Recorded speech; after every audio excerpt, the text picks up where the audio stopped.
What's up? What is up?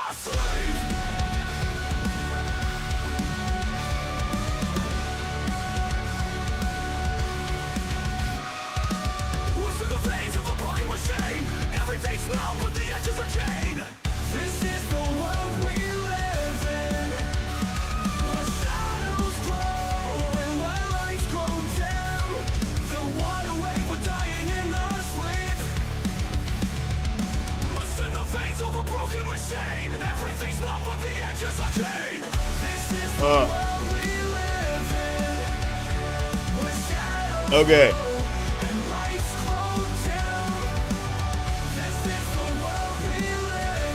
Woo.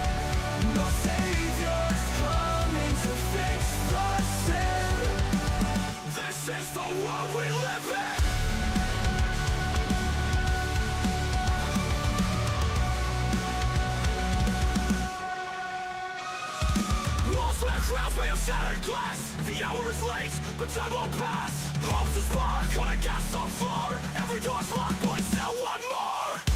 Break the silence and the flames, drown the lights in violent screams. Break the chains, feel the burn. There's no savior, it's our turn. Fish to the sky, no gods, no king. When it turns, there's no freedom brings. Rip the veils and the disguise. Burn the fear right out of your eyes.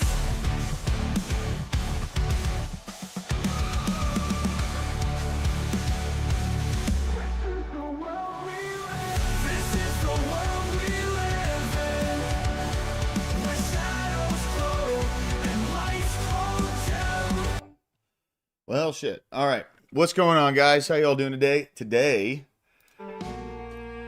I wanted to give this game a shot. So this is SurrounDEAD, survival zombie game. I'm a big fan of survival games. Rust is one of my favorites of all time. Here, hold on. Let me cut my desktop audio down just a bit. All right. There we go. I think that should be good. But I wanted to give this game a shot. It seems really cool. I played a little bit of it already. And man, I just could not for the fucking life of me make it anywhere. See, I don't even have any shit. All right, well, we're starting from scratch, boys. Let's go.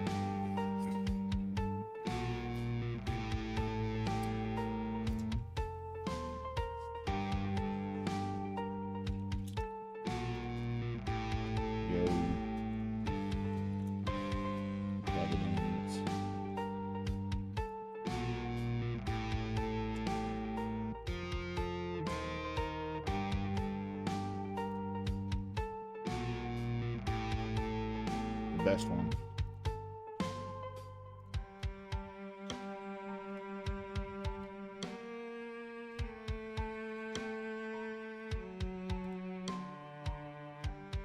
Yeah, it's the closest to what my hair's gonna look like here in a little bit. I've been growing my hair back out. That's what happens, man. I buzz my head and then I just let it grow back out. And then I buzz it again and I let it grow back out.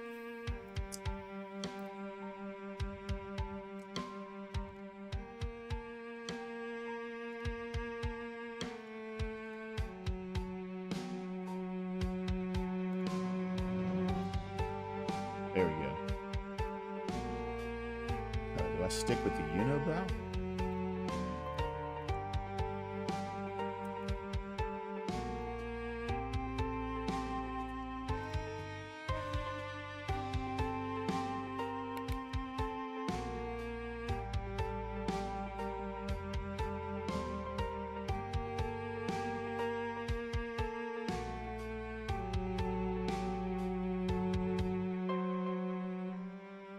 It's basically like all default settings. There's a couple things that I didn't change, but it's basically all default settings. All right, starting from scratch. So I kind of have an idea where I need to go. As far as I know, these maps are not like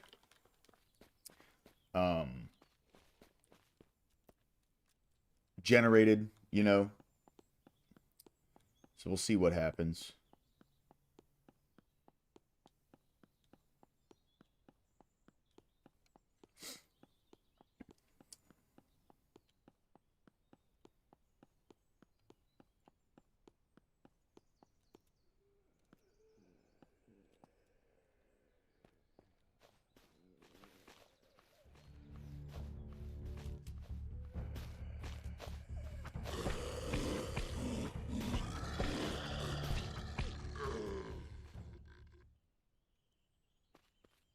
All right, so this guy right here blows up. There he is. Let me get him back a little bit. Because they're going to fucking storm me the second I...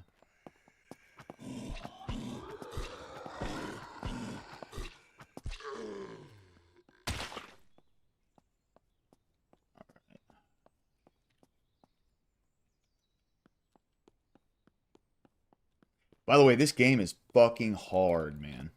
It's really hard. Ah, shit. I'm tired. Ah! No! Dude, that stamina bar goes out so fast. Holy shit. If I would have only had one zombie on me, I would have been fine. But it was the second one. Okay, cool. Here's some traders. I can get some stuff.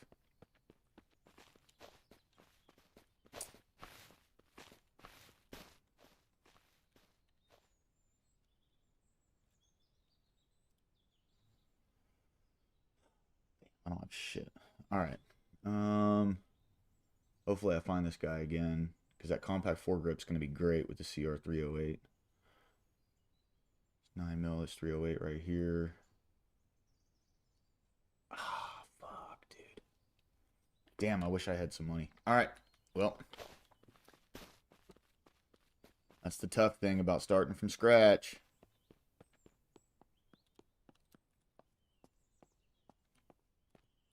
Oh, dude, that's clutch. Some medical gear. Nice. Come here, bitch. Oh.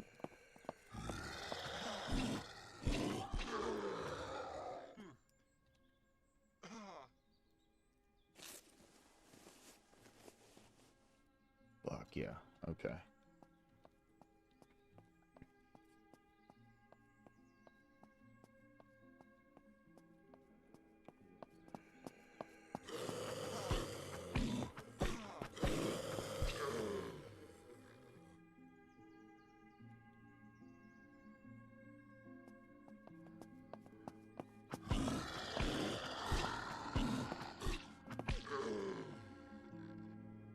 Nice.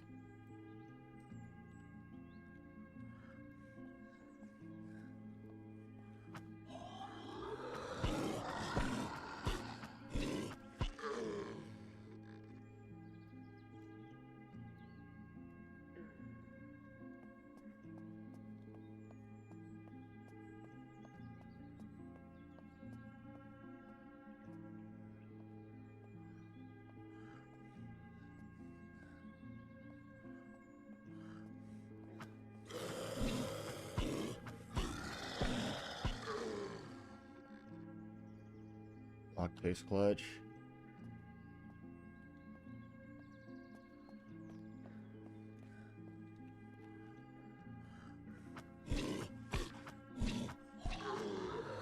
What's up, Sasquatch? How you doing, dude? Welcome in. This is SurrounDEAD, is the name of the game. It's actually really fucking cool. I'm a big fan. I'm kind of hooked on it right now. It's only like 11 or 12 bucks on Steam. Totally fucking worth, bro. Totally fucking worth. Alright, there we go.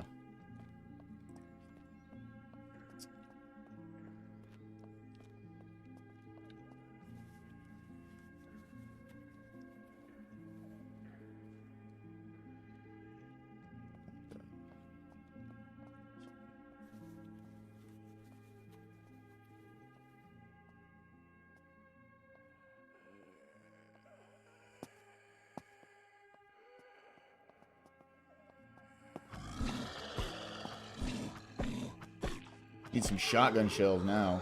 Fuck, man. So it's like a...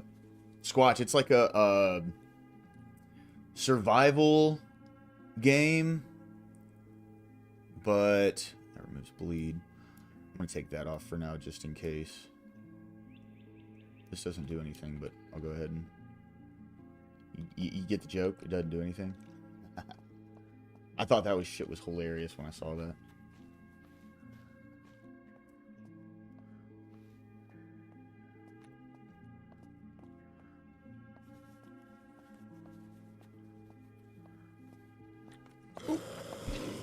Fuck you. Damn it, dude, I need some fucking shotgun shells.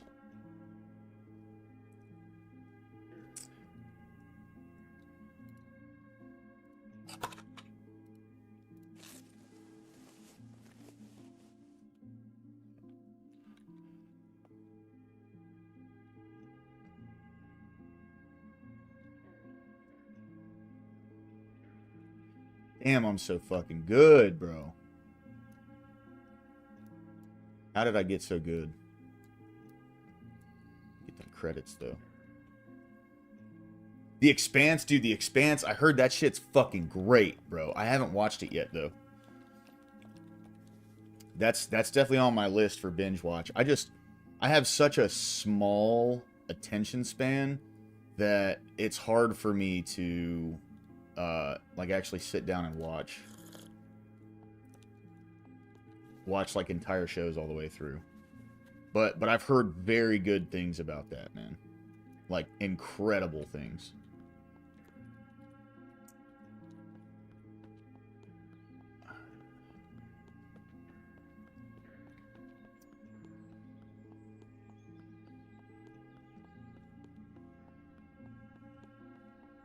Yeah, that's what I've heard, dude.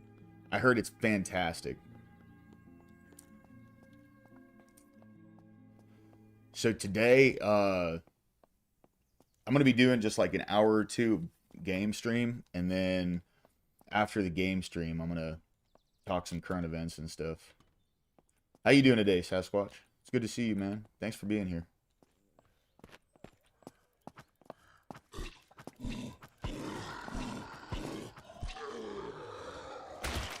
Son of a bitch.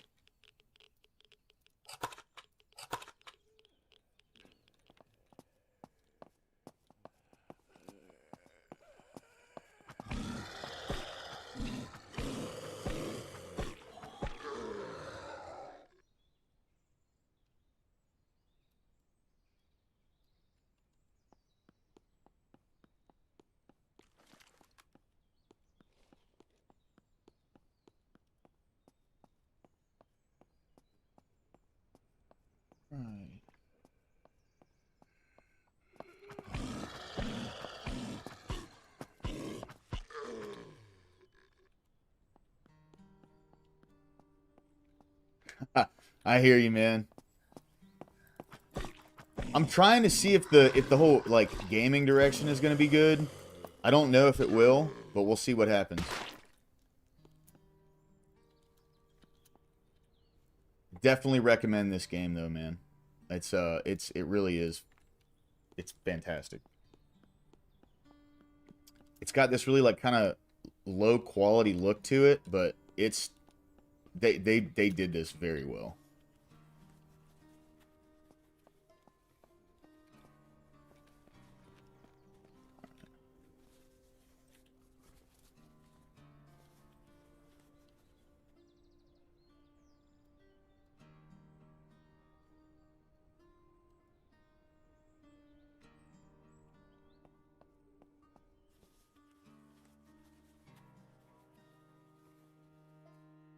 You want to come up and bullshit a little bit, dude, when I get, like, the news stuff started. It'd be good to have you on, man.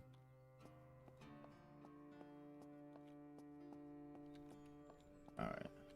Oh, there's two of them.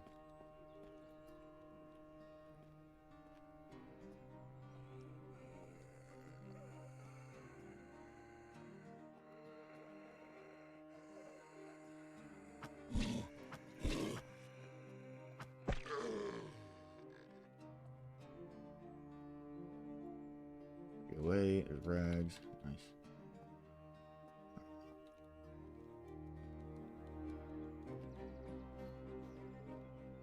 Oh, dude, little mixed boxer demon creature. Yeah, dude. I had one of the dogs I grew up with was Lab Mastiff. Does he have those big jowls? The kind where like he puts his chin up on your leg and you immediately have a bunch of shit everywhere. Oh yes, dude. Hold on. Put this ammo in here. Put that back in there. Compass is clutch. Read these. Read these. Oh, GPS, dude. That's so clutch. Okay. We're gonna make something happen here. I think this is my run, dude. Yeah, yeah. Dude, if you ever have any like input or anything I could do to get things kicked off, man, that'd be fantastic, bro. I'm always open to. I mean, I know it's like it's not bad criticism, it's good criticism. I'm open to it. You know what I mean? I need that.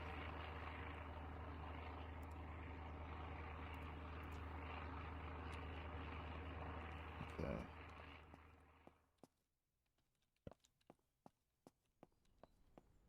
Did I check that? No, I haven't.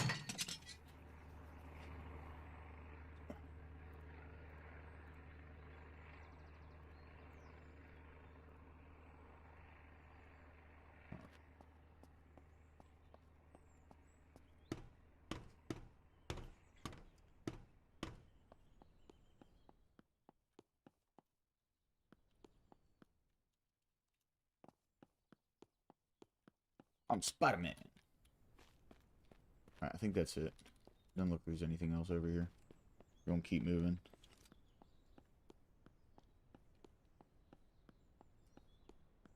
Oh, Fallout 4? Dude, that's... Whoa. Whoa. Oh, shit. Oh, shit. They're coming for me.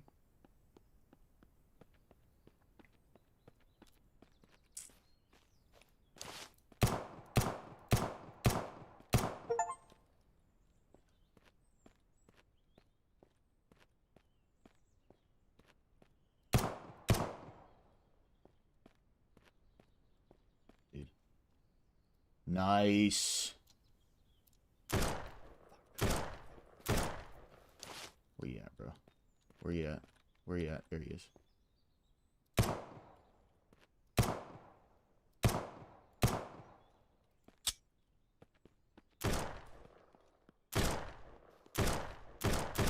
Dude, I think I'm cooked. I'm cooked. Damn it, dude. Damn it. Ah! This game's really, really tough, though, dude. So, like, you have to get all of your equipment, slow crawl, slowly add into it. Now, when you respawn, you keep all of your experience and stuff, but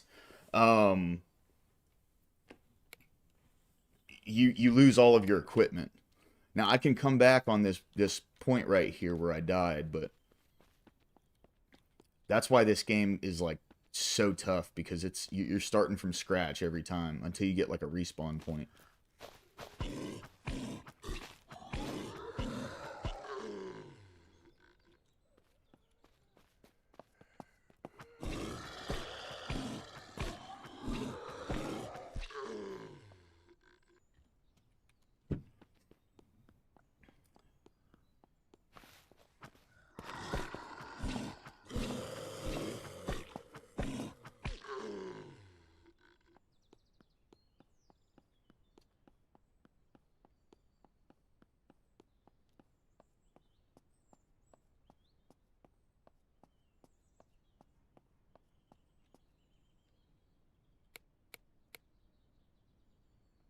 Go. Oh, shit. I don't have any points. Damn. Okay.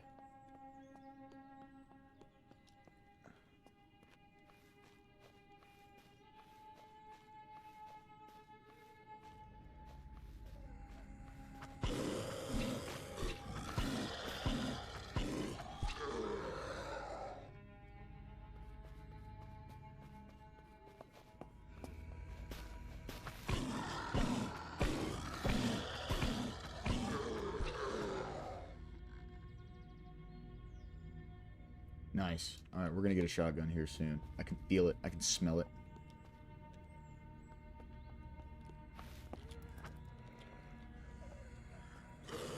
Nothing like the smell of gunpowder in the morning. I know it's supposed to be napalm, but... It's got me. Bastard.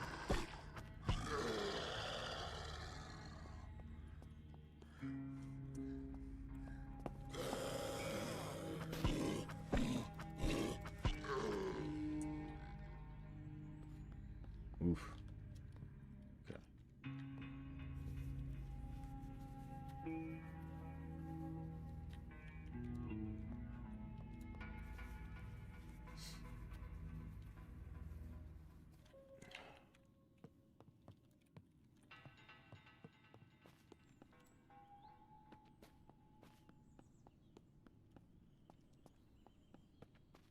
All right. Keep going. Oh, the railroad? Yeah. So I went through their storyline. It's you know, it's definitely interesting the way all that stuff turns out. You know.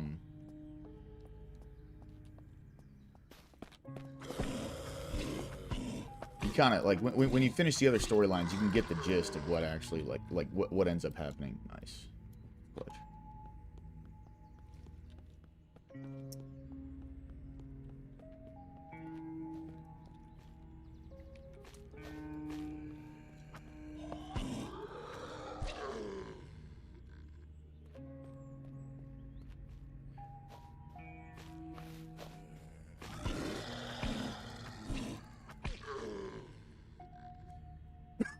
And that's what I was waiting for.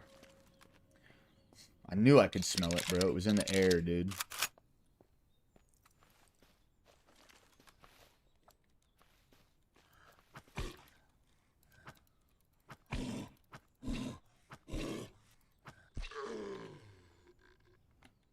Hell no.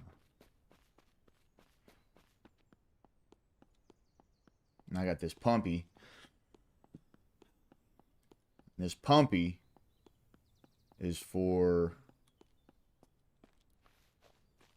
Oh, there's a building over there. I'm gonna go check that house.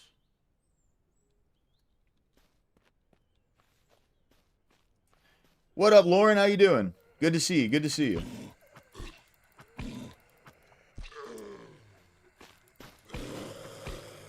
Yeah, this is it's a game called SurrounDEAD.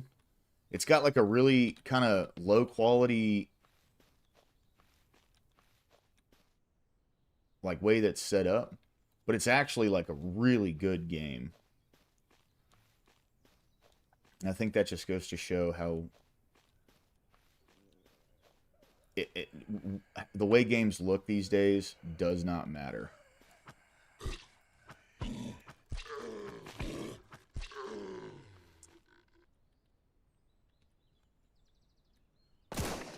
Oh, you shooting at me?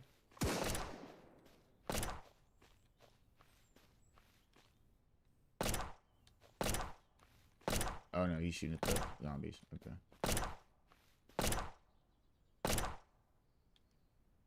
Friendly scavenger. Alright. I'll let him knock these zombies out over here so I can... Well, over there so I can take these out over here. Oh, shit. I hate these guys, dude.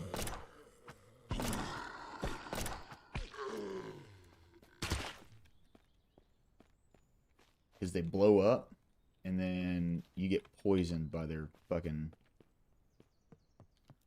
shit blowing up. Nice, dude. There we go. Plenty of space. Okay. That's amazing.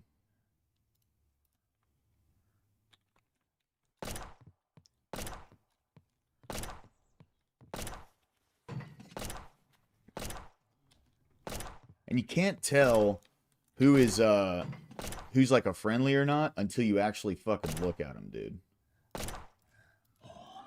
Oh.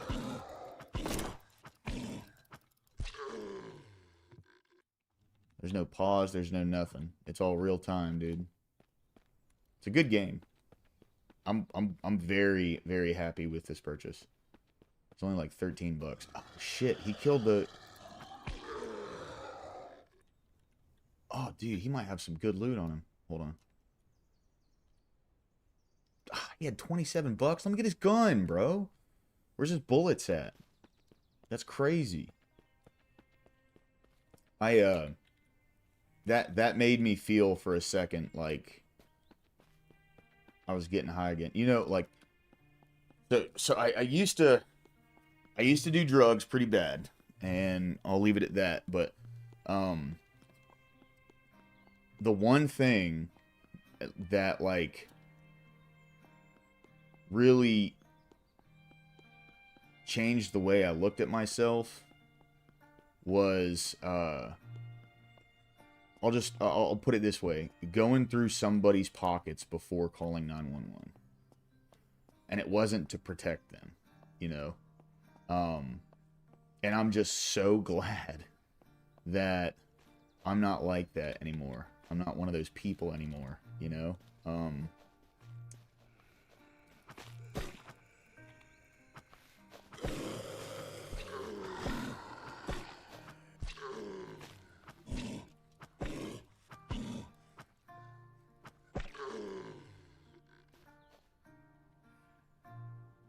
Six, 27, 24, 27. Okay.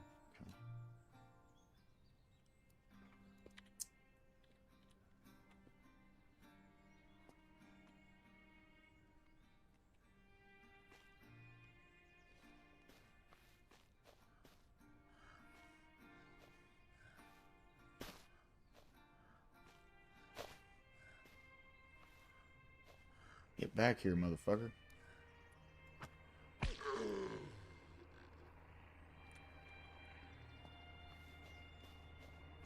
Uh-oh.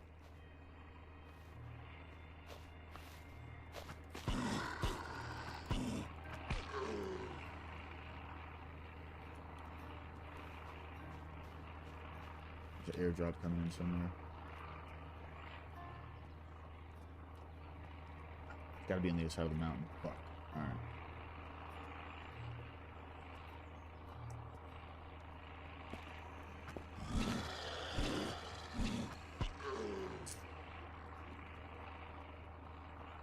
There he is. No, there it is. Okay. See, so the planes go by, and this is what reminds me of this, how this game reminds me of Rust. So that plane goes by and it drops an airdrop somewhere on the map. It's random. There's no, you have no idea where it's going to land. That just means I need to keep my eyes out because I don't necessarily know which direction it drops. It's surrounded by hills.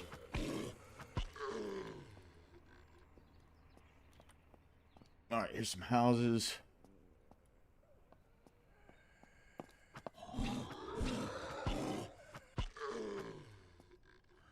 Oh, shit.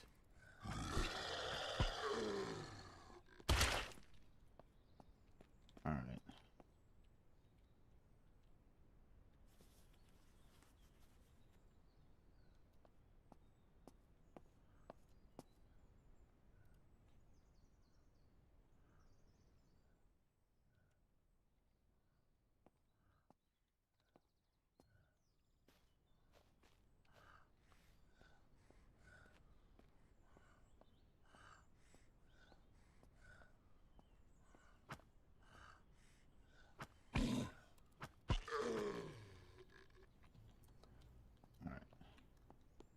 That should be it for now. I think I'm clear.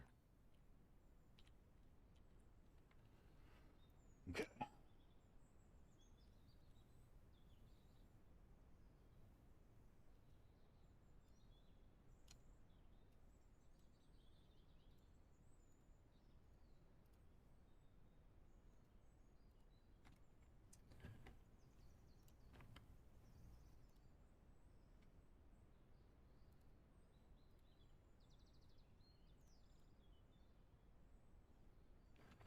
I got rags.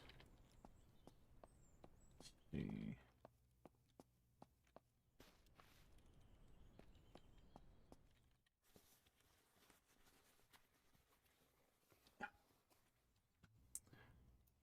Rice. Canned spaghetti. That's what I'm talking about. Okay.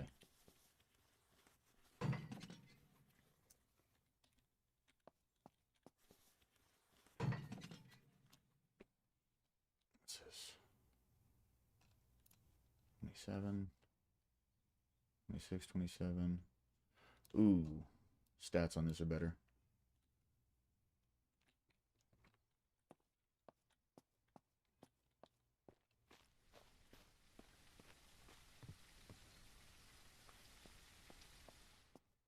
All right.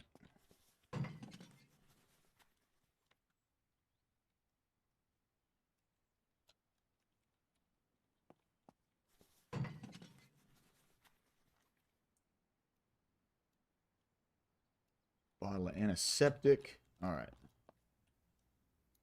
Let's go. Rip. Rip. Do I need a flare gun? No, I'll put it right there for now. If I need the space, I'll get rid of it.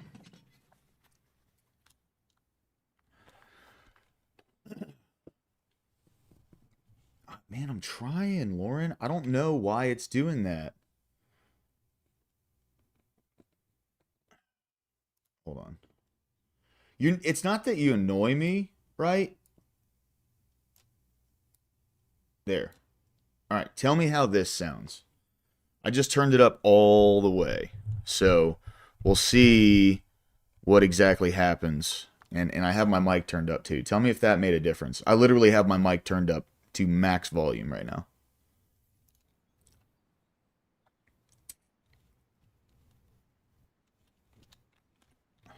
I don't know why it's doing that, though. That's so dumb. Oh, dude, can opener's clutch. Okay. What up, Rude? How you doing today, brother? Good to see you, man.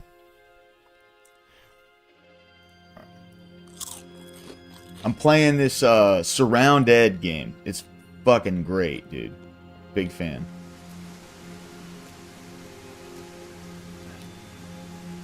What? Bro, there should be so much.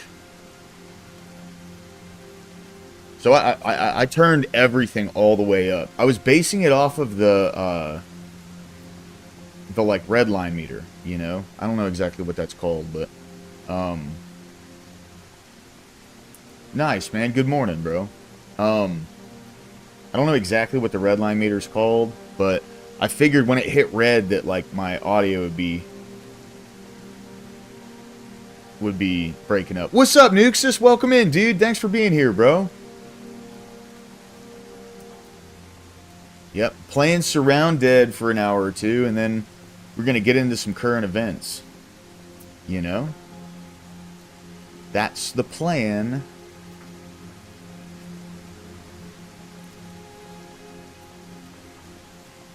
Alright.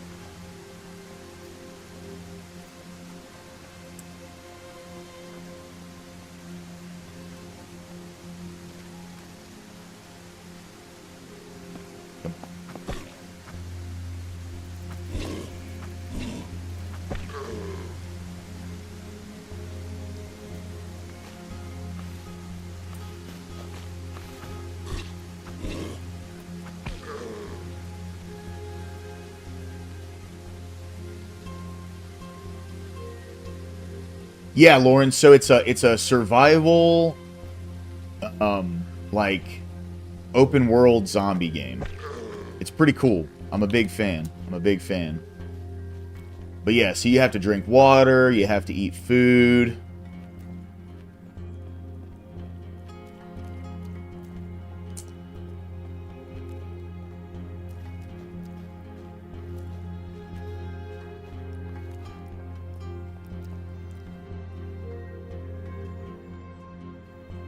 Alright, there should be some good stuff in here.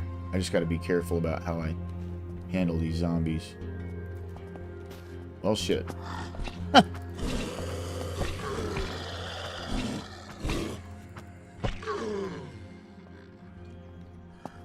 Oh, God dang it.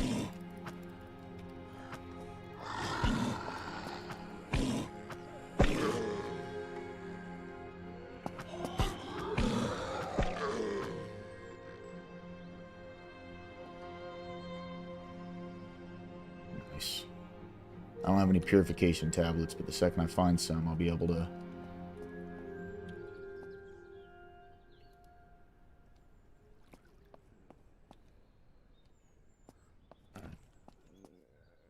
be able to handle these two. What's up, Vibe? Good to see you, man. Upper class, thank you, thank you, thank you. Stamey, you're good, brother. Do your thing, man. I just figured I was gonna start streaming because I have a date tonight.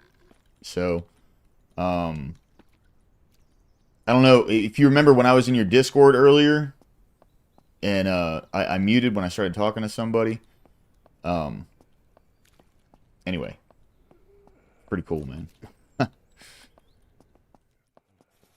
I'm happy with it. There we go. GPS. Let's go. I already have one of these. So, it's a radiation filter. Okay. Okay.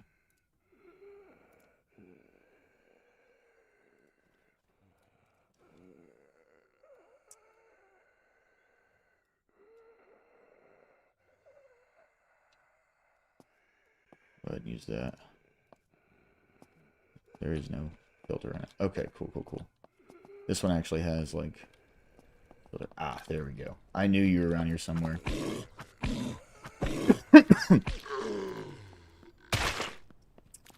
Alright.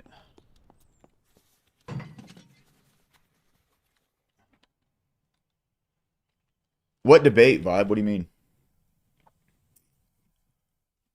I haven't, dude, I haven't debated in quite a while.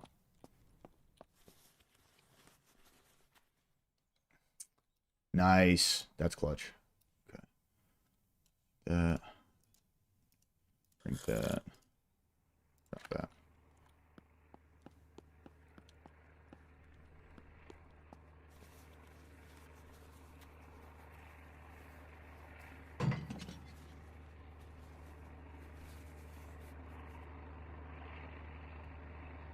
Take some glasses. I'm pimping now, bro. Nice, dude. That's so clutch. Okay, hold on. Move. Ah. Damn it. Hold on. Damn it. I guess you can't put a duffel bag inside of itself. Shit. Okay, hold on. I'm trying to figure out... Okay.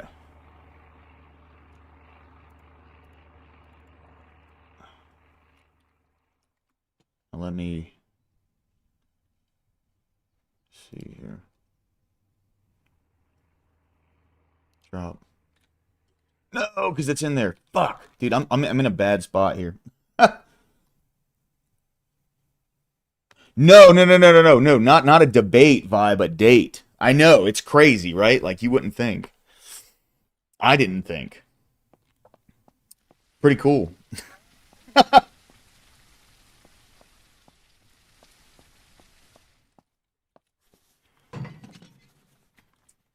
Oh, you're good, brother. Ain't no sweat, man. Ah, here we go. All right, I can put this here. Nope, I sure can't. All right. Damn, son. This is going to be tough figuring out how to do this. It's 5 tall, so it won't fit in there. Oh, you know what? Zombie bodies. I forgot, dude. You can do this. Hold on. I'm going to loot the rest of this motherfucker first. Don't need a bed.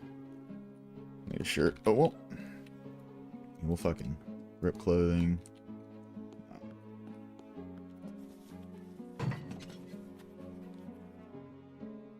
Can opener, rags, that's good. Here's what I'm gonna do. I'm just gonna start shoving shit down into here. Okay.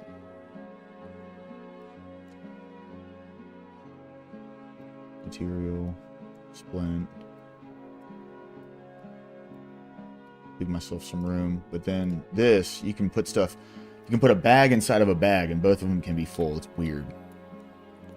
But fuck it, I'll take it. You know what I mean?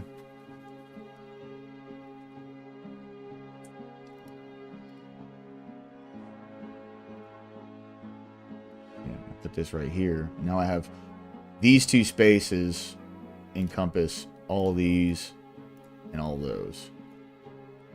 It's kind of a weird thing, but, you know, I'm not complaining. It helps me get my loot, you know? There it is.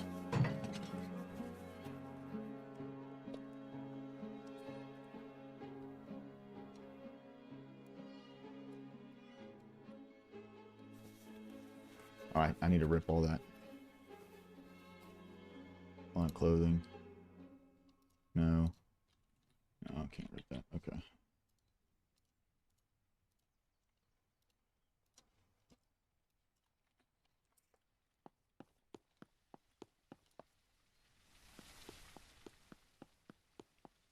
Alright. Now I can get down here. Go to a zombie body, and they have all this space, which I didn't grab his money earlier. Okay.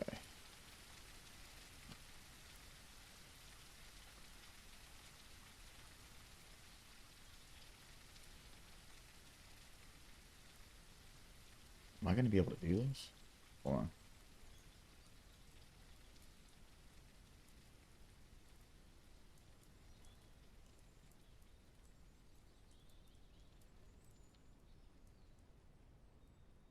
Yes. Okay. So now all of this space right here is bagception. Then for those 9 slots, I get an extra 11 out of those 3 spaces. Amazing. Wonderful.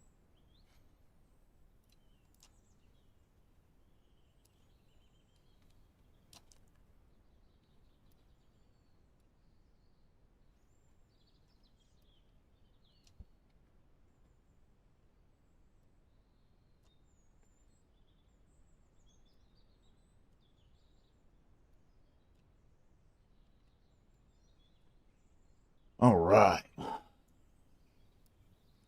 Here we go. Okay. Back to it. It's a lot of inventory maintenance just to keep the space open, you know what I mean? Oh yeah, Vibe. Yes, yeah. Yeah. She's cool, man. She's cool. I talked to her a few times in the past and just shot my shot today. It was nice.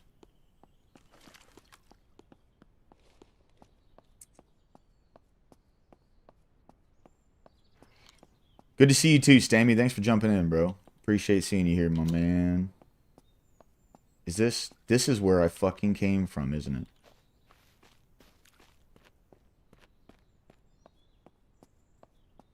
I think this is where I just came from.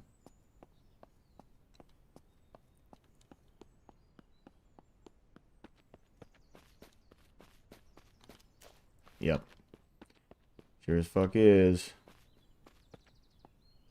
Damn it. Yeah. Alright. Well, going back in the other direction.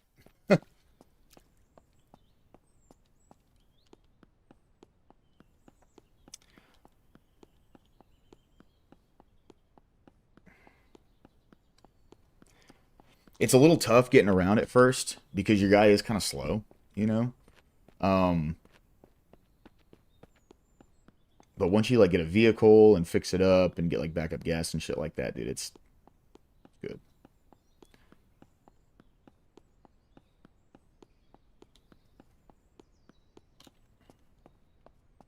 Yeah, damn, dude, I already came up this way.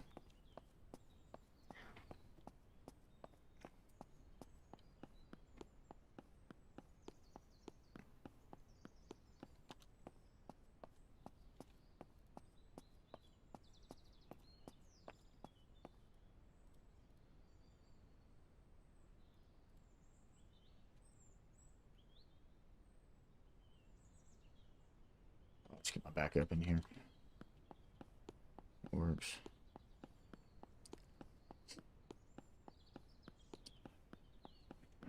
All right. So we looted all this. We looted those houses back there.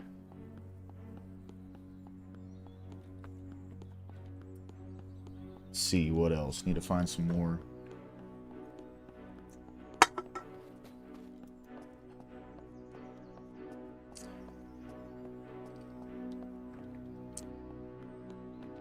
Here's some more zombies. Oh, dude, there's a helicopter up there. Cool. So you can search helicopter wrecks, and sometimes it has really good shit in it.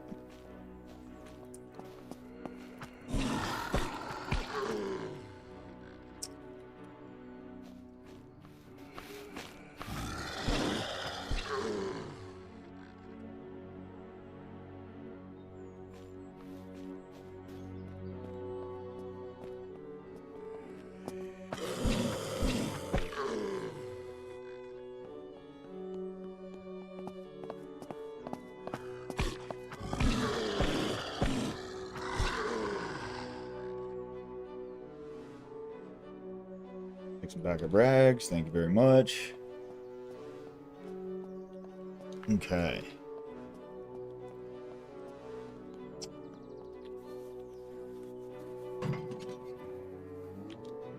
Damn, son, completely fucking empty. Alright. Well, let's keep on moving.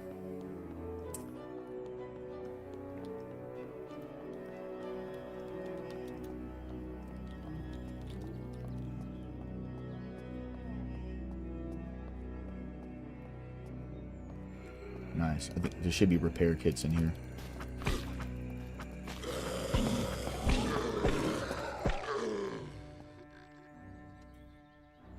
$45 ACP. I'll go ahead and just throw that in. Yeah.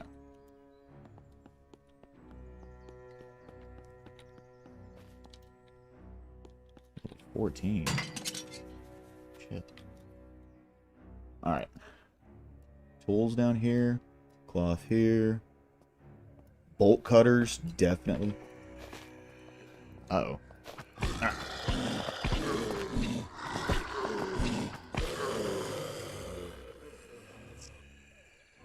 Y'all got any shotgun shells?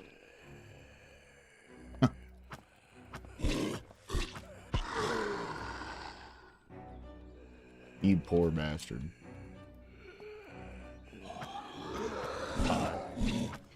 How did I miss that? That's insane, dude. Come on, man. All right.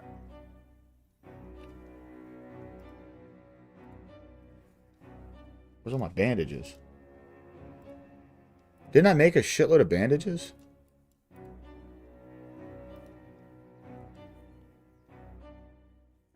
Oh, no, that was my last guy. Okay, that was my last guy. All right.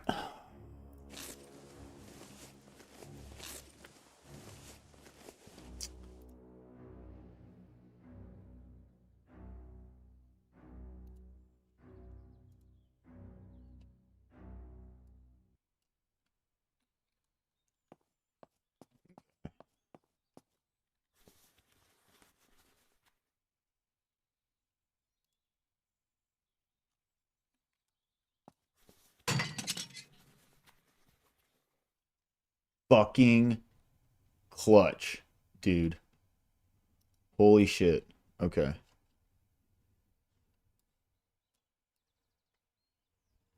Bagception. Bagception, everybody.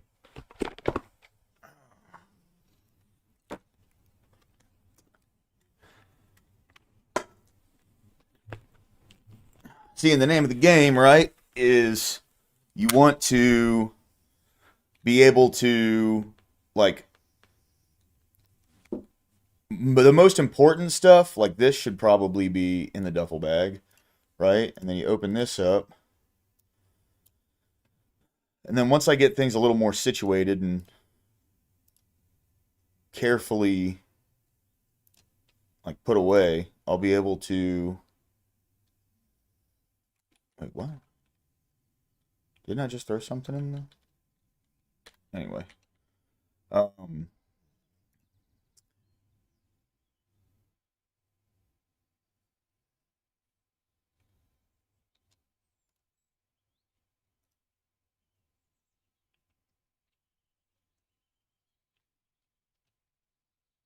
think that's good. All right, we're good. I need to find some water. Or purification tablets.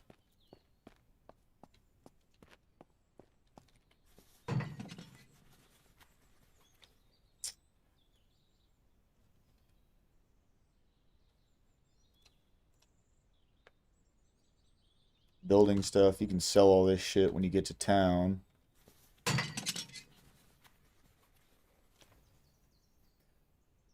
Need that.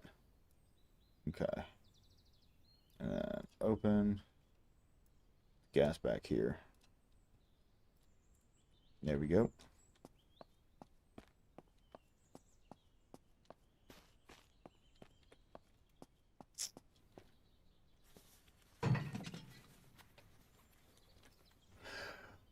What?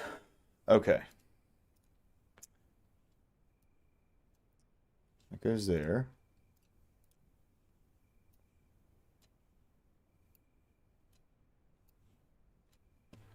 Amazing. Oh, fuck, it's night.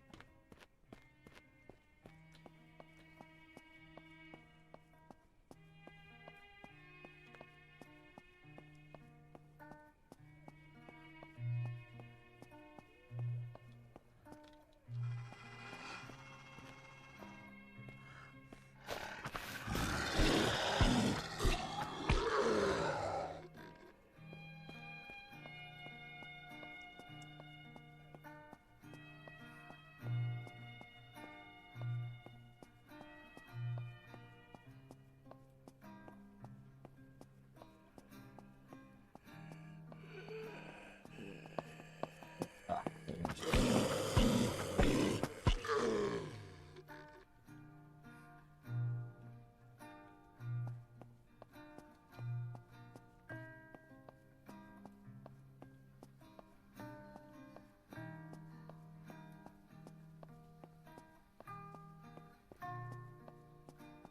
Could have really used some water, but it is what it is, you know?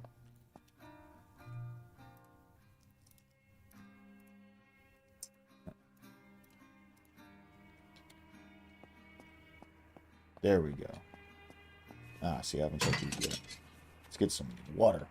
Nope, no water. Okay. Alright, well.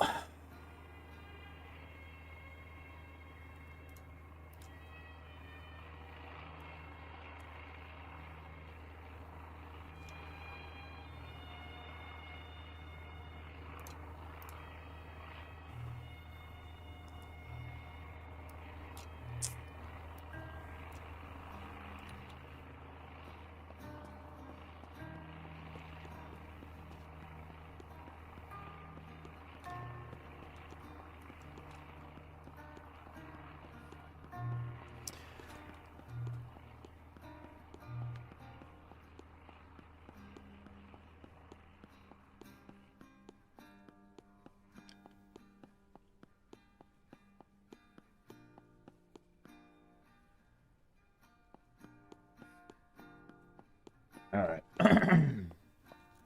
Oh.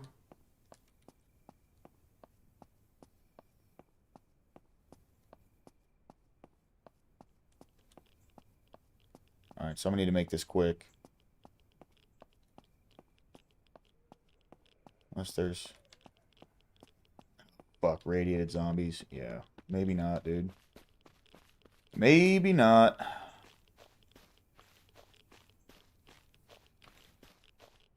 There we go. Okay. So I'm up here. I need to go around the mountain and then just keep going this way. Pass through this. Boom. Because this is irradiated. Until I get some better... Nice. Okay.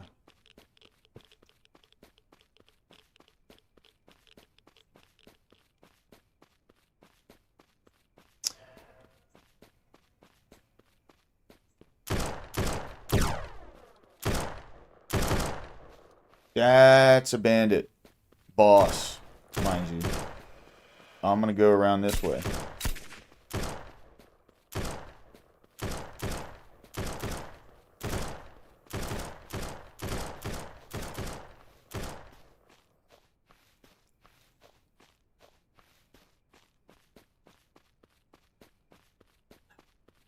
Holy, dude.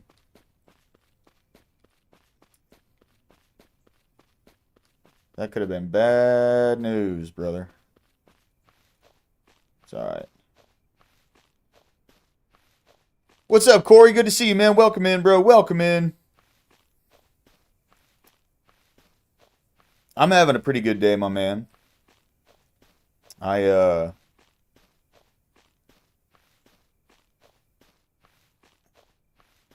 wait for the Bucks game later, dude.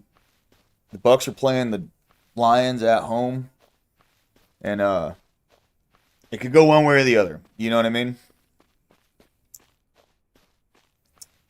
Okay, just keep going like in this direction.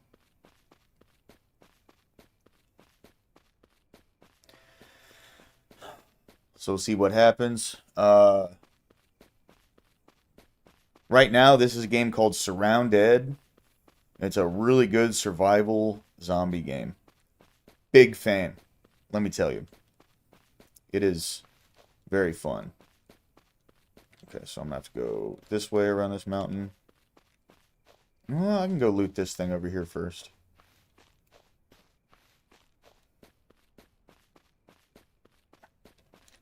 Oop. See, what am I looking at? Sprinter, Shambler. Okay, come here, baby. Ink. Come on.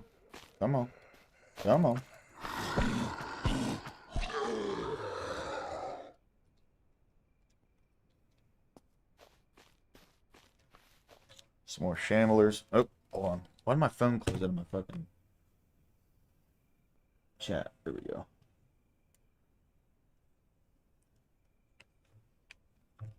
I know, dude. I saw that, man. That sucked. I was really rooting for Aaron Rodgers, dude. He's been one of my favorite quarterbacks for a long time. When he was with the Packers, he had like the best stats in the league. Hands down. Inarguable.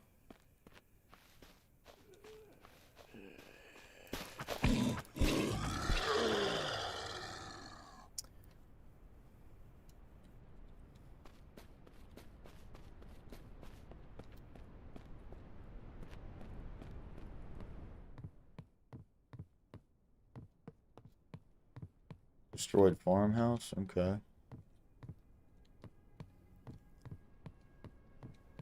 There's literally no loot. Are you serious? That is actually wild.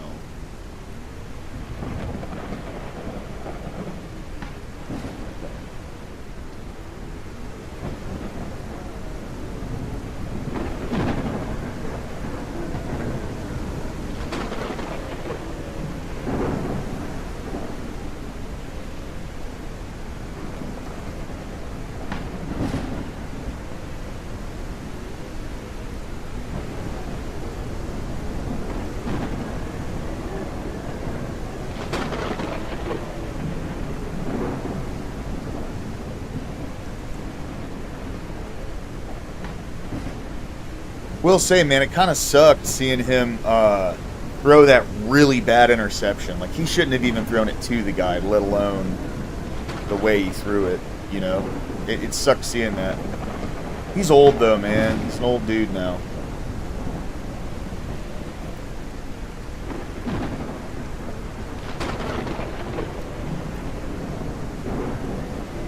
It was like Battle of the Old Titans in that game because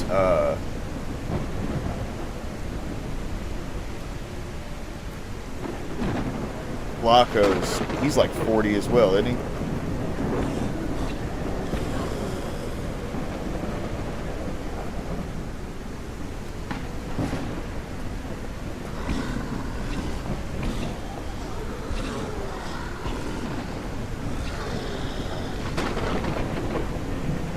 Picks his clutch.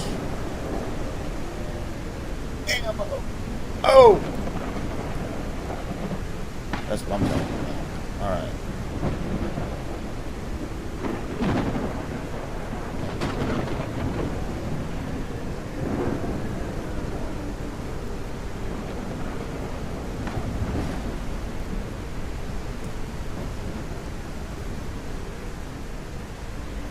Dude, how is Battlefield 6, man? I've heard good things about it.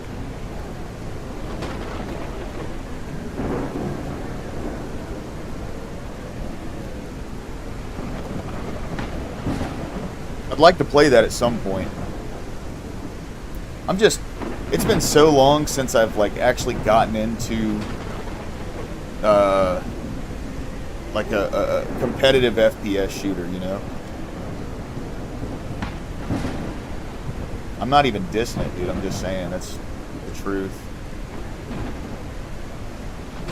Alright. I'm gonna go, before I go to the safe zone, I go over here and move this. That's what I've heard, dude. They did an amazing job on it. It's good to see. Good to see.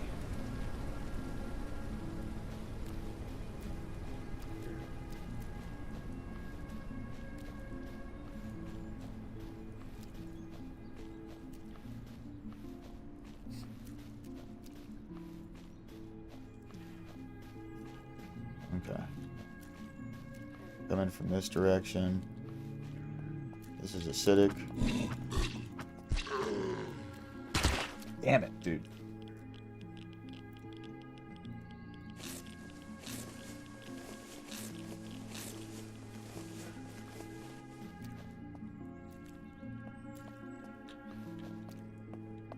Here they come.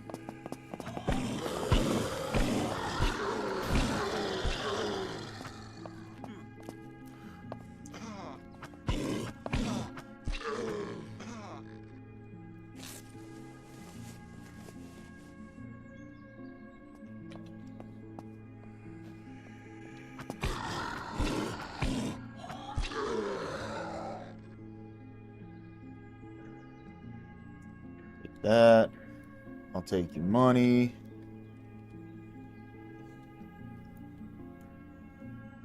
Dude, I need water bad. Like it's bad, or at least some purification tablets. Something.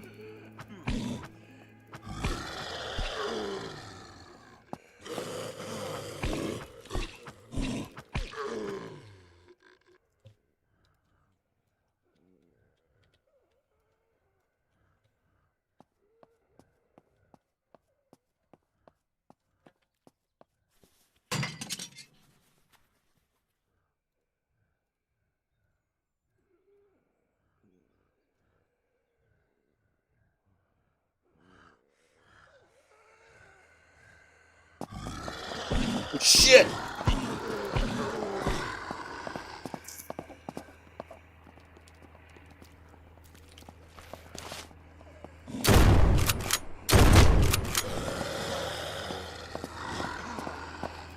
Fuck you. Fuck. Oh, damn. I got swarmed. It's that quick, man. It's that fucking quick, dude.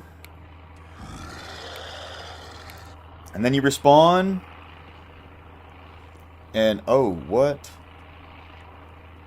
See, but like, so I have all my skill points. I don't know why it's not giving me any of my fucking skill points. Oh, this is already all unlocked? What?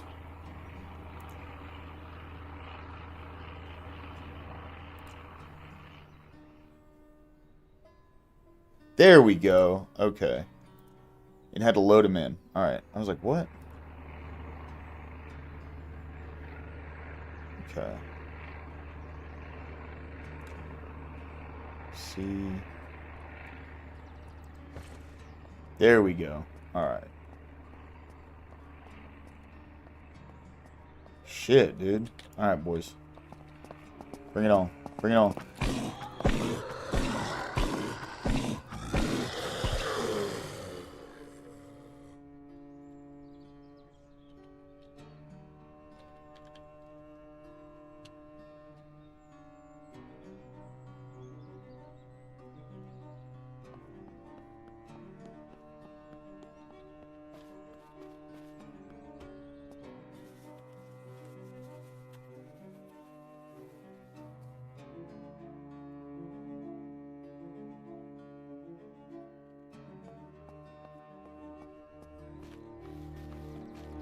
I don't have enough space for that tent yet, but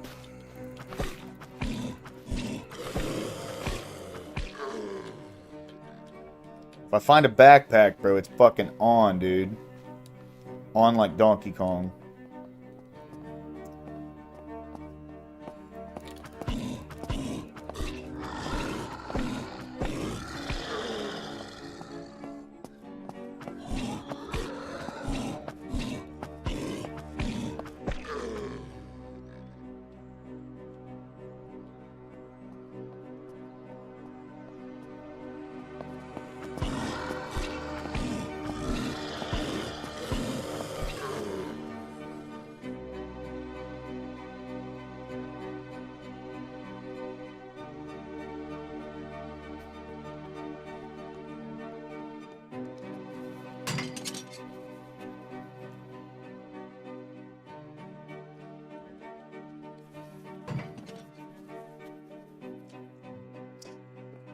Yes.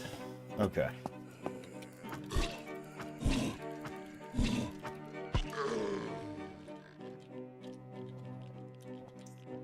Okay, I'm gonna come back to this. I'm gonna see if I can get like a backpack or something out of this motherfucker. Oh, I'll take that. Alright.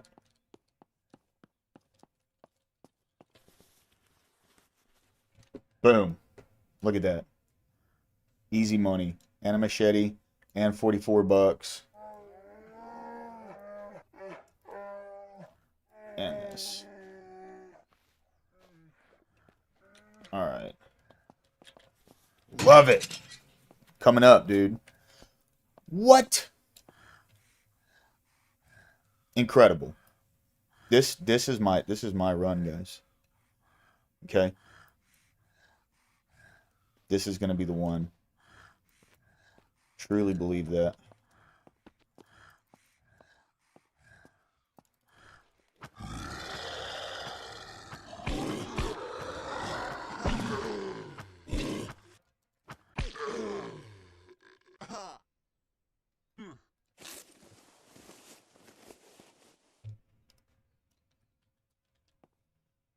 Alright, I'm getting lots of 308 ammo, but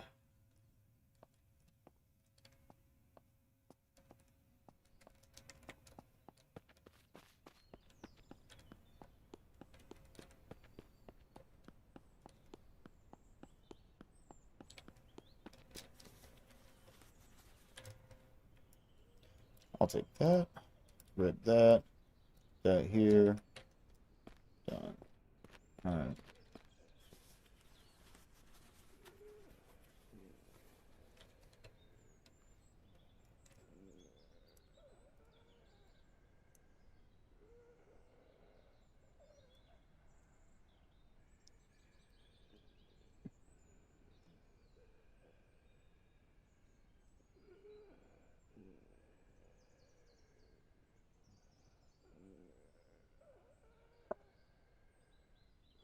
Okay, I don't need any of this stuff. Alright.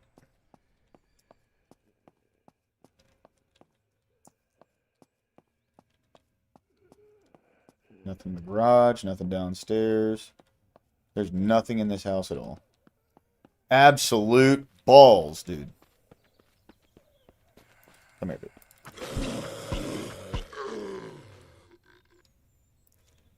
That dirty water there. Alright.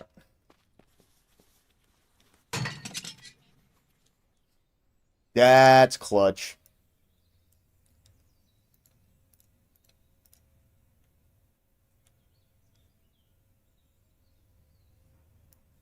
Okay, we'll put that 12 gauge ammo in there. And a smartphone. Alright. Keep moving.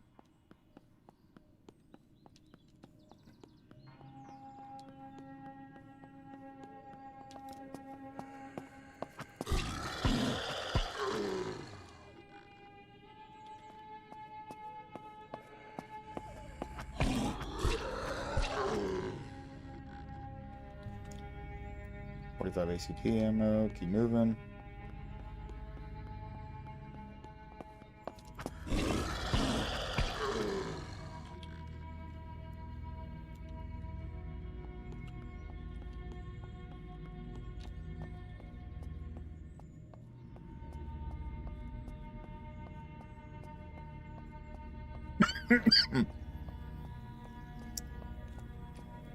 All right.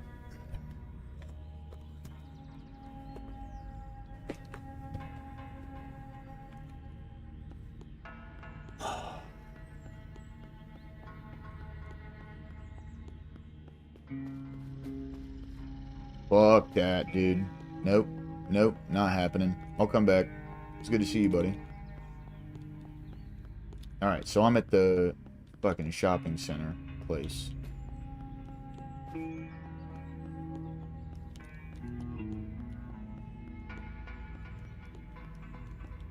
Wow. Buddy, you can get fucked. Okay?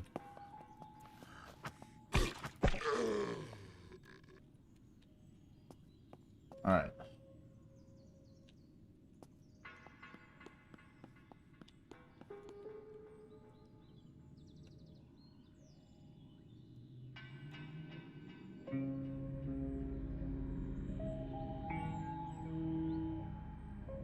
Oh. Wait, okay. Hold on.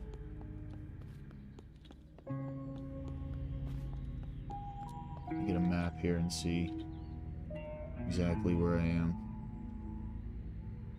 That way, so I need to go straight down the back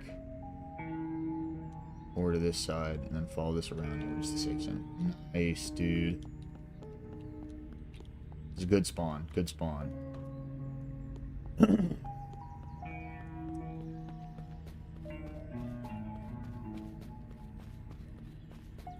So that big guy right there will fuck me up right now. Like, you need guns and shit for that dude. Just make sure I'm on it. Yeah.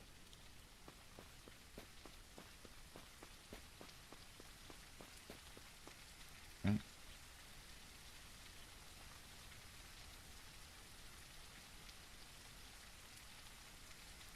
Yeah.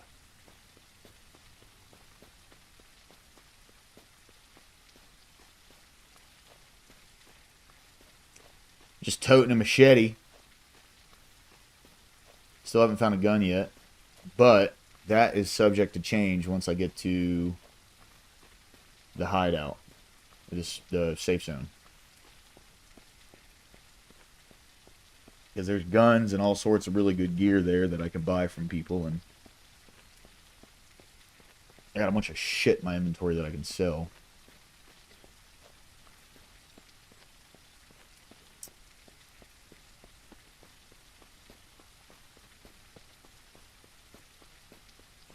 Oh, there's an airdrop. I think. Or that might be the safe zone.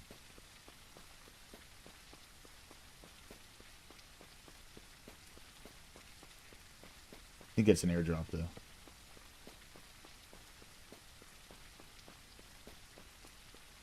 Yeah, okay. This is the safe zone right here. That's an airdrop. Since I'm already here, I'm just going to go and sell some stuff real quick.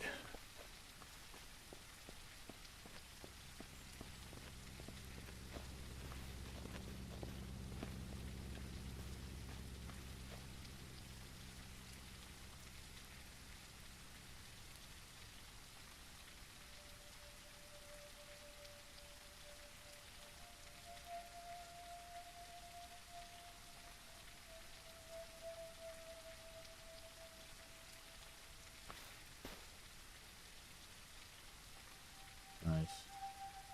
Sell the tent. Sell the smartphones. I'm going to sell the tools.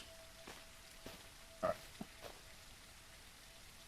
So, that leaves me with $104. Fuck!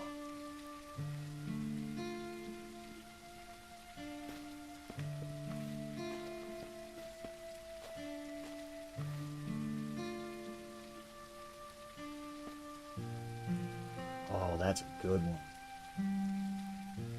So is that... Oh, is this a FAL? Yeah, dude. Okay. An AK-47. Nice. Alright, I'm gonna have to go grind some more money, but first I need medical supplies. So, there we go, medical trigger. Boom. What? $100 for medical or for water purification tablets? That's insane.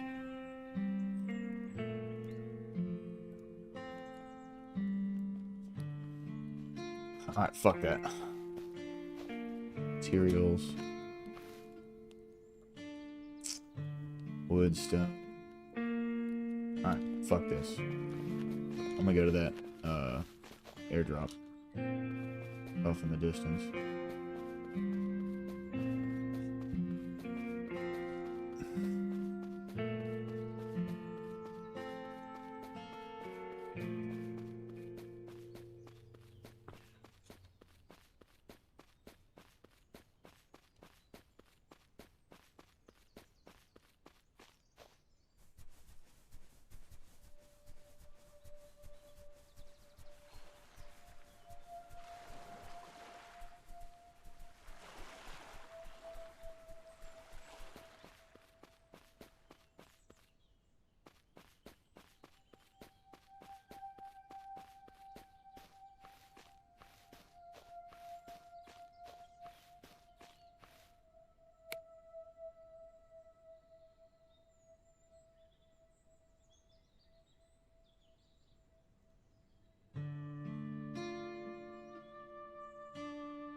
That's clutch. Okay.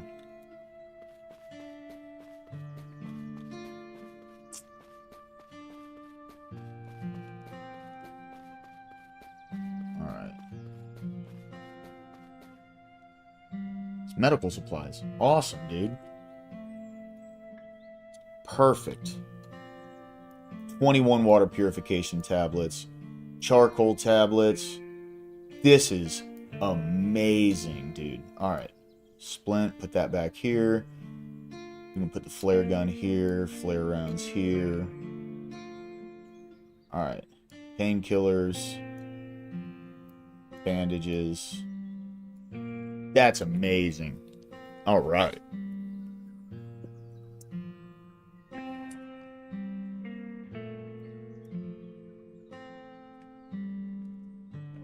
Okay. Cloth in there. Put charcoal tablets in there. Let me clean this water up. These back in here. Flare rounds up here. Splint back in here. Oh, yeah, shit.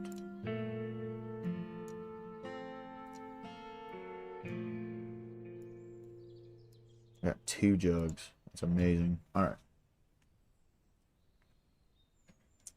Alright, we're good on water. I need some food, but I'll be good for now. That's fucking fantastic, dude. Alright. Map. Okay, so I gotta be over here somewhere. There's a construction site and a drugstore. Let me see. Does this end? That ends right here. Safe zone's back that way. So where I should be is somewhere like right here. Maybe I came up here. Right here. I'm right here. Okay, so I need to just go this way then.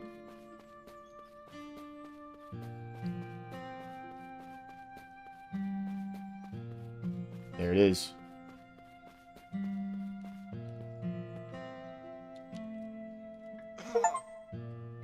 Are you serious?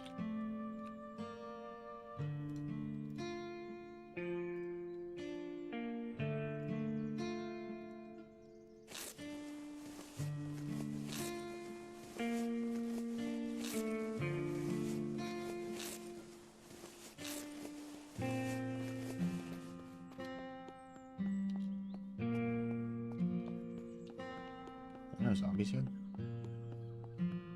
Yeah, I was gonna say, I guess maybe they haven't spawned in yet? I don't know, but fuck it, I'm taking it.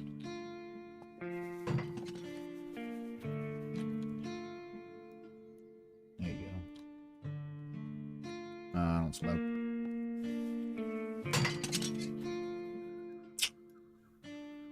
Yeah, actually, you know what? I don't smoke, but I do engage in capitalism. So I'm gonna sell these cigarettes.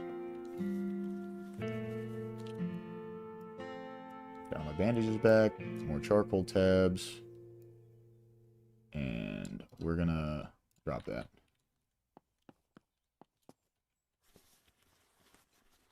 Nothing in here. More bandages. I'll take. Thank you.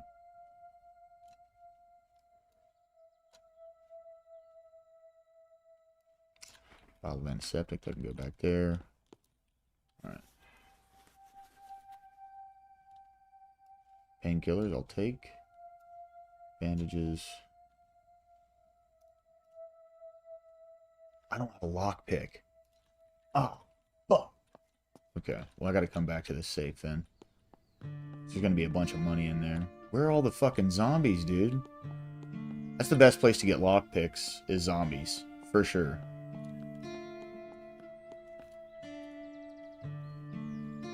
Drugstore. Okay, maybe I need to go this way then. Probably find some lockpicks in the construction site and come back here and open up that safe.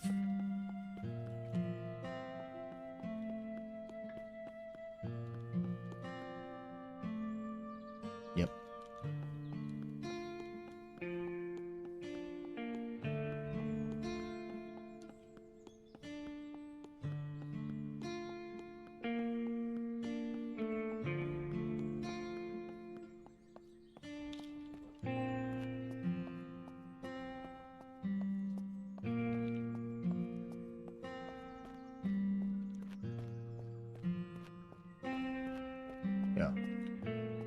Yep. Sit. All right.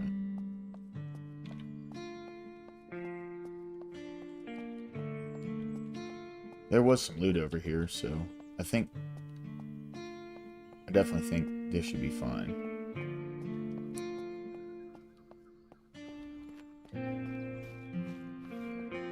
Yep. And I have a death location over here. Oh, shit. That's why I have a death location over here. Fuck. Fuck.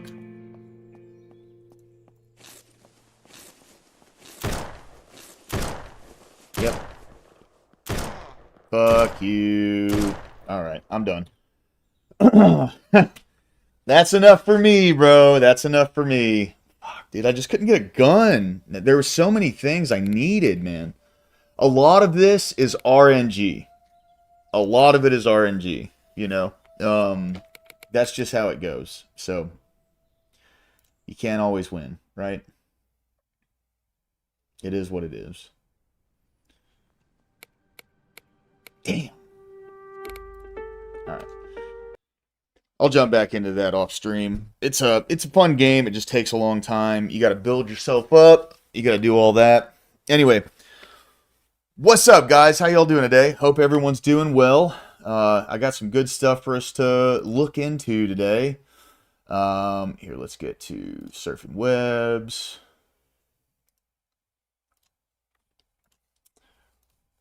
Boom. Okay. All right. So, Liberal Hive Mind is he's a good content creator. I've been watching Liberal Hive Mind for a while now, a few years, and at least since like 2022. And it's been great seeing the channel evolve, and you know, he's got like almost 2 million subs now, and you know, like 3 years ago he had like 50,000 or something like that. It was really cool. It's good seeing creators stay consistent and then actually develop a following. Hopefully I can do the same thing one day. But wanted to go through this video with y'all and, you know, just give my 2 cents on it. I got a bunch of shit to go through today, so that's what we're going to be doing.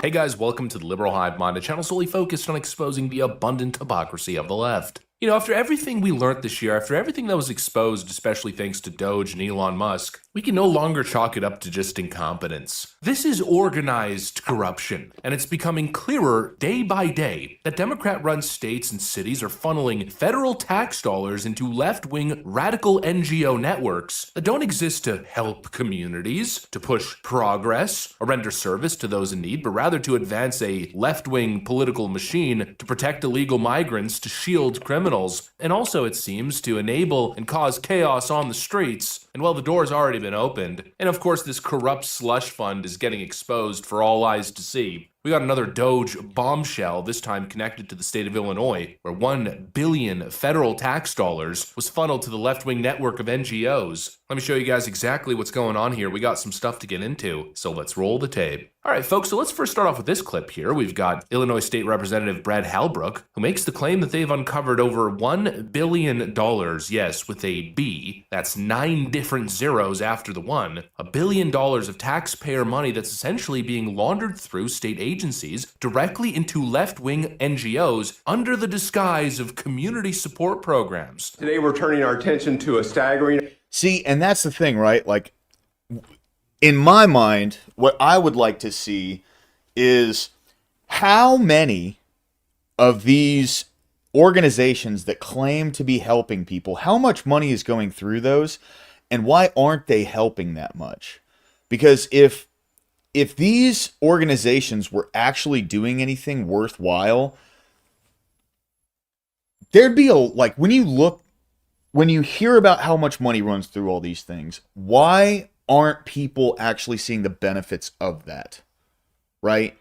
And there's no excuse that is even halfway worthwhile for why this amount of money that flows through in and out of people to help them, all of that. There's no fucking excuse as to why these like, as to why all, like, everyone in the country isn't completely fine. You know what I mean? Like, to me, people speak about socialism and they want it forced by the government instead of just developing non-governmental social programs that actually help people, right? If there were 7 million people, allegedly, right? That's what they report. So I'll just take them at their word on it. 7 million people protesting in the No Kings rally the other day. 7 million. And what blows my mind is those 7 million people can't, like, can they just not afford to put $100 into a nonprofit and fix, like, the homelessness problem in the country? Can they not pull together by themselves and put $100 into a nonprofit that helps people with their medical bills? Like, there's true tangible change and results that you can get from actually doing something. But instead, they just march through the streets and get their likes on social media. External validation runs these people. They need it. They crave it. They depend on it.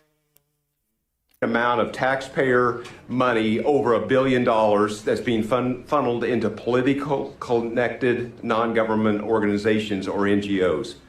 This wasn't uncovered by government watchdogs, but concerned Illinoisans and Republican legislators that our grassroots effort we call DOGE, or the Department of Government Efficiency. Before we show you where the money's going, we need to ask one simple question. Why is government funding NGOs at all? First, there's no transparency. NGOs aren't subject to the Freedom of Information Act, or FOIA. Taxpayers can't see how their money is being spent. Just last week, a lawsuit was filed because the state refused to release a contract detailing how much public money was being sent to specific groups. Second, the budget language is vague and on purpose. These grants are buried under broad terms with little or no detail. Lawmakers are being asked to approve funding without knowing how the money will be used or even who's getting it. Third, the human services budget has been hijacked. It used to mean helping seniors, helping single mothers, and people with disabilities. Now it's packed with programs for politically aligned groups offering vague services like parent mentoring, immigrant support, LGBTQ advocacy, and many are race or identity-based initiatives that serve political agendas, not real need. Fourth, this spending undermines real charity. Faith-based groups and private charities are being pushed aside while politically connected NGOs scoop up taxpayer dollars. The government is picking winners and losers and rewarding those who keep the majority party in power. But of course, when you actually look at where the money goes, it's pure political subversion. It's going to illegal immigrant support groups, parent mentoring psyops, left-wing anti-racism training, LGBTQ political advocacy, political organizing disguised as, quote, outreach. In other words, it's probably funding all the activist efforts, the freaking street army that we're seeing on the streets. So they're taking tax dollars and then funneling the money to NGOs who act essentially as the Democrat street army. You know, there's always this talk on who's financing these groups on the streets, who's financing Antifa. And sure, you know, names like George Soros pop up. But if we learned anything this year, after everything that was uncovered with USAID, I think we can pretty much safely conclude that actually a good portion of the financing seems to be coming from the people. And you got these Democrat cities and Democrat states that are taking that money, and how else can I say it, using it to commit crime. It's like a freaking criminal network at this point, a tax-funded criminal network. Yes, that's exactly what it is. And a lot of this money that goes to these different organizations was coming from the American taxpayer. You know, there's a video of a large group of people that were carrying this, like, I mean, massive copy of what was supposed to be. I mean, it's apparently it really was the Constitution, you know, we the people and all that. So, I mean, it was massive, huge. Who the fuck had the money to put up for that kind of thing? Because it wasn't them. What's going on, EOD? Good to see you, man. Welcome in, bro. Welcome in. It wasn't them that had the money to put up for that. That shit is expensive. Something that you can literally see from read from a helicopter. You think they were the ones putting that together? And if so, it's obviously not organic because people got together and put money together for something. So fucking spare me this. It's just a bunch of people protesting bullshit. Okay? That's crazy. You're out of your goddamn mind if you actually believe that. If you believe this is just a bunch of mostly like boomer liberals getting together and marching with a bunch of signs, and like some of them, yeah, they made them themselves. But then they also have these like, I mean, the thing's the size of my fucking apartment building. It's massive.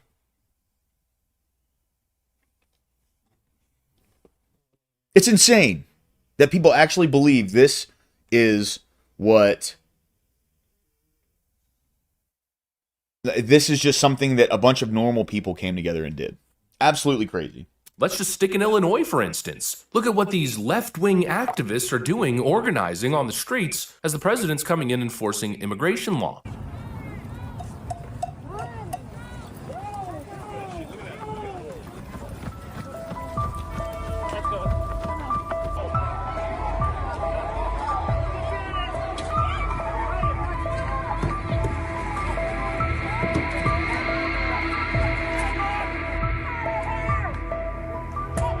Dude, they like I'm not sorry to say this, right? I almost said I am sorry. I'm not sorry to say this. They should be jumping out of these vehicles and fucking pepperballing and rubber bulleting these motherfuckers, throwing them in handcuffs, and then taking them to the fucking detention facility.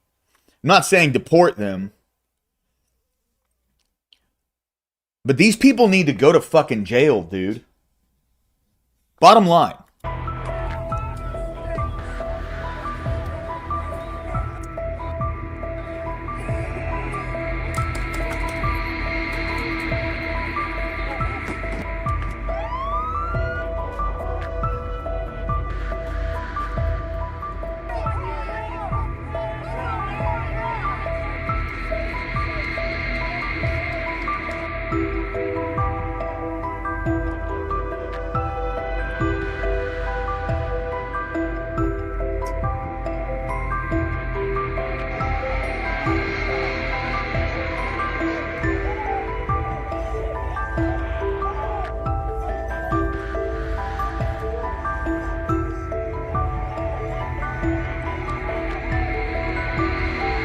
These are well-funded groups, and the relentless nature, of course, speaks to that as well. And then, of course, you've got the leadership that's part of that money funneling that continues to side with the criminals, continues to allow these groups to run essentially with impunity. And speaking of aiding illegal crime, it's not just the chaos on the streets, it's also the official actions that are being taken by people like J.B. Pritzker, who, by the way, just took it a step further. Cook County Circuit Chief Judge Timothy Evans is barring civil arrests of people when they are at county courts. Evans said in a statement, quote, "Access to justice depends on every individual's ability to appear in court without fear or obstruction. Our courthouses remain places where all people, regardless of their background or circumstance, should be able to safely and confidently participate in the judicial process." Chicago courts, under his directive, are now barring ICE agents and Border Patrol agents from arresting illegal immigrants inside courthouses. And of course, what does that mean? That means the governor of Chicago is working tirelessly to protect criminal, illegal aliens, gang members, drug offenders, predators, vicious... Good fucking luck with that, bro. That's insane. Like, states can't impede on federal law enforcement. They can't do it. California passed that bill banning ICE agents from wearing fucking masks, and they still wear them. Are you kidding me? Violent criminals. You could be a foreign gang member in the country illegally, wanted for a violent crime, but if you step foot in a Chicago courtroom, you're now protected by Democrats. It's completely out of control. Oh, and how could I forget? As we've seen, ICE agents are under attack in Chicago, and what are local leaders doing? Well, as federal agents have built a barricade around the ICE facility that's being assaulted every day, left-wing judges are now ordering that federal agencies take down those barricades. In other words, they're sending a message to their activist army, their political terror army on the streets, that ICE is open season. The facility is open to attack, protect criminals, and sabotage the feds. Just like what we saw when J.B. Pritzker and Mayor Brandon Johnson ordered CBP to stand down after ICE agents were being literally ambushed in the streets. It's lawless, it's third world, and the craziest part of all, it seems as though the people might be footing some of the bill. And that's no longer a conspiracy theory anymore. No, we now have the receipts. Billions of public dollars flowing into radical political groups, all left-wing in orientation, with these groups hell-bent on attacking the nation, attacking federal officers, fighting against American sovereignty, protecting criminals over American citizens, all under the guise of providing... I mean, there's no allusion to what's actually going on here, right? Like, let's be real. What's going on is we're deporting these people and giving them something to be scared of to be here, so they'll go the fuck home themselves. And we're doing that because when the census comes through, it counts these people and gives these other states more congressional power, right? It gives them more seats in the House. It gives them more electoral votes. That's why they want to defend this. There is no other reason. These politicians obviously don't give a fuck about these immigrants. They don't care about the citizens of their own cities. They don't give a fuck about any of these people. What they care about is entrenching themselves into the system via higher population counts, which equals more electoral college votes and more House congressional seats. That's it. That's all this is. There's nothing more to it than that. Like, what's going on, Level 4 Lobster? Good to see you, bro. Welcome in. I am one of the folks that is in the camp of none of these politicians give a shit about values or anything like that. What they care about is changing the dynamic of power within Congress. The reason they follow a value structure solely comes down to what is going to give them more power. All of them, right?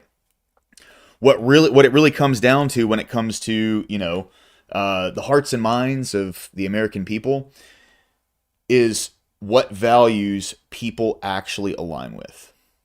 That's all. There's nothing more to it than that. I don't believe any of these politicians actually believe what they say they believe in. I mean, look at Trump. Trump is the most moderate Republican I've ever seen in my lifetime. For sure. He's pro-gay marriage, and he's fucking pro-choice.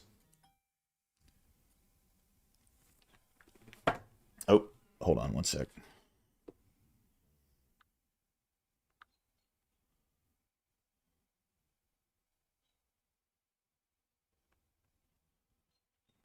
Cool. Okay. Sorry. But that's the bottom line. He's a pro-choice, pro-gay marriage president. He was the first Republican to ever run as a pro-gay marriage president when he started his bid in 2015. Openly. He's the most moderate Republican we have ever seen in American history. And you can't fight that.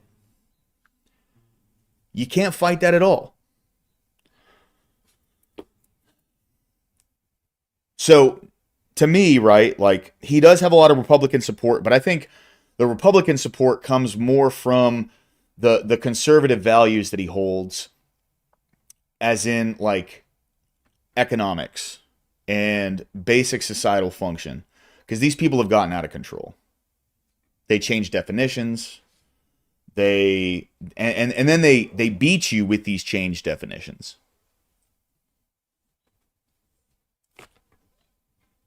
That's all it is.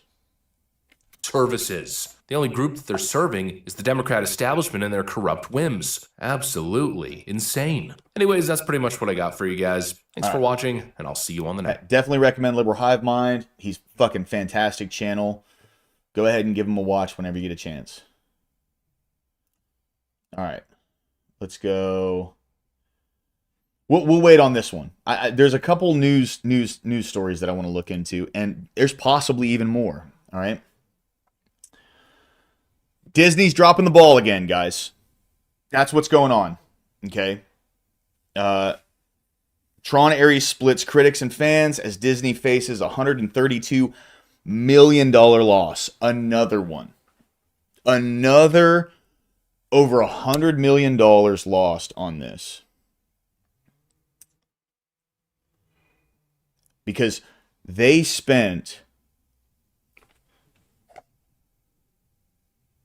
I think he has support because he's a winner. No, fair, and he gets shit done. 100%. I absolutely agree. Yeah. Yeah, 100%. He gets things done, and he gets things that people agree with for the most part. Right? Like, at least now he is. He's really going hard on those 80-20 issues. Immigration, the trans bullshit. I mean, like easy W's. And the Democrats, just like any loser, let's be honest here, the Democrats, like any other loser, are saying, well, you're a bad person for not believing this. That's all they got.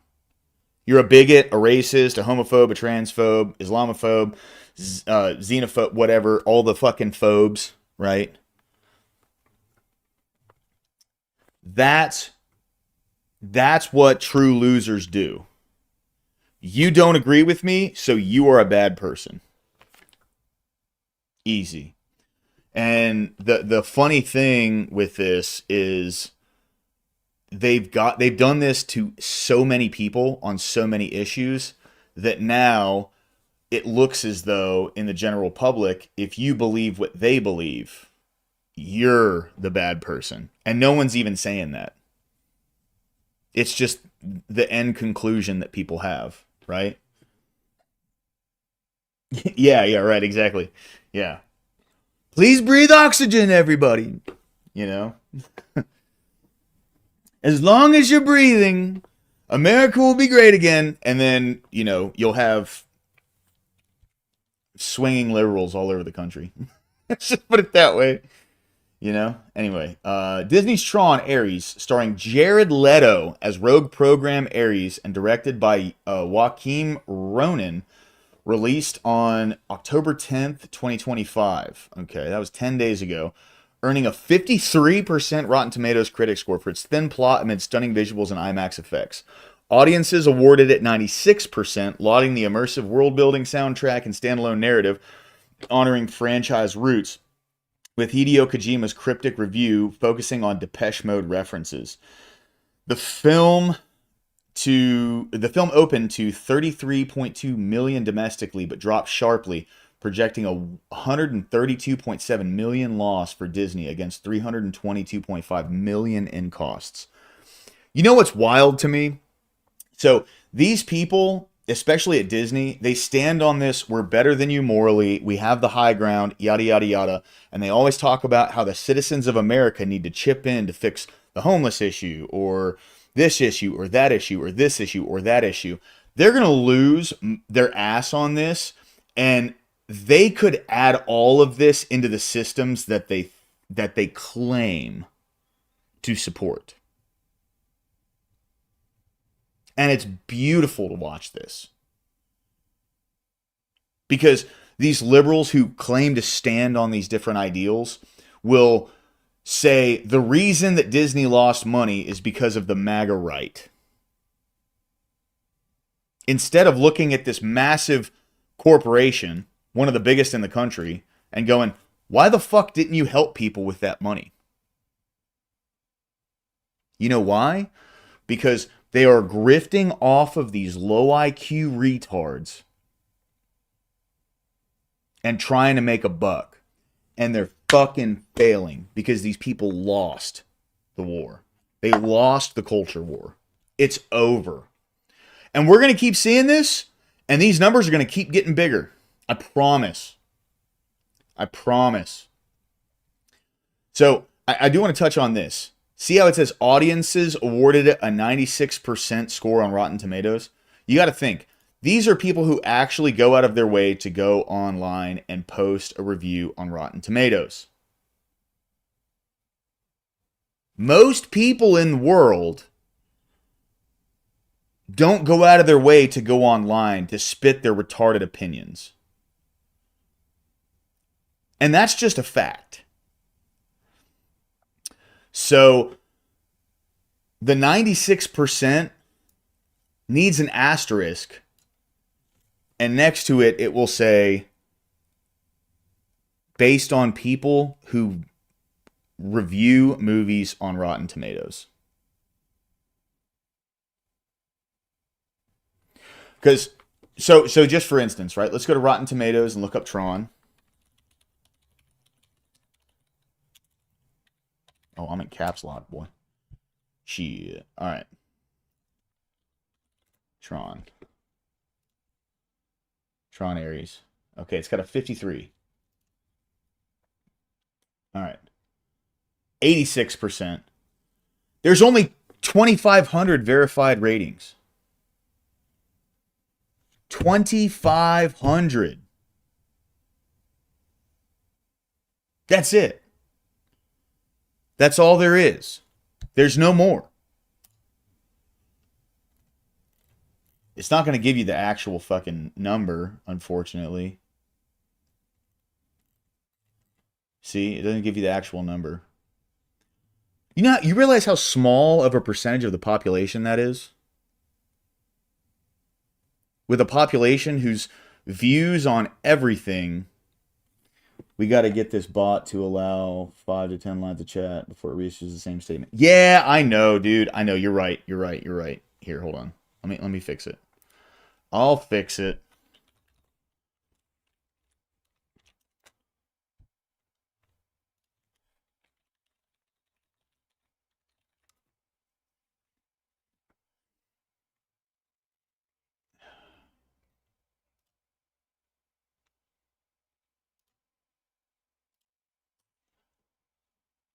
One sec.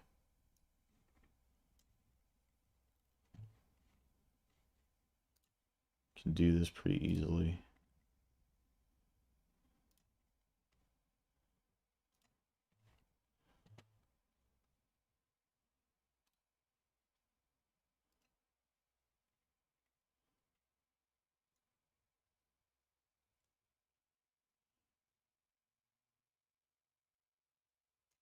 There we go.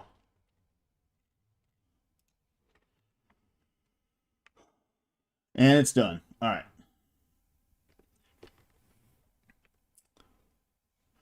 Yeah, I mean, 100%, dude. 150%. Yeah, but thank you for that, EOD. I appreciate it. I needed that reminder. Because earlier, I mean, it said the same line like 8 times in a row because there weren't that many people in chatting. So it is what it is, bro. I'm not that worried about it anymore. But I did fix it. So, okay. So let's go ahead and talk about this whole thing with TwitchCon and Emiru, right? So, 2 days ago, Emiru was doing a meet and greet. Like, by the way, that she was forced to do. She was required to do this in order to keep this cosplay show that she does. And some dude came up to her and tried to kiss her on the mouth.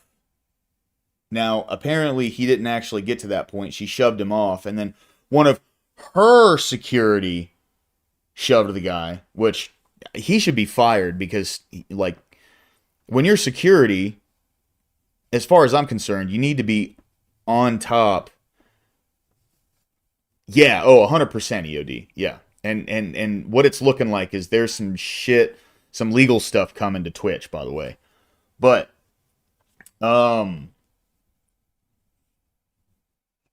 first of all, no matter if it's a major streamer or just a regular person, You should never fucking do this to anybody.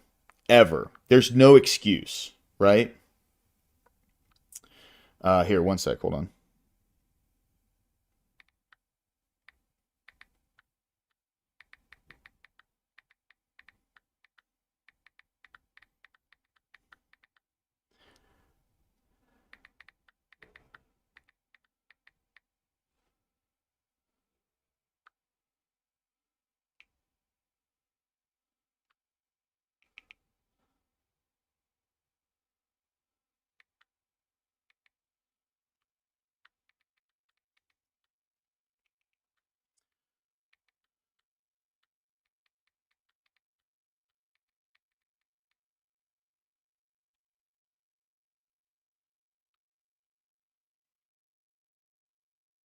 All right. But there's no reason to do that to anybody in general. Just out of like common human decency. Yeah, so right, exactly, EOD. They gave him a 30-day ban from the platform. And then Corey, to what you're saying, so what happened is she had a security guard, which, you know, Emiru's hot, dude. Let's just be honest, right? And there are people out there that are very fucking weird when it comes to like parasocial relationships that level 4 lobster, that's hilarious. But they get very weird when it comes to parasocial relationships with like streamers online and people who are in, you know, like the live stream space, right? So she had some dude like following him around, and the guy, her security guard, grabbed the dude and was like, you need to fucking stop. And they called the police, and he held him till the police got there. And that's why they banned him, because he put his hands on somebody. How the fuck else are you supposed to actually do something about it? Let's be real here, dude. Does he actually have to like grope her for you to act like be able to put your hands on somebody? It's insane. This is crazy, dude. So, a man, on October 18th at TwitchCon in San Diego, a man breached barriers and assaulted streamer Emery by grabbing her face in an attempt to kiss her during her meet and greet, with event security not intervening immediately and allowing him to walk away. So, by the way, the security guard that shoved her was her personal security. It was not the TwitchCon security. Emiru, whose real name is Emily Shunk, detailed the incident in a statement on X, contradicting Twitch's claims of swift action and revealing that executives initially proposed only a 30-day ban, which was extended to indefinite after her team's advocacy. Okay, so they are indefinitely banned from Twitch now. So they're going to make another they're going to make another account. What the fuck does that do? She is now pressing charges against the assailant. The event has exposed ongoing safety concerns for female creators, including Twitch's prior ban of Emiru's preferred bodyguard, prompting criticism from the streaming community and demands for better protocols for allowing personal security. Yeah, dude, you got to think, bro. People who are on Twitch watch people like Hassan, and these are all a bunch, and Vosh. These are all a bunch of mentally ill, crazy people. Dude, like, there's nothing else to it.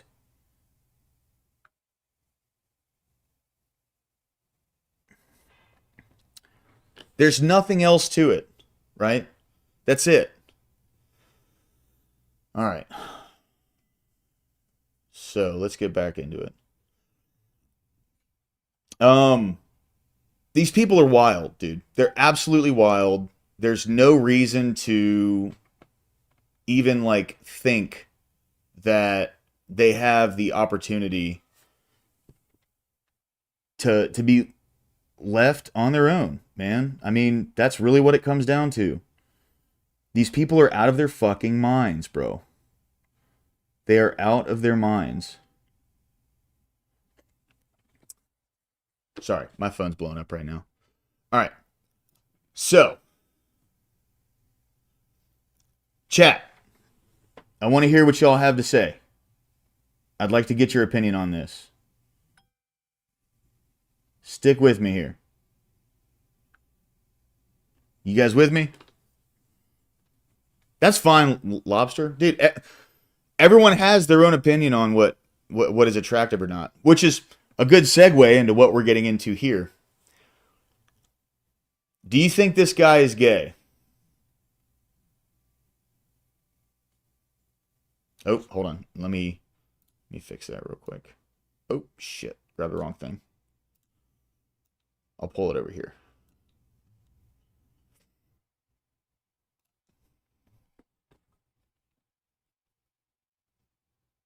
What do you guys think? Is he gay?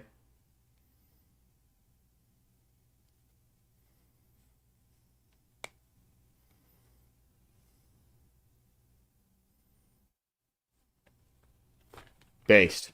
Thank you. So I had to. That's really all I wanted to pull up with this. That's a dude. That is a man. What's up, Jess? Good to see you. How you doing today? Welcome in. This is a man on the right.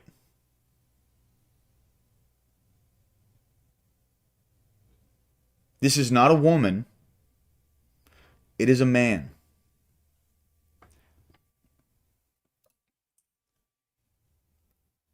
And, oh, let's see. Ketchup does not exist. What are you having with these? Mayonnaise. Easy. Mayonnaise and mustard.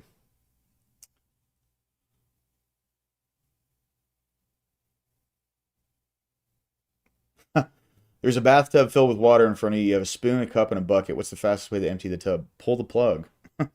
Pull the plug on the drain. That's crazy.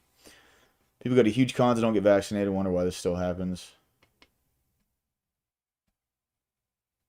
That's a pregnancy test. Is he that?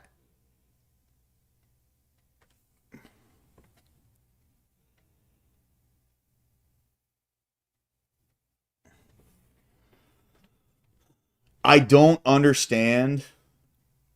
This has got to be a troll, bro. That's got to be a troll. All right.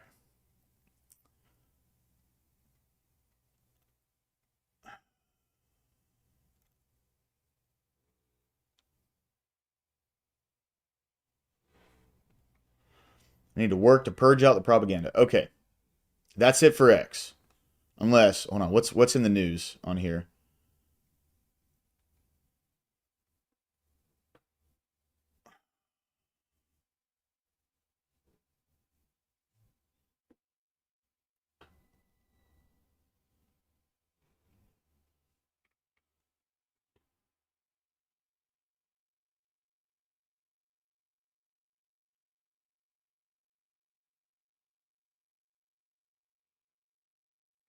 Well, so no. So Big Soda, here, if you want to jump into Discord, you're more than welcome to. I'll go ahead and jump into Discord. Anybody that wants to jump in and bullshit for a little bit while we go over some stuff. I'm in the Watershed. Come on in, boys. Come on in. But so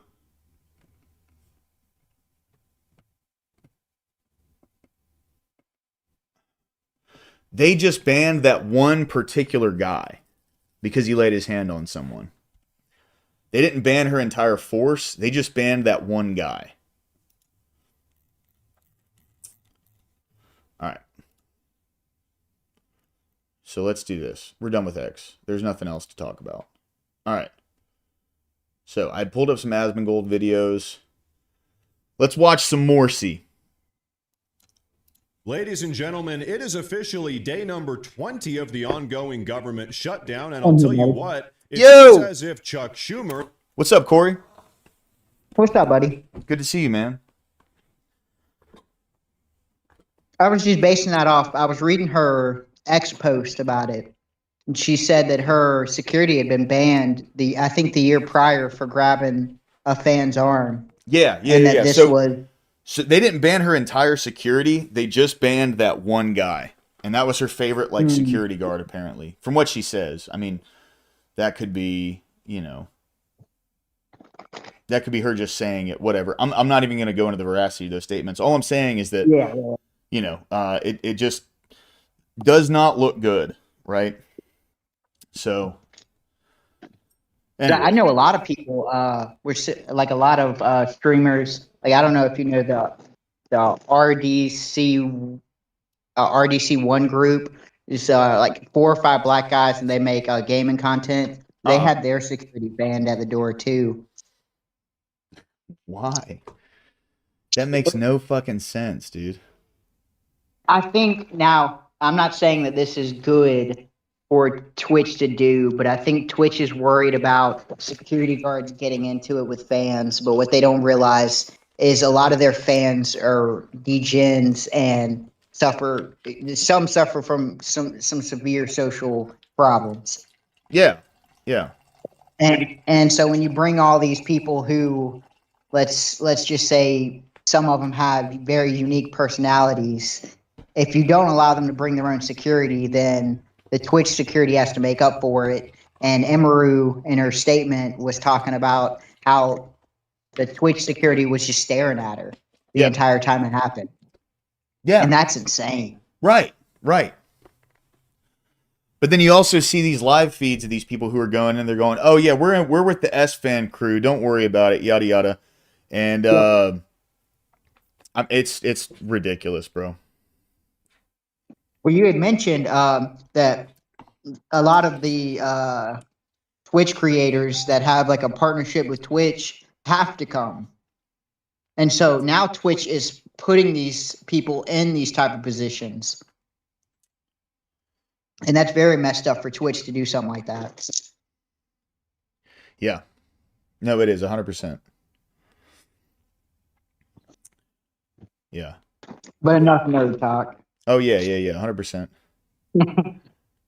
Yeah, I will say, just talking about what Jess White and EOD are talking about, it has been interesting watching all this play out. That's all I'm going to say on it. I don't have anything else that I want to say online. It has been very interesting watching all of this play out. I was not expecting it to turn out this way. Pretty fucking cool. Anyway, so I'm going to get back into Morrissey. So this is his video on Chuck Schumer preparing to surrender, and they're going to, like, they had these massive protests. Let me rant for a second. They had these massive protests, the No Kings protests, and yes, there were a bunch of people at them. Don't get me wrong. I'm sure there were, right? I don't think anybody else who does not, like, intensely follow this stuff actually gives a shit about any of this. And I'll be honest, there were probably a ton of people at these protests specifically just to try and get laid.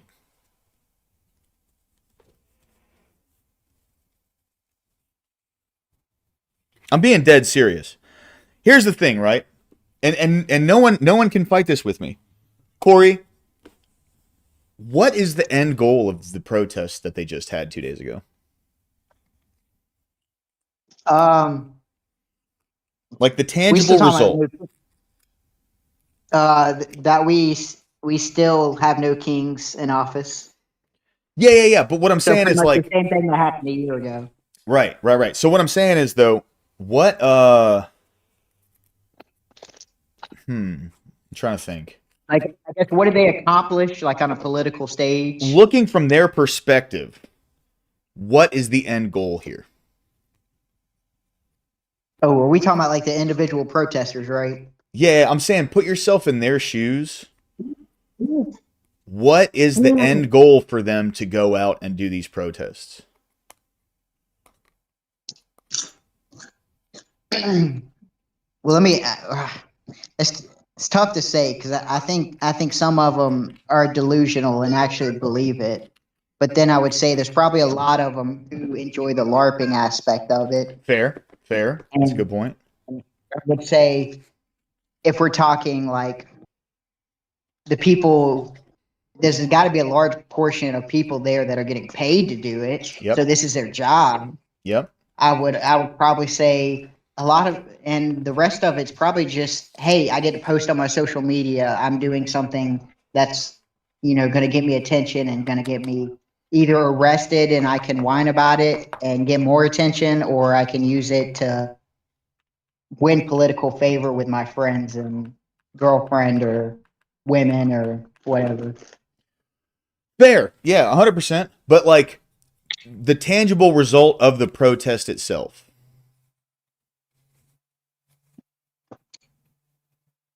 I mean, I'm going to say nothing.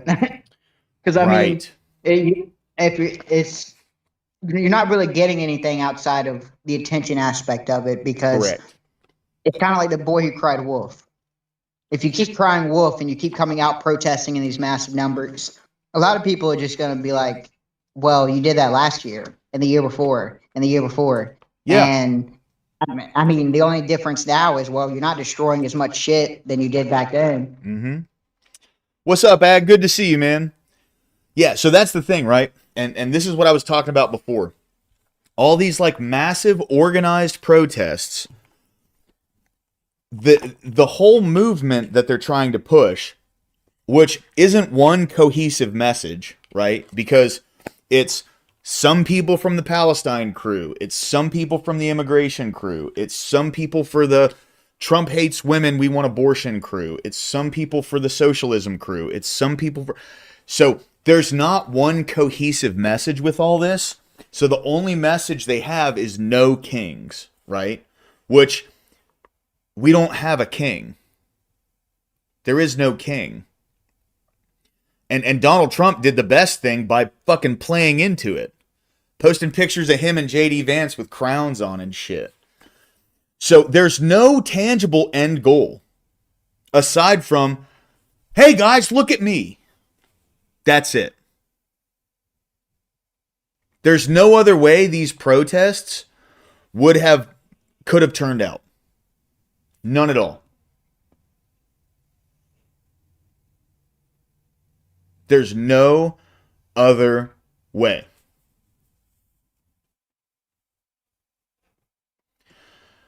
So they have their protest. And for the past 2 days, guess what? Everybody just went right back to living. Honestly, Saturday was a very normal day for me. Very, very normal. I went to work. Funny enough, because they did have a pretty big protest here in Birmingham. It was in the Railroad Park. But I didn't hear a single thing about it. I forgot it was going on until the end of the night. When I got home and got online, I forgot it was even happening. Well, it's ironic. They've been having it over there in England and stuff like that, where they do actually have a king. Well, yeah. But the funny part about that is they've also had other massive protests over there due to immigration. Same with Germany. Oh, yeah. Same with Spain. Spain's going wild right now. Same with France. I mean, all over the world, these countries that are being inundated with immigrants that are just walking in, right? No checks, no nothing. They're having these massive protests with an end goal, and no one has talked about any of that. Nick Shirley's a fucking legend for that, by the way. He was over there in the streets with these people. But the media is not talking about those. And to think that some bullshit movement that has literally no fucking end goal is going to overshadow protests happening all over the world it's fucking nonsense. It's nonsense. So anyway, let's get hang on, let me add this one thought to it.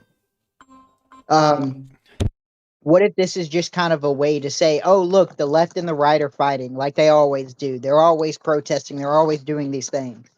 So you've got these big NGOs that are funding these No Kings protests to kind of counteract all these immigration protests that are going on in the world. So when people who aren't paying attention, all they see is, oh, well, look, the left and the right, they're out protesting against each other again. And it kind of quells the fact that, oh, the news isn't strictly there's 100 immigration protests around the world.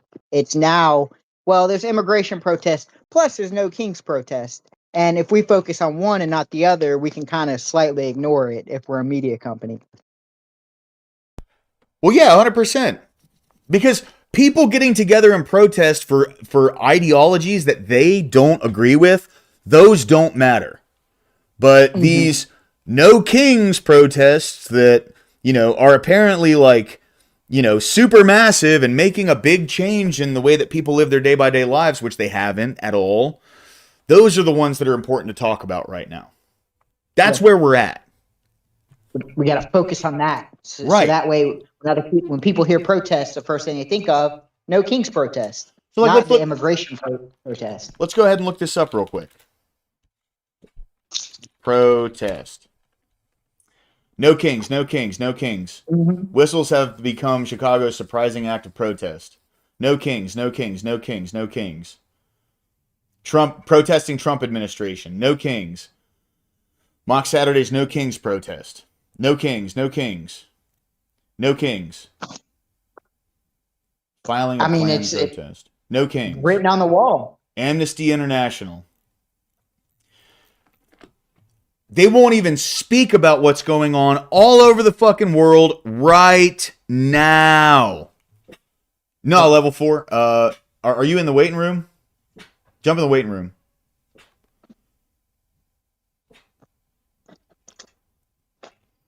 I'm in the plebeian watershed.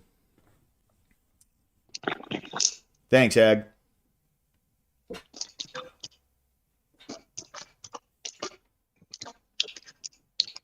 And it goes to show you they're trying to take out populist movements. The immigration is a huge populist movement philosophy. Yep.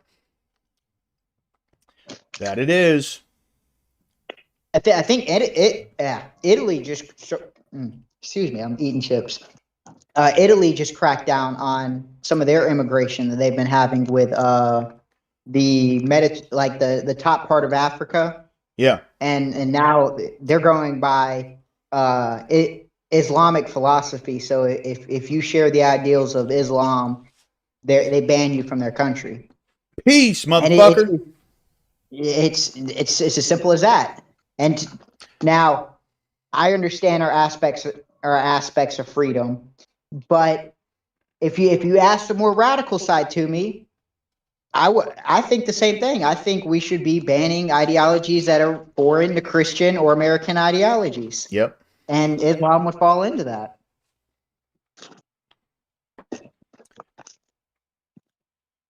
But see, it doesn't matter.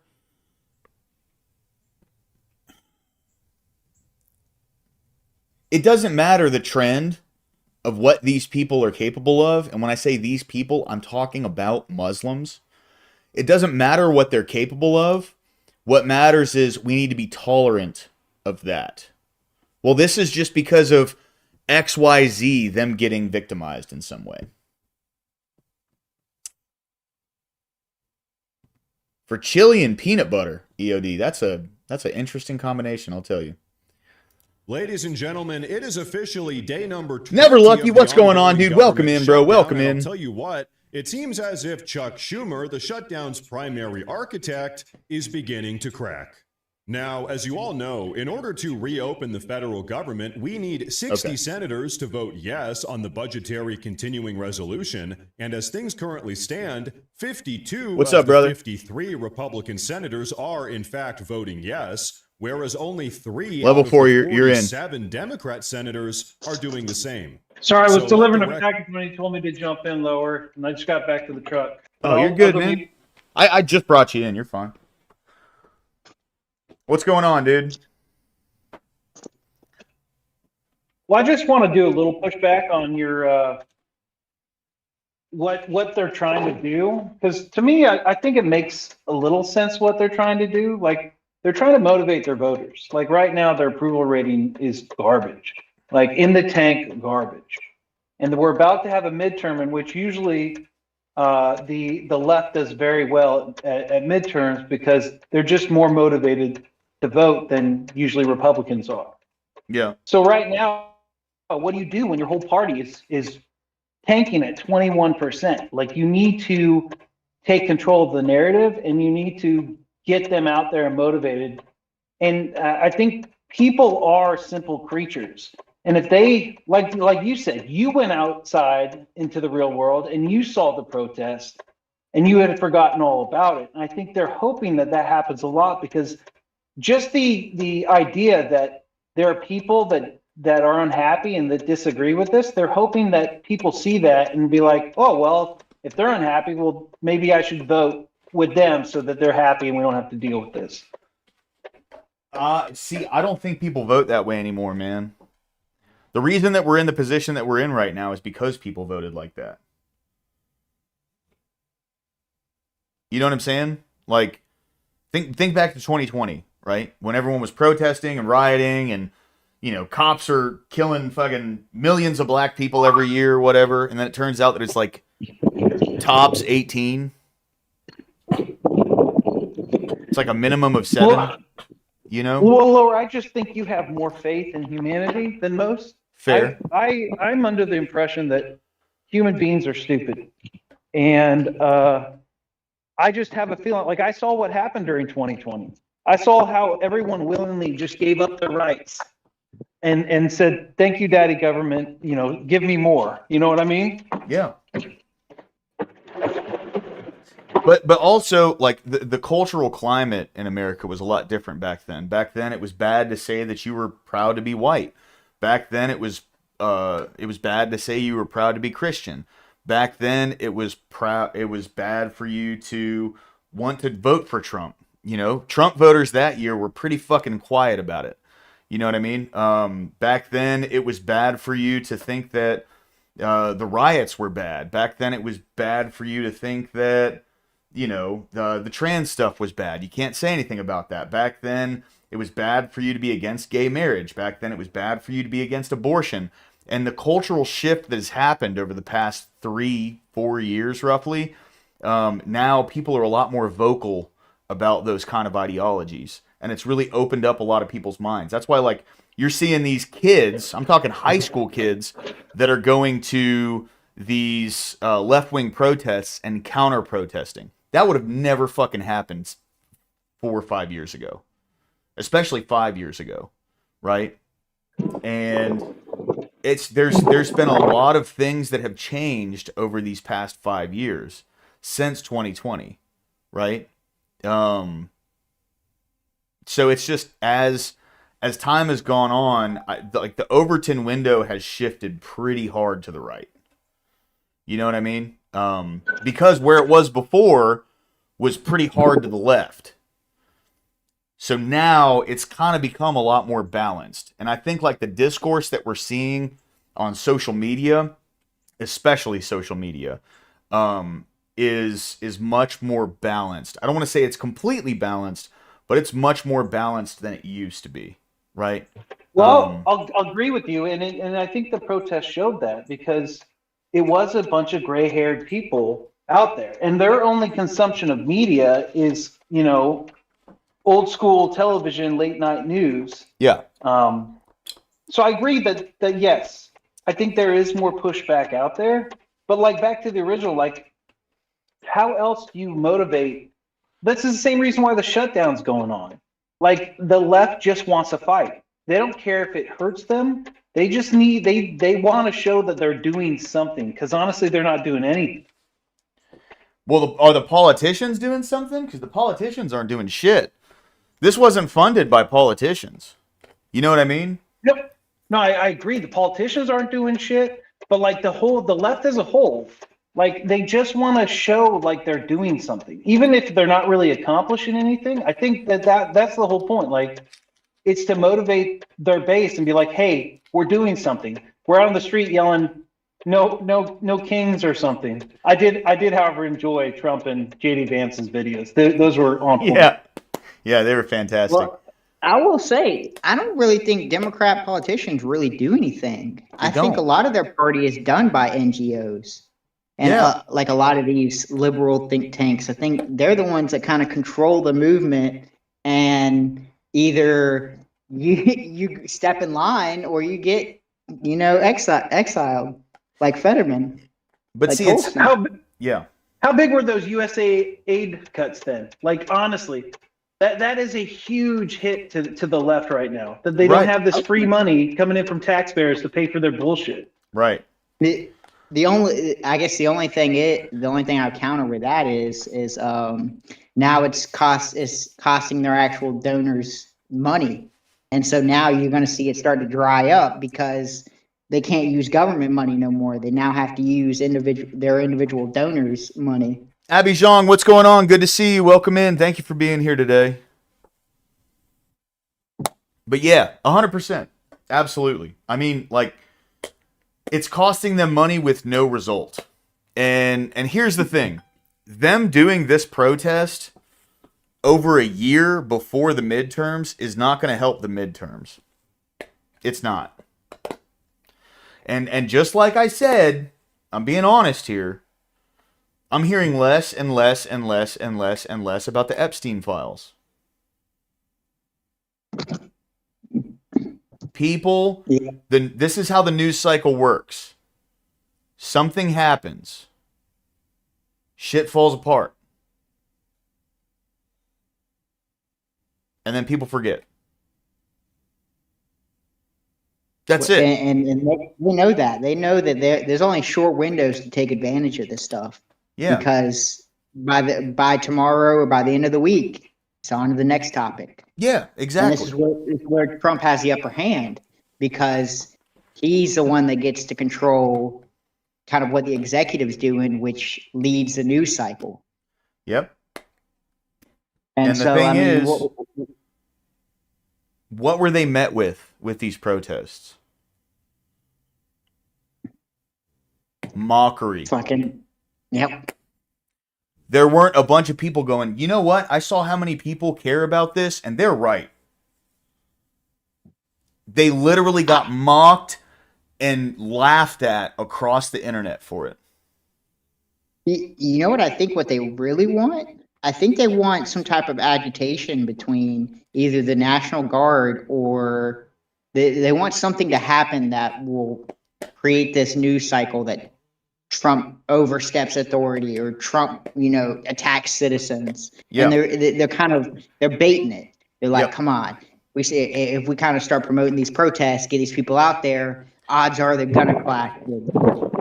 Yeah. Does anyone here watch any of Andrew's riot streams or his protest streams? I did I've back seen during two of them. I did back during the first round of like ICE riots in LA. I haven't seen any of the recent ones. Well, like, I EOD will appreciate this because I was in NASCAR, but like, I find myself watching these streams hoping for a crash, and I know I'm not alone. But like, that's why I think Big Soda is correct here. Like, they are going up to the line as close as they can, and they just want a reaction. They want something to put on the news that says these people are violent. They need to get out of our city. And I just hope that the people in charge are talking to their men before they go out and be like, listen, it sucks, but you're just going to have to eat everything coming your way. And I hope nothing happens, honestly.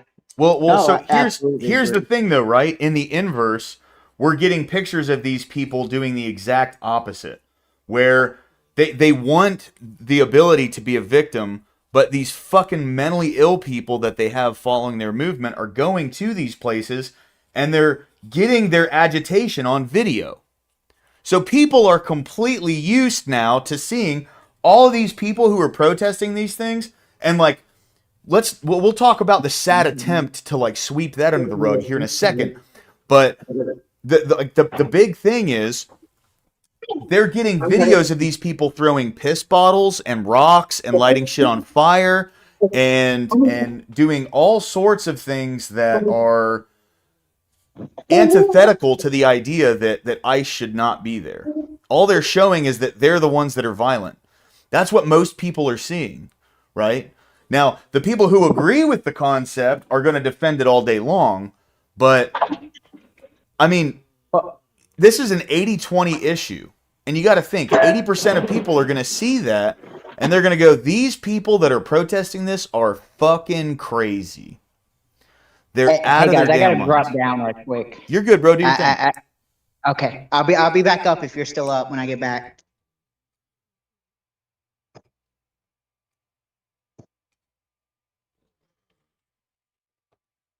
Yeah, same, EOD. Same here. They need to put him in fucking jail. Like, not indefinitely, but for a good while. You know what I'm saying? That's what needs to happen.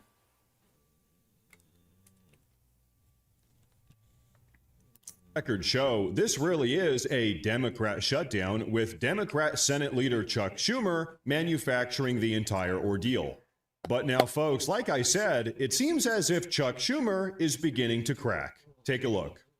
A lot of our friends in the Senate have said that it was just bad optics for Democrats to open the government before the No Kings rally, and that now there's a shot that this week things will come together and very quickly the moderate Democrats will move forward and get us an open government, at which point we can negotiate whatever policies they want to negotiate with regular order.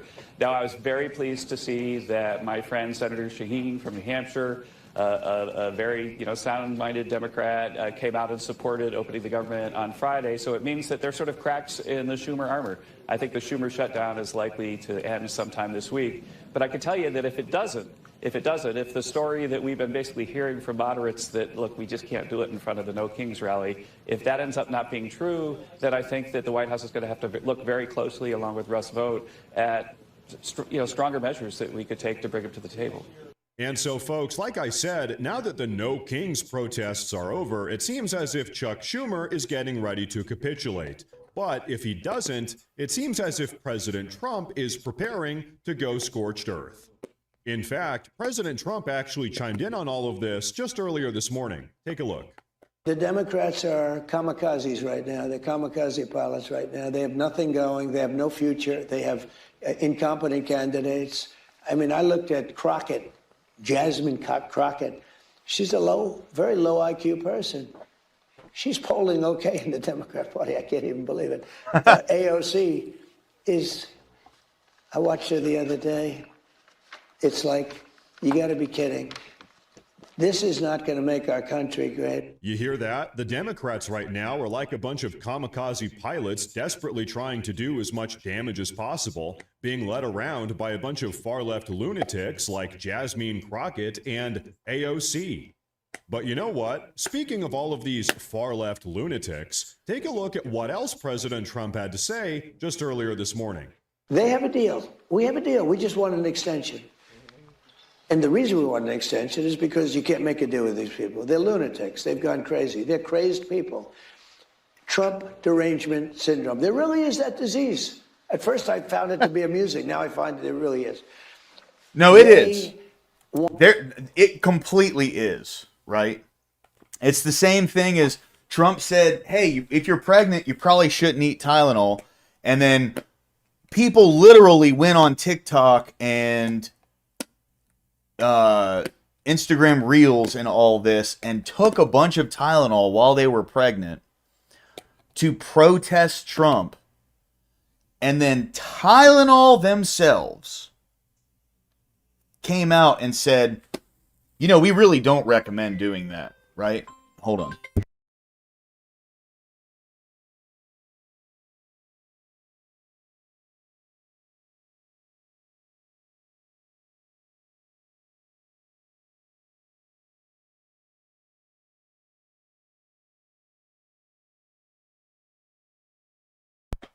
Tylenol themselves came out and said, you probably shouldn't do that.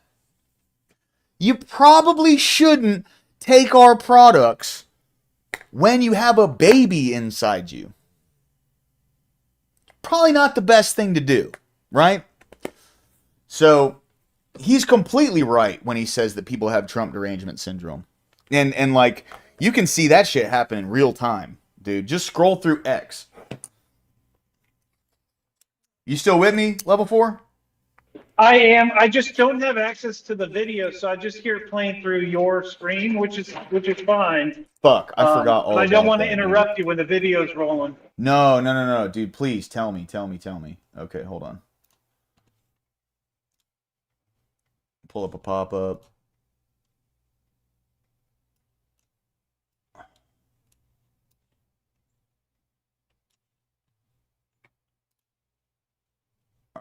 I'll share my screen. But there you go, bro. It's shared. I do want to comment on.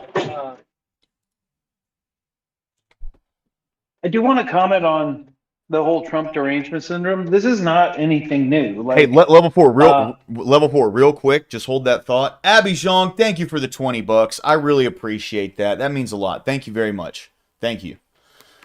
All right, go ahead.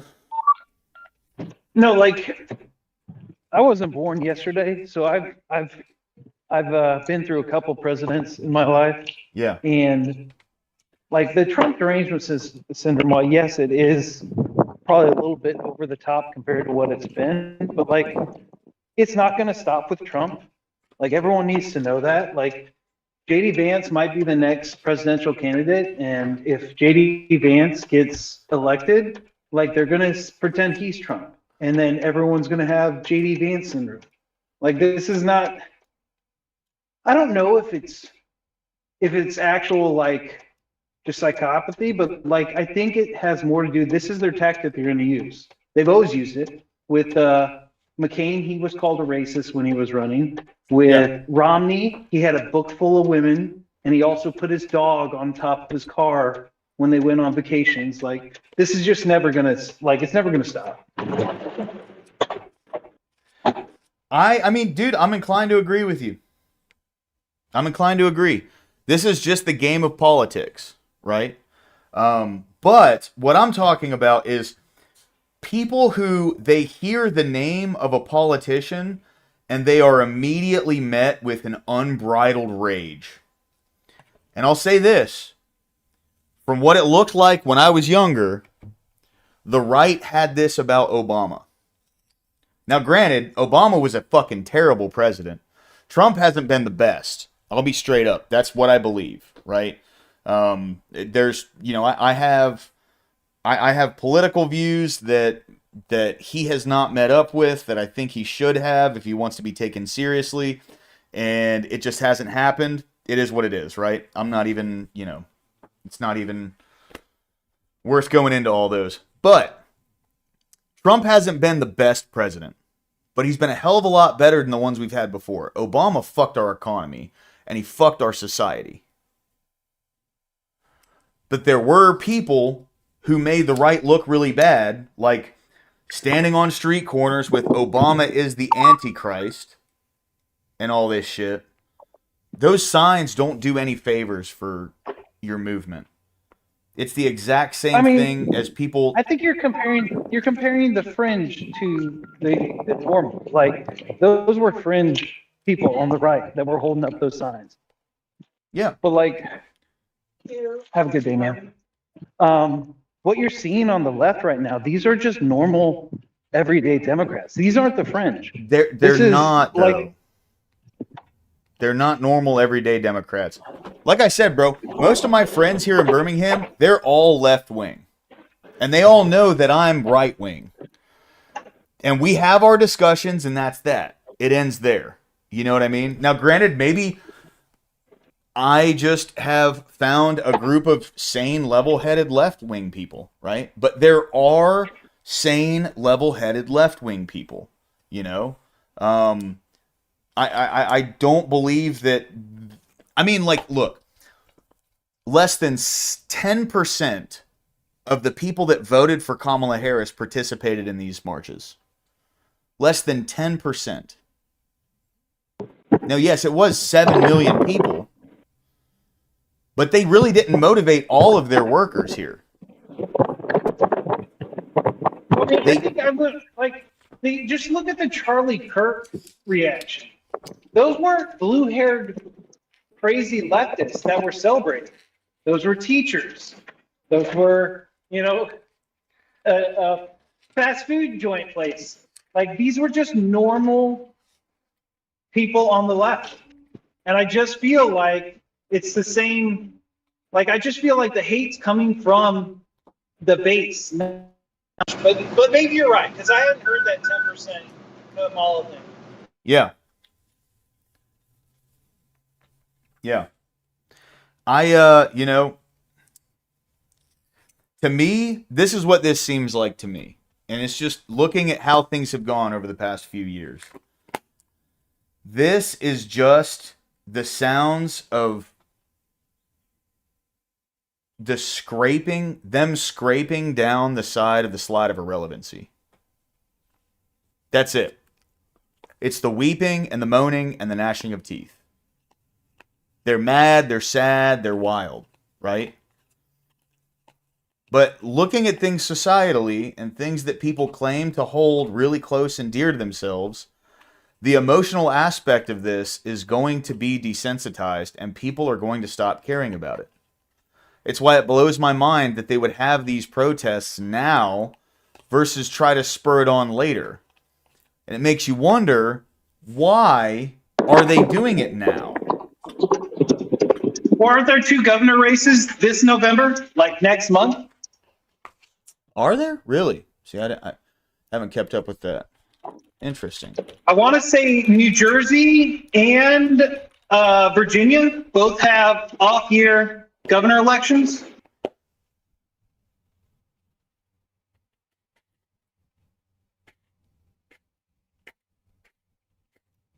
The governor races that will reshape the South.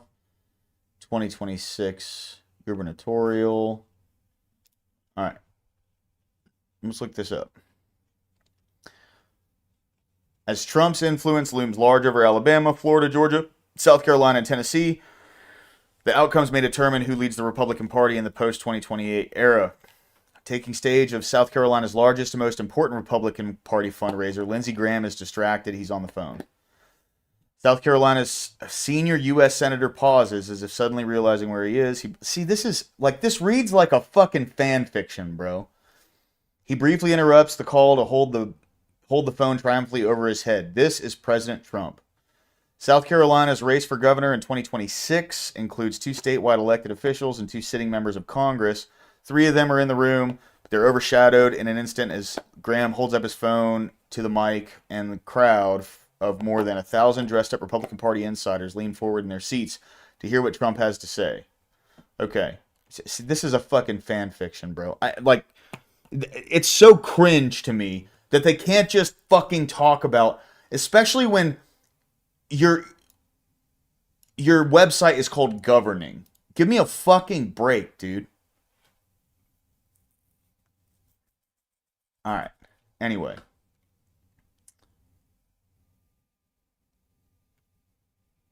Okay, 2 governorships.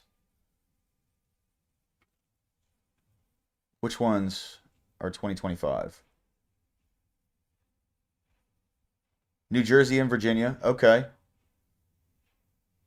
And then 36 states follow in 2026. All right, Virginia.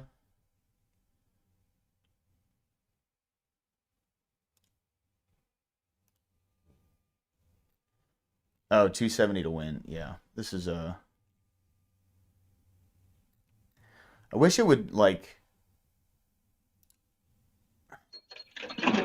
And not only do you have the 2 governor races, but then even you got Rob talking about in PA, they have a Supreme Court amendment or something about them being able to serve. Like, there are elections that are happening this November that will make a difference in some of these swing states. Yeah. I think the timing of it being here in October probably had something to do with it, but I don't know. I'm not tied into the Democratic machine. This has it's these radical progressives and leftists have pushed things way too far, just tired of tolerating the lack of willing to engage in public debates, and done in a way that you don't have to worry about your own safety. Based 100%. Abby. All right. So what it's looking like is Mikey Sherrill holds a slight lead over Jack Ciattarelli. Likely voters to back Cheryl. 44% back Chiarelli. 1% back the fucking Libertarian. And then the Socialist Worker Party. 1%. Yeah. This compares to Quinnipiac. Oh, and then you have the New York mayor race, too. Isn't that in November? Yeah. Now, granted, I'll be honest, I'm pretty sure Zoran Mamdani's going to win, dude. Like, almost guaranteed. But I mean, oh, fuck. It sucks Hold for on. people in New York, but sorry. Real quick, I'm getting a bad echo. Let me fix it. I forget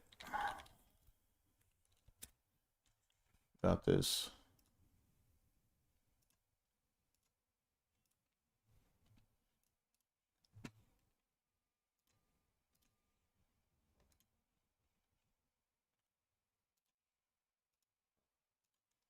All right, talk to me, Lobster. Well, I was just going to say, I think I agree with you. I think Mamdani is going to win, but is that really a win for the left? Like, if a socialist, a self-proclaimed socialist, wins New York and then has a year to fuck it up, like, to be honest, you couldn't ask for a better political commercial. Right, 100%. And that's what's going to happen. That's what's going to happen.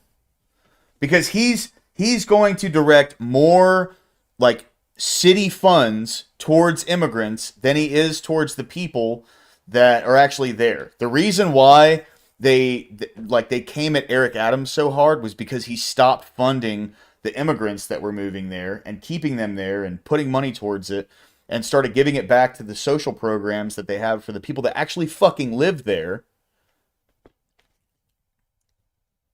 But people who aren't on those social programs, they don't give a damn about the other citizens that were on those social programs because it doesn't fucking affect them. The second it affects them, it's going to make a difference, right? So we'll see. Also, I like polls are bullshit to me simply because when it comes to polls, right? Because these are polls. I know Quinnipiac's all right, but when it comes to polls, the sample size is a very small percentage of the actual people.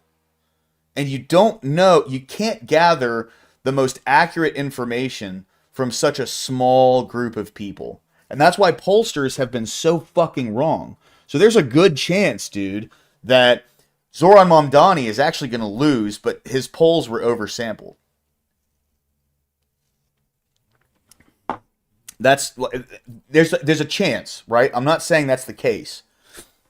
But, I mean, without a doubt, the whole concept of polling is just, it's a public sentiment.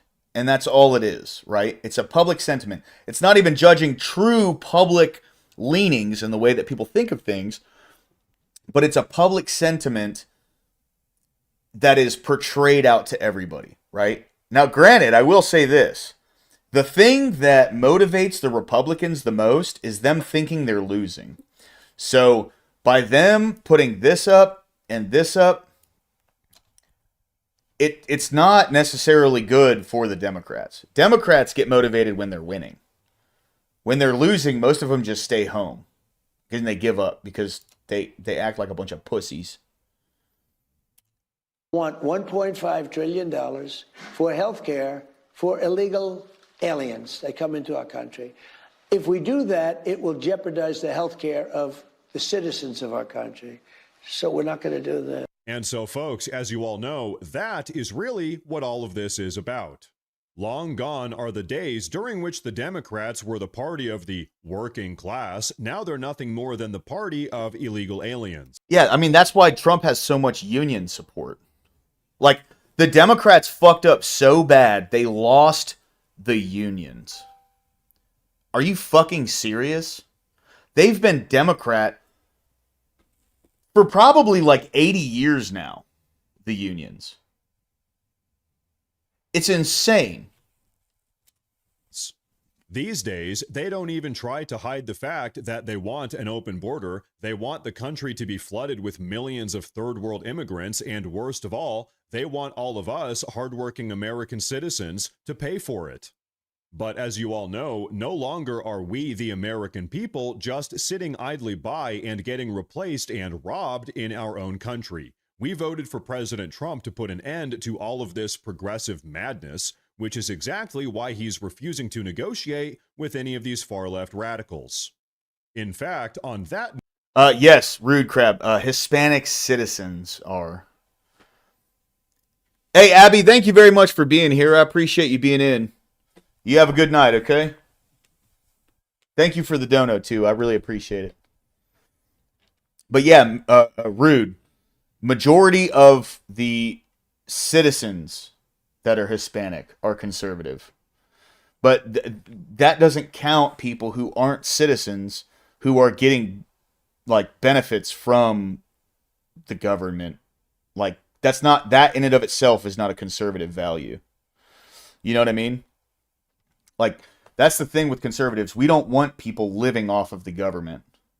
We want people going out and, like, participating in capitalism. Now, granted, there are people who fucking need it, right? Like, if your legs got lopped off in a car accident, or, you know, you have some disease that keeps you from working or whatever, fine. That's, like, a lot of people would not argue with them getting benefits. But when it comes to, like, able-bodied workers that could get out and participate in the system that don't, it makes no sense for them to be living off of people that are able-bodied and do participate. Like, that's really what all this comes down to, is, like, work for your cut. You know what I mean? That's what it's just the bottom line, you know? Note, I've got something I want you all to take a look at here, but first, I do want to say real quick that if you folks enjoy the daily news updates, please consider subscribing to the channel because it really does help a lot. But okay, check this out. But listen, what is the president going to engage on? The president's a great negotiator. He loves to cut deals. Like, this is his jam. He loves this kind of scenario where he can come in and figure out a Jess White, have a great night. Come back whenever, okay? pathway forward. The problem is Republicans have said, we're going to give it a clean CR. Democrats want to hold the American people hostage with funding the government, so the president really has nothing to negotiate on. See, that's the thing with this CR. This CR is the exact same one they've been passing for like 5 or 6 years now, and it's just adjusted for inflation. That's what they're voting on. Well, that's what I wanted to. I was really excited for Texas today that they finally, got $100 to boot me off. But I did really want to talk to Rob about this CR and how we go about moving forward. Because I mean, the way most shutdowns are always they always kind of fall out is it's all Republicans' fault in the end. Because the left owns mainstream networks, and these networks just go off and say, hey, it's all the Republicans' fault. And what is this? Who's this guy? Sean Duffy? I mean, he is correct that there's nothing in this bill that the Republicans put in. But if they're serious, if in 60 days of a shutdown, this automatically gives Trump the ability to start firing people like permanently, like the closer we get to that 60 days, Republicans should constantly be putting in something new every day. Incentivize them to go back to the original, because they're right. They don't have anything to negotiate. Well, maybe they need to put something in there to start negotiating. Oh, you don't want this thing? Okay, we'll take it out and we'll just do the clean CR. But right now, like we're kind of like sitting around twiddling our thumbs. I really think they should start putting in Republican wish lists into this thing. Yeah. Yeah.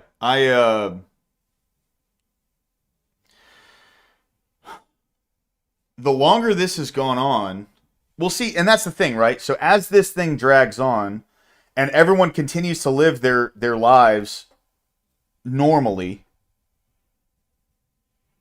people are not going to give a fuck about this.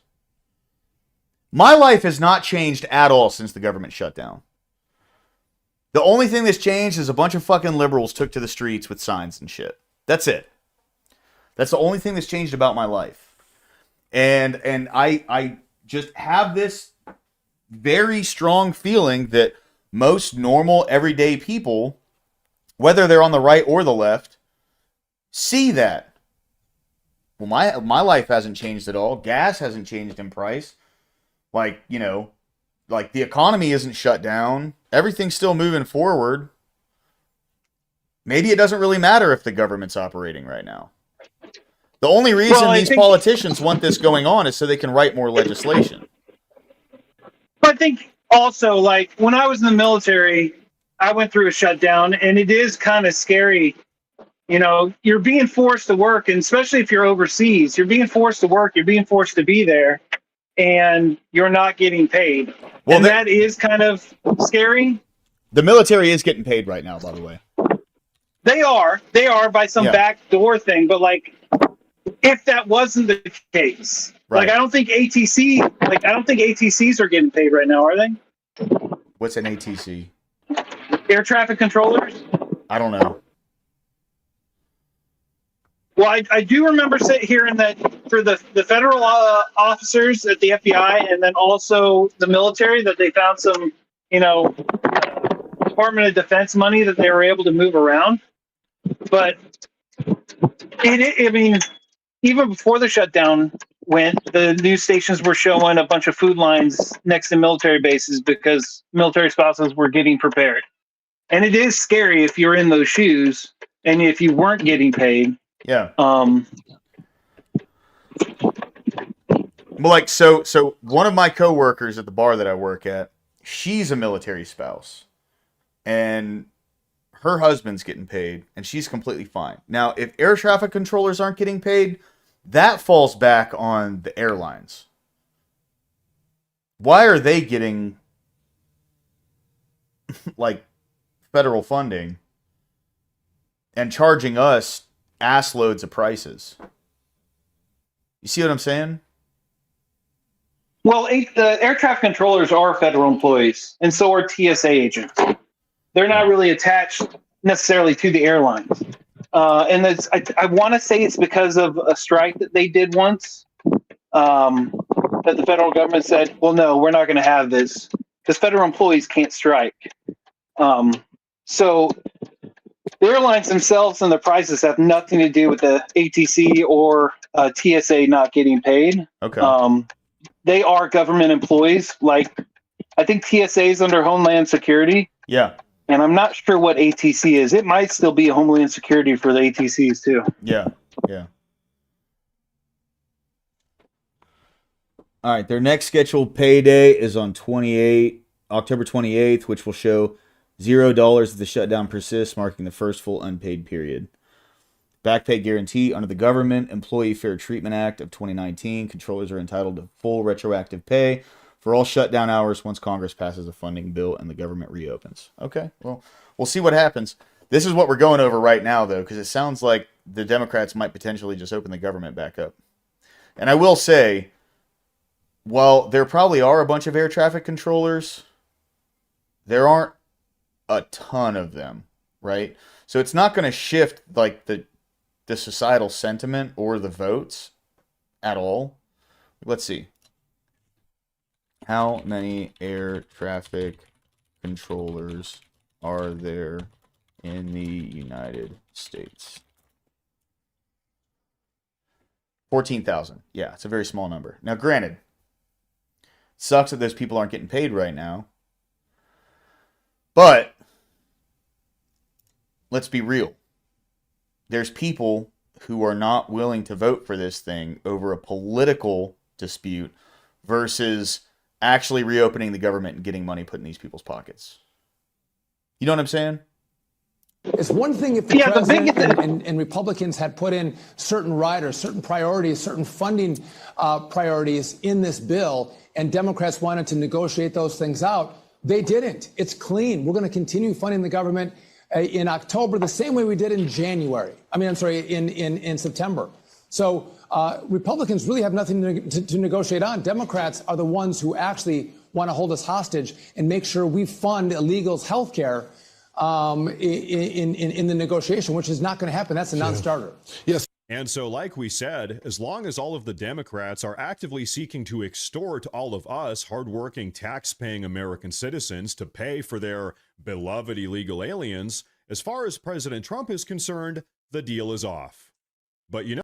So if these billionaires who are funding all these protests, and they have to be by exorbitant amounts of money, if they really give a shit about the illegal aliens and want them to stay, why, instead of funding the protests, are they not funding the healthcare or programs that will help these people get their healthcare? It's a very simple answer to that question. The answer to that question is the people funding these protests. What's up, Josh Blintzler? Good to see you, man. Welcome in. The people funding these protests do not actually give a fuck about these immigrants. They don't. They don't care. They will not use their own money to do it. They have to get taxpayers to do it. That's it. There's no way around that. Thoughts, Lobster? Yeah, I mean, you are correct. You're 100% correct. They don't care necessarily about the individual illegal aliens. What they do care about, though, I think, is the wedge issue itself, because it is a motivating issue.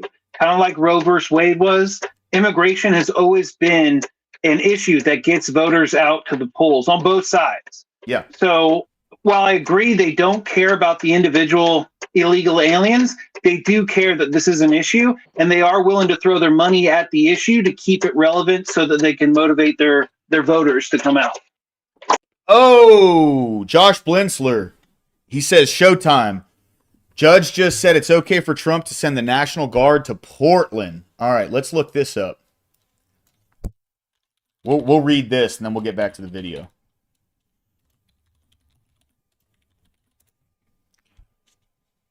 Ninth Circuit rules that National Guard can deploy troops to Portland. Beautiful. I'd like to find an article that is not by some fucking like mainstream media. Okay, here we go. The Hill. The Hill is they're very centrist. I'll give them that, right? Mr. Bill is at the Portland Center right now. Nice, dude. Good for him, bro. He's actually out there doing stuff. See, we don't have shit going on here in Birmingham, bro. There's nothing going on. I was thinking about going to the protests on Saturday, but I worked, so I was like, fuck it. I'll just go to work. You know what I'm saying? But, yeah, dude. Yeah, Mr. Bill's the bomb, bro. By the way, everybody, go like and sub Mr. Bill's stream right now, please. Sub to his channel, like his stream. He's a good dude. I really like Mr. Bill, man. Good for him, bro. 500 concurrents right now. What a legend, dude. I got a question on this when we read it. This is just the Ninth Circuit. So the state of, I'm guessing it was the state of Washington that brought this out, or the state of Oregon. Is this Portland or Seattle? What's the Ninth Circuit? Here, let's see. You got to look these things up. Well, being that it's the Ninth Circuit, Appeals, Ninth Circuit.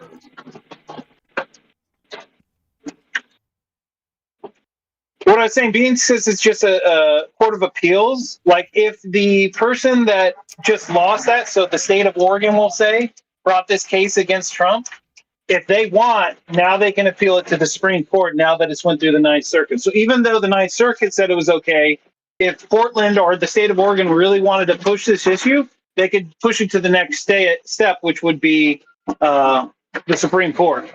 So this might not be done. Yeah. Yeah. Yeah, it's very true. We'll see what happens. But I mean, the Supreme Court is going to rule in favor of this. Like, I genuinely think that. Even though they went 5-4 on that funding for USAID and like unfreezing the money, but the only reason they did that was because it was already pre-contracted. So we're going to have another $2 billion. They didn't approve the money continuing to be spent. They proved the payments that were shut down before. That's all. So we'll see what happens. I just don't trust Amy Coney Barrett. I really don't. Outside of abortion rulings, I just don't trust her. Yeah, well, she just doesn't want to get people showing up to her house like Kavanaugh. You know what I mean? I'm pretty sure that's what it is, right? Like it's a I woman, believe you. emotional appeal. That's the way that they operate. That's what it seems like this is. All right, so let's go ahead and read this. A federal appeals court on Monday said President Trump may deploy the National Guard across Oregon for now, a boon to his efforts to send troops into several Democrat-led cities. The 2-1 ruling from a 3-judge panel on the U.S. Court of Appeals for the Ninth Circuit lifts a lower court order halting Trump's deployment of National Guard members while the administration's appeal is resolved. The court previously let Trump resume control of Oregon's National Guard. Rather than reviewing the president's determination with great deference, the district court substituted its own determination of the relevant facts and circumstances, the undersigned order read.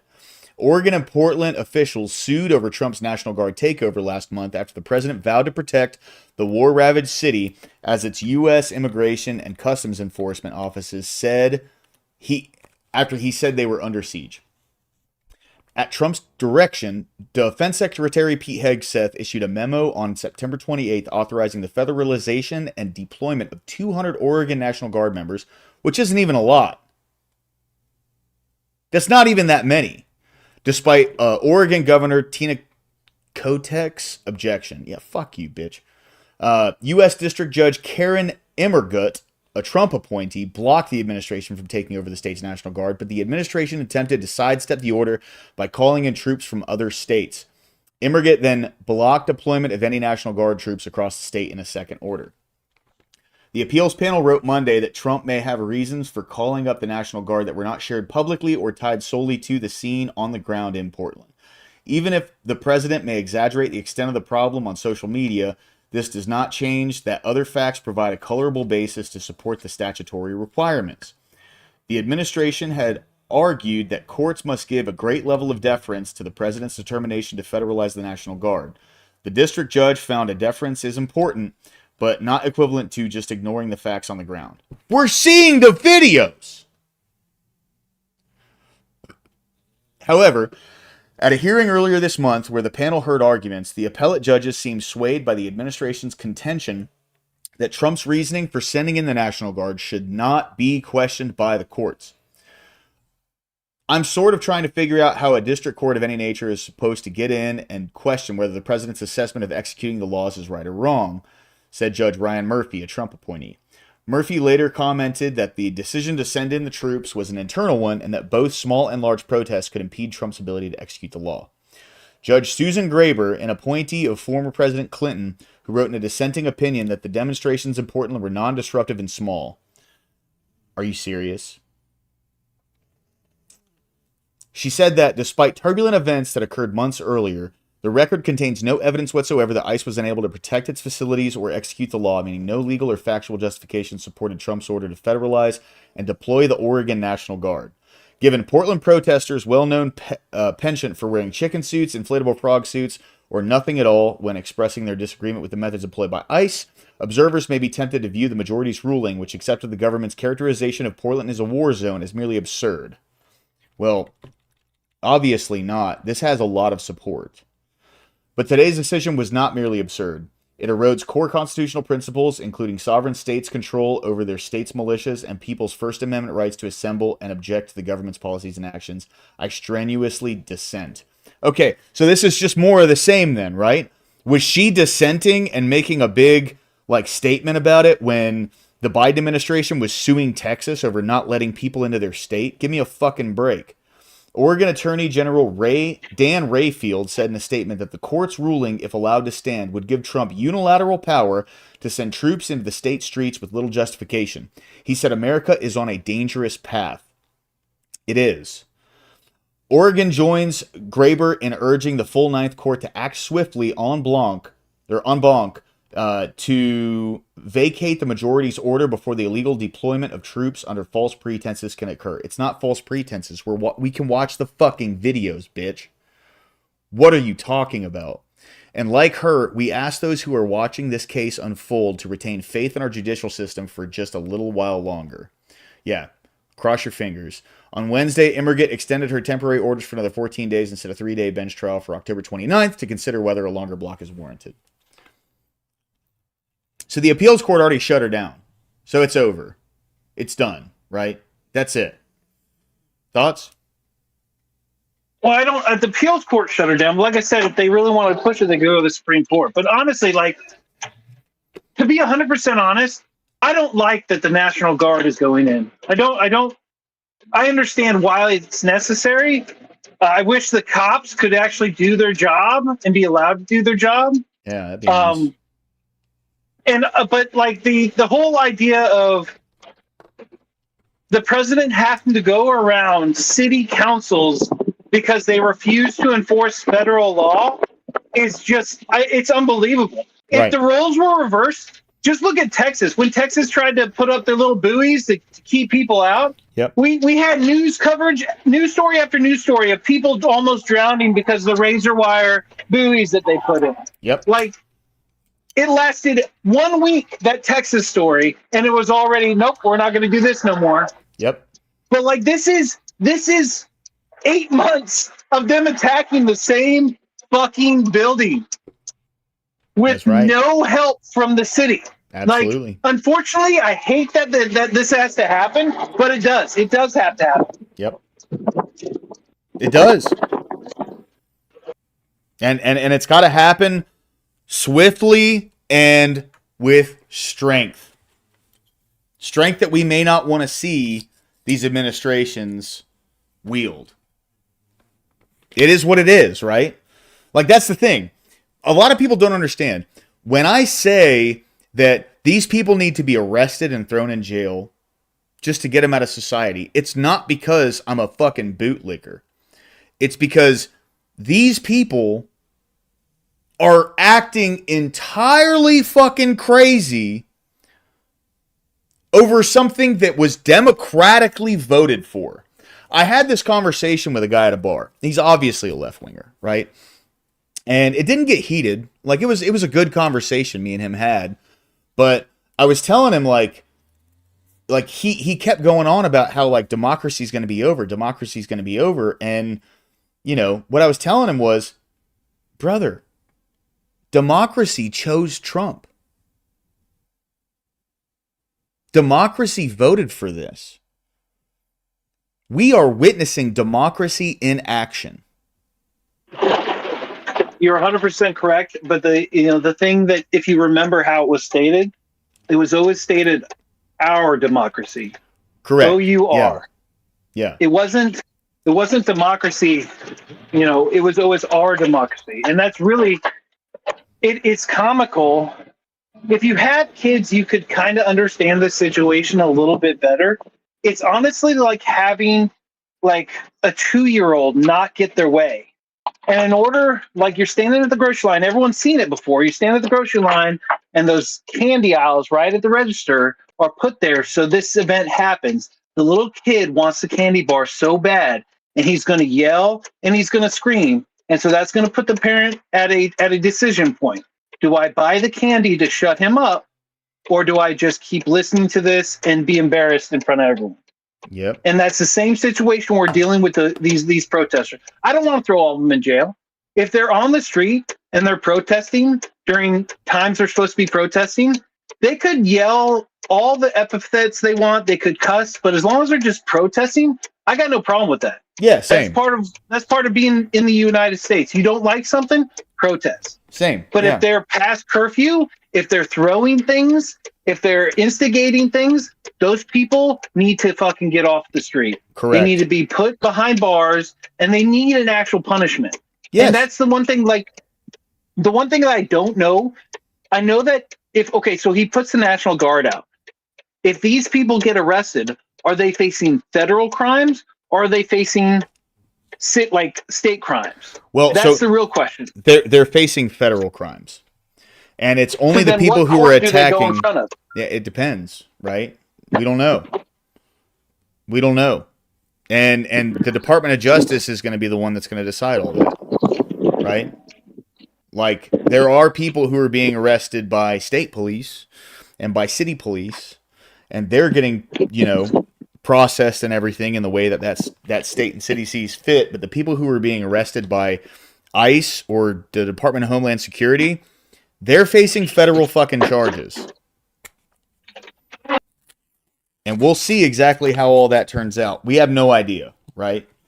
Maybe they are just getting let right back out because some fucking, rando judge that agrees with the sentiment that these people are doing these acts for. And like I said, so hold on, let me clarify, because you clarified as well. When I say these people, I'm talking about the violent ones. I'm talking about the ones that are throwing rocks and piss bottles at cops. Yep. The ones that are throwing fireworks. The ones that are tossing tear gas grenades back at police officers. Those people are the ones that need to go to fucking jail. You can and blocking traffic, impeding on federal action, right? Like if you're doing these things and you get put into federal prison or maced or pepperballed or rubber bulleted or whatever, that's a rip bozo as far as I'm concerned. Well, you're the one that fucked up. My concern is kind of like, the whole indictments that have been down the last few weeks. They're going to be in the DC circuit, and that DC circuit is garbage. Like, there was video of the protester, throwing the sandwich at the officers. There was video, and he still got away with it. Didn't get brought up on charges because in DC, they still get away with murder. So, like, I'm concerned that even though we get the National Guard in and they get these arrests, if it's in front of a liberal judge that doesn't care about the rule of law, that just agrees with what they're doing and wants to see it keep going, even getting the National Guard in there isn't going to change anything. And that is concerning. Well, we'll see what happens. That's as much as I can say about it, because I can't tell the future, right? And I agree with you to the extent of it's looking not very good right now, So, yeah, I mean that's really about it, man. We'll see what happens in the end. You know what? Take a listen to what White House Press Secretary Carolyn Leavitt had to say about that specifically late last night.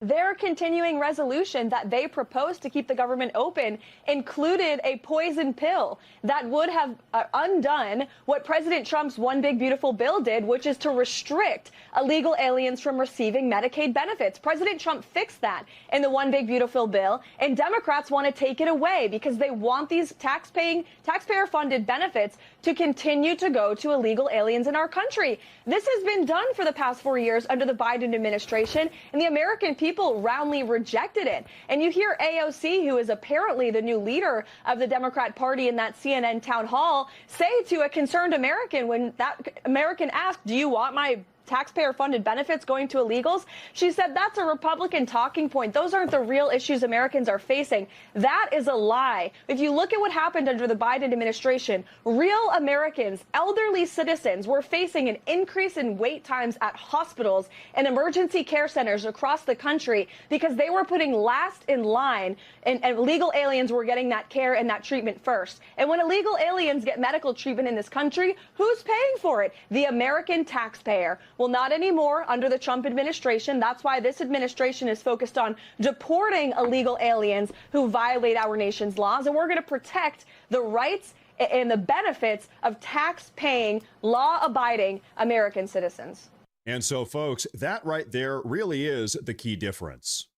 While the Democrats are actively holding the American government hostage, trying to extort well over $1 trillion out of all of us hardworking taxpayers in order to subsidize the existence of a bunch of illegal aliens that frankly shouldn't even be here in the first place, the Trump administration is actually standing firm and putting America first. And as we said earlier, because President Trump has remained absolutely unshaken in the face of the Democrats' ongoing political terrorism, and that's really what this is, now it seems as if Chuck Schumer is about to throw in the towel and capitulate to President Trump's America First agenda. So hey, I don't know about all of you, but as far as I'm concerned, that... So were they hoping that people were going to overthrow the government or something? Is that what they were hoping for? Is that what they wanted? Are you talking about these No Kings protests? That's what you're asking? Yeah. I don't think so. I think that would be Neither do I. And that's what I'm saying, dude, is they're literally all of this is going down the toilet. What's going on, Chuck? Good to see you, man. Welcome in. Thanks for being here, bro. All of this, like, this entire movement, everything that they stood for, all of it is going down the toilet because they may motivate voters, but the lasting effects that this is going to have, because you said it's in November, right? It's okay, so it's still about like roughly 2 weeks away, you know? Yeah, aren't most elections like the first week of November? Yeah, it's like November 2nd or something like that. By that point, people are going to forget all about this. This is going to be old fucking news, right? Because that was the big claim to this. Look how many people showed up to support No King's Day. But yet, nothing changed. For the past 2 days, my life has been exactly the same. The exact same. So, that just leads me to believe that nothing that they're doing is doing anything. Well, I mean, it did lead to some pretty funny memes out of the White House. So, I mean, it's not, you can't say nothing. That's true. That's very true. Dude, Trump driving that F-35 over the crowd and dropping a bunch of shit all over him. Fucking hilarious, dude. What is the name of that left-wing streamer? Harry Sissy? Yeah, I can't think of his name. Yeah, Harry getting fucking dumped on, that was comical. That was comical. Yeah. Yeah. He's such a joke, man. It's so at first it was at first it was Harry Sisson that was supposed to be speaking to young men. That didn't work out. Then they moved to Dean Withers, and when Charlie Kirk got shot, Dean Withers cried on like actual tears on stream about it and talked about how bad of a thing it was. Well, now no one's hearing about him anymore because he fucking capitulated, right? So now they're trying to go back to Harry Sissy. Well, Harry ran into the allegations of being a womanizer, so that can't be the face of the Democratic Party. And then Dean ended up, I don't know if it was, genuine, but like he was part of the Unfuck America tour, if I remember correctly. Yeah, and they were following around with Parker. Yeah, Turning Point USA. So like maybe Dean felt slight guilt. I don't know, probably not, but like. Well, I mean, I will say this: I saw the clip. He cried actual tears. Like he was actually crying. His around his eyes was all red, and there were tears coming out of his face. And now we're not really just hearing anything about this kid anymore. Because he capitulated. I don't know. Or he didn't capitulate, excuse me. Well, then you had AOC going on television saying that the left is or the right's just poisoning all these men into toxic masculinity. Like they never learned their lesson. Just keep going, man. That's what I would say. Just keep going. That's a grift to women, bro. That's all. It's an appeal to women. Men bad. That's it. Right? Men bad. That's it. So that's about the skinny of it. Yeah, what's up? My wife's calling me. I'm going to bounce out real quick. I might be back a little bit later if I'm invited, but thank you for the conversation. Yeah, bro, absolutely. Come back in, man. Whenever. All right, later. Peace, brother. All right, guys. So this is what's going on in Chicago right now. Oh, I think he's on the phone here. Lobster, I'm going to go ahead and move you to the waiting room, all right? All right. So here's what's going on in Chicago right now. This is a decoy voice video. Illegals are starting to fight back against state police. They're starting to fight back against DHS. And Trump is sending in the Marines. And things also got violent outside of the ICE facility in Broadview, Illinois, again early yesterday morning with anti-ICE protesters clashing with law enforcement. Broadview's mayor blames federal authorities for the chaos. Look, that is a paintball gun up there. That's not a sniper rifle. Notice how only one person has been shot during all these protests, and it was someone who was ramming their car into fucking like government vehicles. And so does Chicago's mayor, which is why that city is now setting up ice-free zones to try and protect illegal immigrants. And this is on top of the fact that Chicago is already a sanctuary city in a sanctuary state, where federal agents looking for gang members and criminals get zero help whatsoever, while day after day hordes of sanctuary rioters do battle with them. However, as Chicago digs in, the federal government has decided to double down. Make some noise, Chicago! If Congress will not check this administration, then Chicago will. The order establishes ICE-free zones. That means that city property and unwilling private businesses will no longer serve as staging grounds for these raids. We're purchasing more buildings in Chicago to operate out of. We're gonna not back off. In fact, we're doubling down. If we have to do it the hard way in Chicago, we will. What do you make of the fact that the governor... Just want to comment on that. That's the beauty of capitalism. When the people who own the commercial real estate in Chicago are they themselves selling their buildings to Chicagoans or to the federal government, you know where people who want to continue to make money are going to be, where their beliefs are going to lie, right? That's it. Of Illinois and the mayor of Chicago. They probably used to get federal checks through USAID to support people living in these buildings. Now, they're offered a bigger check by the current administration to sell it to the federal government.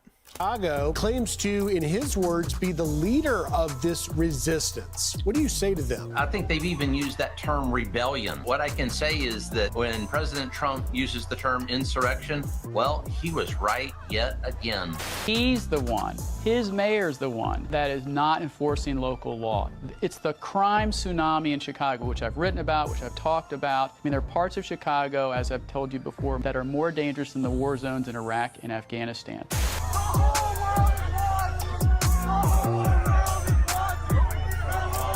So as Chicago goes full sanctuary with their ice-free zones, America is starting to lose patience with this nonsense. And what nobody in Chicago wants to admit is that their radical anti-border policies and their constant rioting, this is just more of what America wants to move on from. Because for the last 4 years, open border advocates have had their chance to prove how great illegal immigration was for our country. And here we are today witnessing the very places that supported open borders the most. Where are they getting these gas masks from?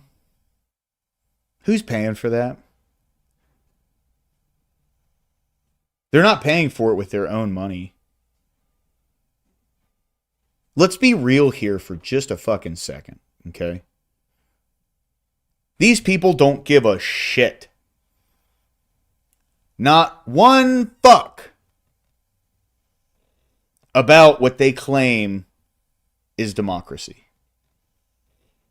They don't care. They never did. They never will. Democracy equals what I believe in. And that's their mantra. Democracy is what they believe in. Whenever they use that word, what they mean is, this is a danger to what we believe in.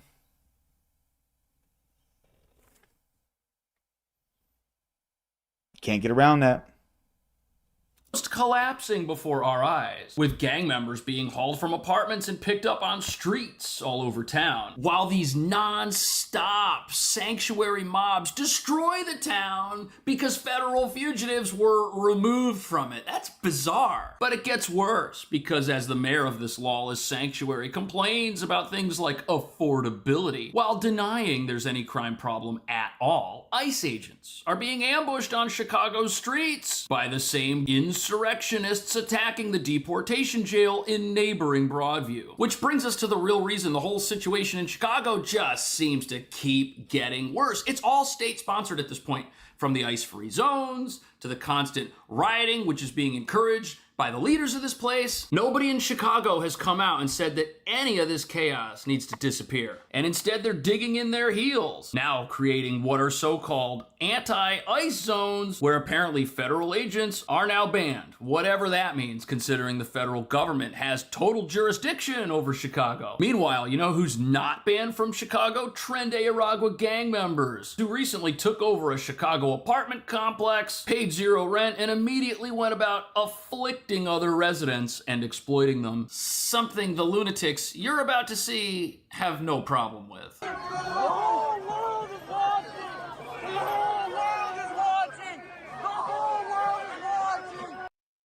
I love when they say that. When they say the whole world is watching, because yes, they are. The whole world is watching. And that's why there are massive protests going on all over the world, not against deportations en masse, but for deportations en masse. They want their governments to get these people out of here. That's the crux of all of these foreign immigration protests. It has nothing to do with people wanting the people to stay. Nothing at all. Zero, zip, nada. Not a single thing to do with them wanting them to stay. It's them wanting them to get the fuck out of their countries. And that's not going to change. By the way.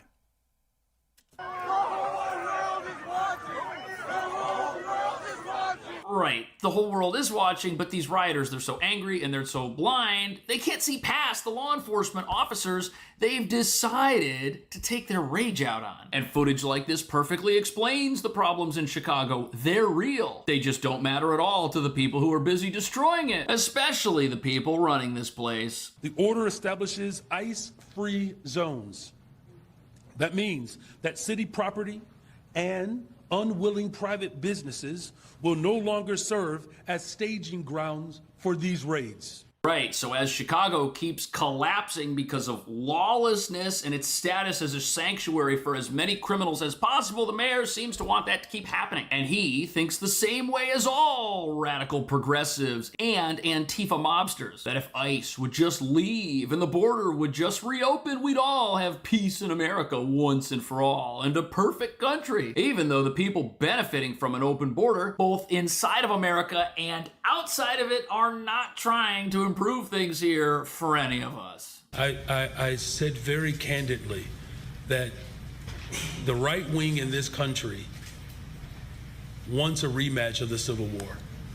I want that to sit in right now, because Oh, we're the ones that want civil war? Are they going after U.S. citizens? Are they enforcing the law against U.S. citizens? They're protecting federal buildings. But they're not going out in the streets stopping people from killing each other in Wake City. They're not going to O Block.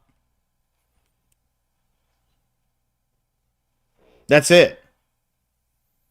the President of the United States of America has declared war on the people of Chicago. Wrong. Chicago and every sanctuary city in this country declared war on America when they decided that America's laws didn't matter to them. Based. Which is exactly what they prove every single day they fight to harbor federal fugitives. And these sanctuary leaders don't understand how that puts our entire country in danger, emboldens our enemies, and empowers criminals to make untold sums of money bringing people here illegally. While these sanctuaries double as places that give everybody who doesn't care about America's laws or rules one bit a safe place to hide.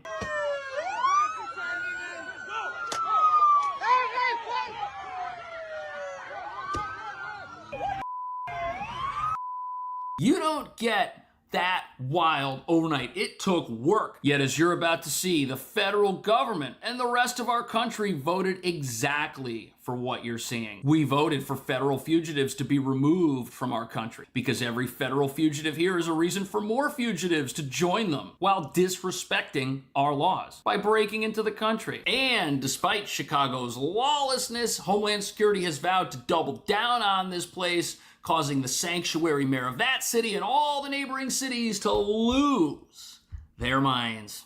They're all lying and disingenuous and dishonest people. We're at a moment in which we have a federal government that has not only trampled on our Constitution, it has declared war on American cities, and particularly Chicago. Oh my gosh. We're purchasing more buildings. A declaration of war does not include pepper bowls and rubber bullets. A declaration of war by the United States includes airstrikes, it includes live ammunition, it includes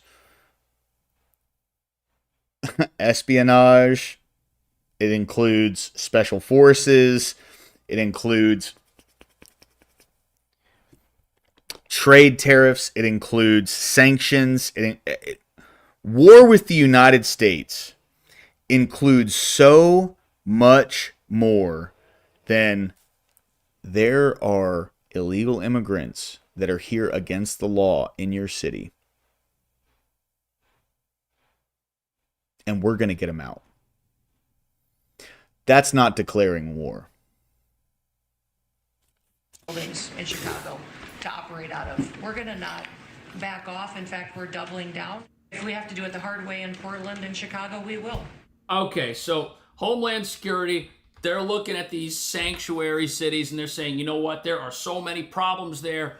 We need to do even more to get rid of those problems. They're going to buy more buildings. They're going to have more of these broad view places that are surrounded by a massive fence and full of federal agents and troops and armored vehicles. And this brings us to a couple of I told you so moments for this sanctuary environment. First, it means that the one ICE jail we've got here is already maxed out. It's at capacity, limiting the number of fugitives who can be captured, processed, and deported. And the second thing it means is that America will finally get what it voted for. The border is not only closed, but the people who snuck across it, well, they're finally going to receive a consequence for that behavior. They're not going to be able to stay here and live as fugitives, despite what Mayor BJ or Governor JB say about it. But as you're about to see, those guys, they're beholden to the mob that's actually running this place. And the real question is, what does the mob think about this? From Chicago to LA!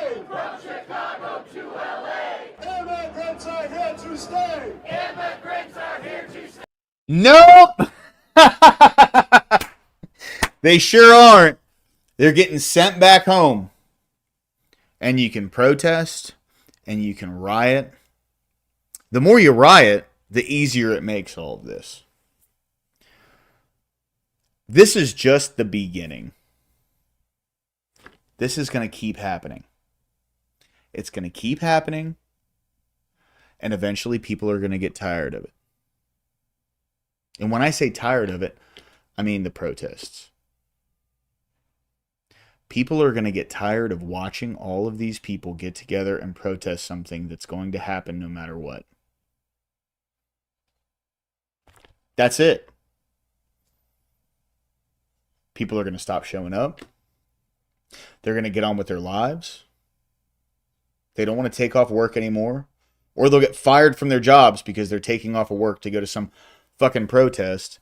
And then all we're going to see is a bunch of middle to senior age people out here at these protests. The same people that have been villainized by the left. Okay, boomer. And then what they're going to have to do is start appealing to the boomer generation. They're going to have to start appealing to people who are 50 plus years older. Like, they've been doing that. And these are a bunch of old fucks who were LARPing being protesters to remember what it was like back in the 60s. That's it. They all get tired. They're going to need to go refill their meds. The nursing home isn't going to let them out anymore. It's all just a matter of time. And I'm not even saying that in like a dickhead way. I'm just being honest about it. These protests, this shrieking, it's all just a matter of time. Because society gets tired of things. How do I know that? How do I know that for a fact? When I was in my late teenage years, in my early 20s, I was a 9/11 truther, and people thought I was fucking crazy for it. They thought I was nuts. By that point, people had gotten tired of the 9/11 thing. And they got tired of it in 2001. They didn't want to hear anything else. They stopped asking questions. They stopped caring. They got used to the way things were after the event. It's exactly what's going to happen here.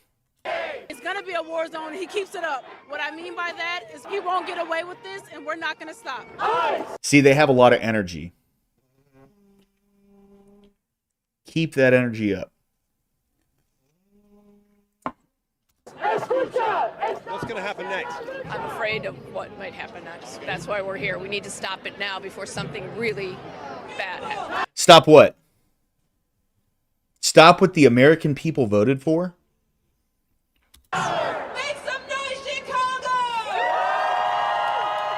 And with that, they began marching en masse towards Chicago's Trump Tower. You know, the people protesting in Chicago and marching on the streets, the crazy thing is, you can only do that if you're in denial about all of the problems that Chicago has. If you thought Chicago had a real crime problem, you'd want law enforcement to come in at the local level, the state level, and the federal level to clean it up. If you thought illegal immigration was a bad thing for America, which it is, you would want something to be done about it. But apparently the sanctuary mobs here don't care about any of that stuff. And you know something? You don't see the type of mass scale lawlessness you've got going on in this sanctuary in places that are not sanctuaries and lock up their criminals. Why is that? Because those places don't tolerate fugitives hiding in plain sight. While in Chicago, they're allowed to roam the streets and hang out where you might be doing your shopping. But there's another aspect to this nobody's talking about, and once you understand what it is,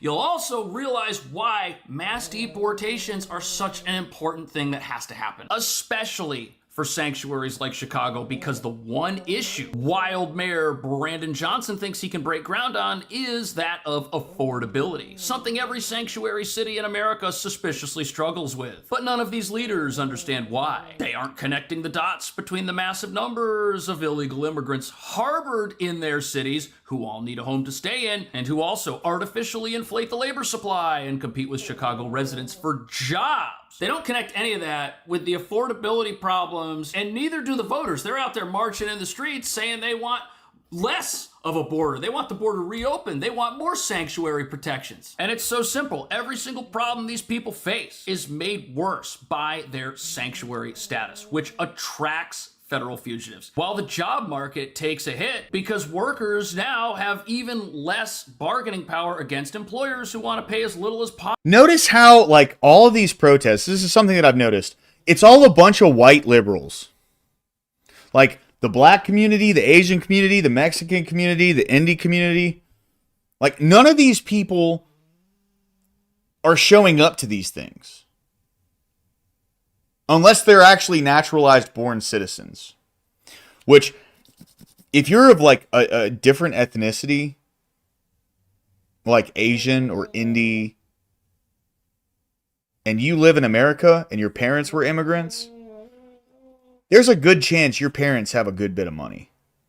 And when I say immigrants, I mean real immigrants, because you're a naturalized born citizen. Like, not illegal. Legal. You need to have money to do that legally. And there's nothing wrong with that, by the way. Possible. Think about it. How on earth do wages go up if the workforce keeps expanding in a place that has problems attracting businesses and new economic development? The whole economy in these places is totally unbalanced, and See her waddle up to that thing and throw the box on top of it, and then as it exploded, she like waddles back away. It's fantastic seeing this. None of this is attractive to the average person. When they see that, they're like, just go home.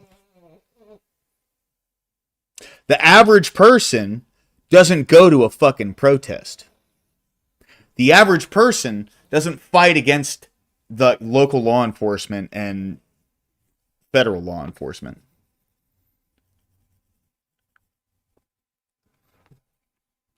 they're falling apart, and nobody seems to realize why. But that's not the only problem these sanctuaries have. And part of the bargain you get when you become a state in this republic is that you have to allow for the enforcement of all laws, including federal laws, including ones you may not agree with. Oh. So I actually think the blame lies with local leaders who don't allow police to do their job. Yes, the police it are does. clearly for the enforcement of law, including federal law. I'm sure these local cops are friendly with the federal troops and the National Guardsmen. They're probably friends with them.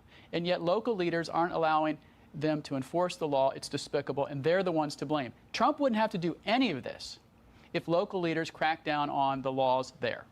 Right. So there you have it. These sanctuary cities, these sanctuary states, they want all the benefits of being in America. They want the U.S. military to protect them, obviously. They want government money sent to them for their local scams, like their public safety initiatives that don't work. But they also don't want America's laws one bit, or at least not all of them, which is why they've doubled down as sanctuaries for fugitives. But the thing is, these places are all subject to federal law, like it or not. And as we just learned, Department of Homeland Security is on its way to this place in ever-increasing numbers. The federal government has a mandate. What's up, Ace Philosophy? Good to see you, man. Welcome in, bro. Glad to see you in chat, dude. How you been? From the American people to clean up the open borders disaster that was allowed to take place here. Federal government has a mandate from the American people for safe streets, for law and order, for no more rioting. That was literally the most important issue when Trump got voted in. If not the most important, it was the second most important. It was between the economy and immigration. That's it. People didn't like the economy. People didn't like mass immigration, especially illegal mass immigration. Are so sick of rioting. We're tired of it. We're tired of one half of the country being allowed to go and burn the place down, while if the other half condemns it, they're the bad guys. People are so sick of this nonsense. Also, it's not one half the country, as we just learned during the last election. This is a minority of people that hate our country and just happen to live here. Yep. But it's a big problem, these minority sanctuary cities. And that's because one law... Look at Karen down there screaming. See, you got to understand, regular, everyday left-wing people do not act like that. And a lot of regular, everyday left-wing people don't even agree with this, like, open border bullshit. You say, I've been doing really well. Good to see Trump saving America every day. Crime is plummeting due to Trump enforcing immigration laws. America is rising. It's beautiful. Based. Absolutely based, Ace Philosophy. Love it, man. Love it. As no-go zone in America is one too many. If Chicago's allowed to be the way it is, with people attacking federal agents in broad daylight and nothing happens, fugitives are just going to keep going there. And then the crime in Chicago is going to spill out of it to an even greater degree. It's not like you just have one sanctuary city and all the other cities around are unaffected by that. No, we've got riots over at this ICE facility, which is just outside of Chicago. We've got craziness taking over streets all over the state of Illinois. Why is that? Well, because crime grows if you don't stop it. You don't get to selectively enforce the law. And if you're holding the reins back on local police who you're funding, who you're asking to put their lives on the line every single day, Sure. and then you tell them, do your job with one hand behind your back, and oh, by the way, don't cooperate with the feds, you're a lawless person. You're a lawless politician, and you should resign in disgrace. Well, this is 100% right. Portland and Chicago, we've got this problem where politicians are encouraging lawlessness, telling people to fight back, and in some cases, holding back local police. We've seen local police be hit with stand-down orders in both Portland and Chicago, and they should resign. But the problem is the mob votes, and the mob is voting for this lawlessness encouraged by these politicians. And that creates a huge problem because they are going to vote for it until it affects them directly.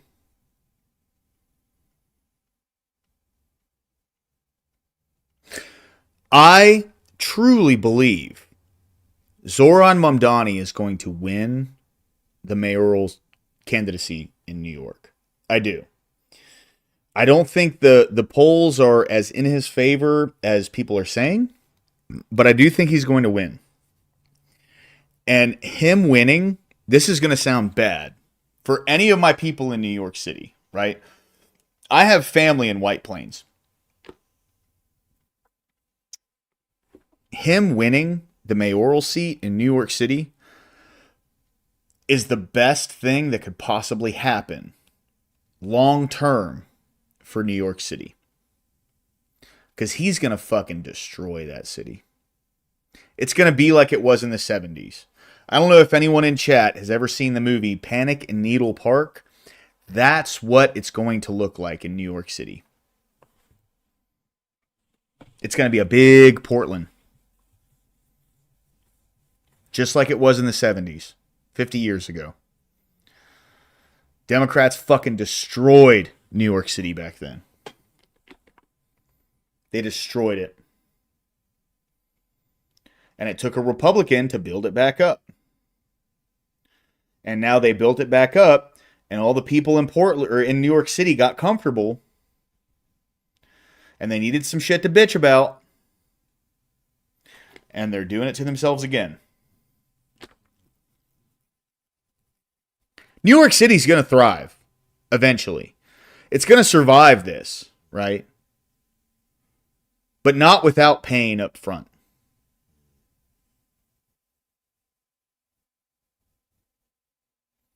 Now, when he becomes the mayor, there's going to be pushback against the Trump administration, pushback against Homeland Security, pushback against ICE, whatever. But it's all going to be for naught. They're going to get everybody out. They've been raiding in New York City, and there's been protests and stuff, but Eric Adams, he hasn't gone against any of this at all. He's totally for it. He's gotten enough pushback by all of the people that supported or that were totally against people moving there en masse. The people in the city do not want this mass immigration there. And he's going to be very fucking surprised when he becomes mayor how unpopular he is when he becomes mayor. even if you have regime change in Chicago, all of the people there are immediately just going to vote. Eric Adams is a Democrat, by the way. For somebody new who wants it to be a sanctuary, for somebody new. One sec, I use the bathroom.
who wants to reopen the border. But the way to stop all of this crime and lawlessness is to disable the apparatus that benefits from it. And that's what we're seeing. And once that happens, which may take time and may take more than a few months, law and order will return to places that have totally rejected it as the people living there come to terms with the fact that federal law is a real thing and we've all got to obey it. On top of that, I don't think everybody in the state of Illinois is in favor of this constant nonsense. You've got a vocal minority of people that control the centers of power. You got paid agitators coming in. This whole thing is a massive industry and a scam upon our entire country. What do you think about that? Thank you for watching. I will see you in the next video.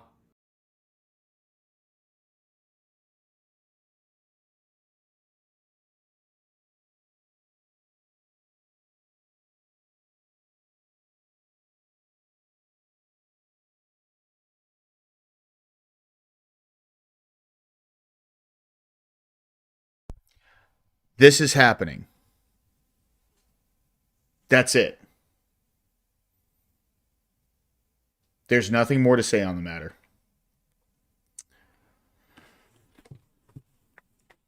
And I, personally, am very, very happy with the course of events that's taken place. I'm very happy with it.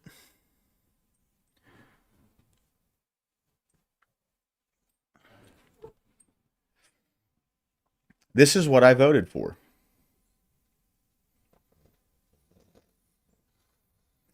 And I still have not given up on the concept that we're going to start seeing corrupt politicians being put into handcuffs.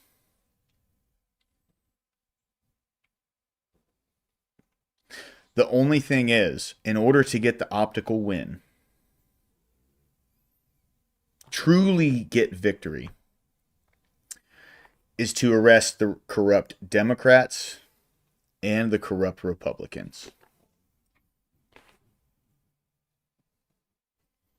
Otherwise, it just gives people a reason to vote for the other party in the election. You have to get both of them. If you just arrest one side, people are going to have more of a reason to believe that it's all along party lines, and they'll vote harder Democrat in certain areas. You have to get both. You got to get both. All right. So, the peace deal in Gaza has not gone very peacefully. Let's listen to Asmongold's take on this. We'll see what he has to say. But as of right now, I really don't have much patience, empathy, care at all for what's going on with Israel. We're just letting them do their thing, man. 54 seconds ago. Is there a timeline to get Hamas to disarm? It's not a hard timeline, but it's a line in my own mind. And at a certain point, if they So don't he's just going to make it up. do what they're supposed to do, then we'll have to do it for them. These guys just cannot fucking stop blowing each other up. Alert: Israel conducting an airstrike in Gaza overnight, saying that Hamas terrorists attacked Israeli troops on the ground there. Fox News alert: Israel conducting an airstrike in Gaza overnight, saying that Hamas terrorists attacked Israeli troops on the ground there. Israel is calling it a bold violation of the new ceasefire, putting the whole region on edge. Trey Yingst is live in Tel Aviv with the very latest. Good morning, Trey. This is not good news. Yeah, hey guys, good morning. It's not good news. The Israeli military is currently striking the Gaza Strip. Yeah, this is this is the ceasefire. They're blowing each other up. Hamas violated the ceasefire agreement. I spoke with one military official who said 2 separate attacks took place inside Israeli-controlled territory. One of them an RPG attack and the other a sniper attack conducted by Hamas. Most of the strikes this morning have taken place in the southern Gazan city of Rafah, but there is at least one report of a strike in the northern part of the enclave. This was a difficult moment for Israeli forces, having to make a decision about whether or not to start striking Gaza again. We also understand at this moment that there are warnings from the U.S. State Department against Hamas. You've been saying this all along. Hamas not going to give up their power. Well, there are a lot of people in the Israeli military, the IDF, and also in Hamas that they're and I think this is more so for Hamas because like they have to leave Palestine after Gaza after this is over, right? That's part of the agreement. So they don't want to give up what they have. I think that's it. And this is probably on both sides to an extent. A lot of these people like fighting the war. They like being in the war. They don't want it to be over because it being over means their position and their power is gone. That's it.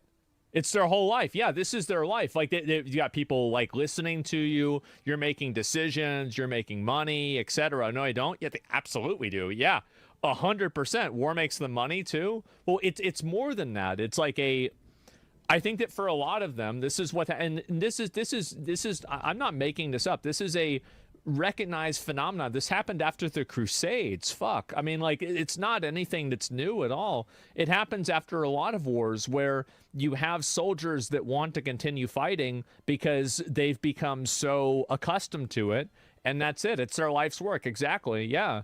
War gives them purpose. Yeah.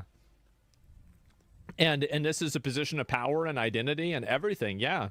Does it have a name? Well, they rename it all the time, but I mean, it's just, it depends on what you want to look at. What about Kid Crusades? That made no sense. I don't even know what you're talking about. Like, I mean, are you denying this obvious reality that I'm talking about that's been manifesting for thousands of years? Are we really going to talk about, is this the one time that it's not happening? Like, what are we doing here? It's obvious this is happening. Overnight, a statement was released by the U.S. State Department saying, quote, the United States has informed the guarantor nations of the Gaza peace agreement of credible reports indicating an imminent ceasefire violation by Hamas against the people of Gaza. And so we're looking at two separate things here. Yeah. One, an attack by Hamas overnight on Israeli forces within the Gaza Strip. And two, a warning from the U.S. State Department that Hamas is planning to target Palestinian civilians or the forces that are currently opposing their rule inside Gaza. They're not threatening to, they're actually doing it. They're actually killing their own people in the streets for siding with the Israelis. And why would people in the streets side with Israelis? Because the people that are in their government got them into a position where Israel is literally attacking them. Now, was there a stand-down order? What did the IDF do that? It's not even like... That shouldn't even be in the question. The fact is, that attack happened, and it wasn't done via... Oh, Mr. Bill, thank you, brother. I appreciate it, man. Thank you very much, bro. Thank you, thank you, thank you. The attack in Tel Aviv wasn't because of... It wasn't because of, it wasn't the IDF that did that attack. It was Hamas. Hamas is the one that did the attack.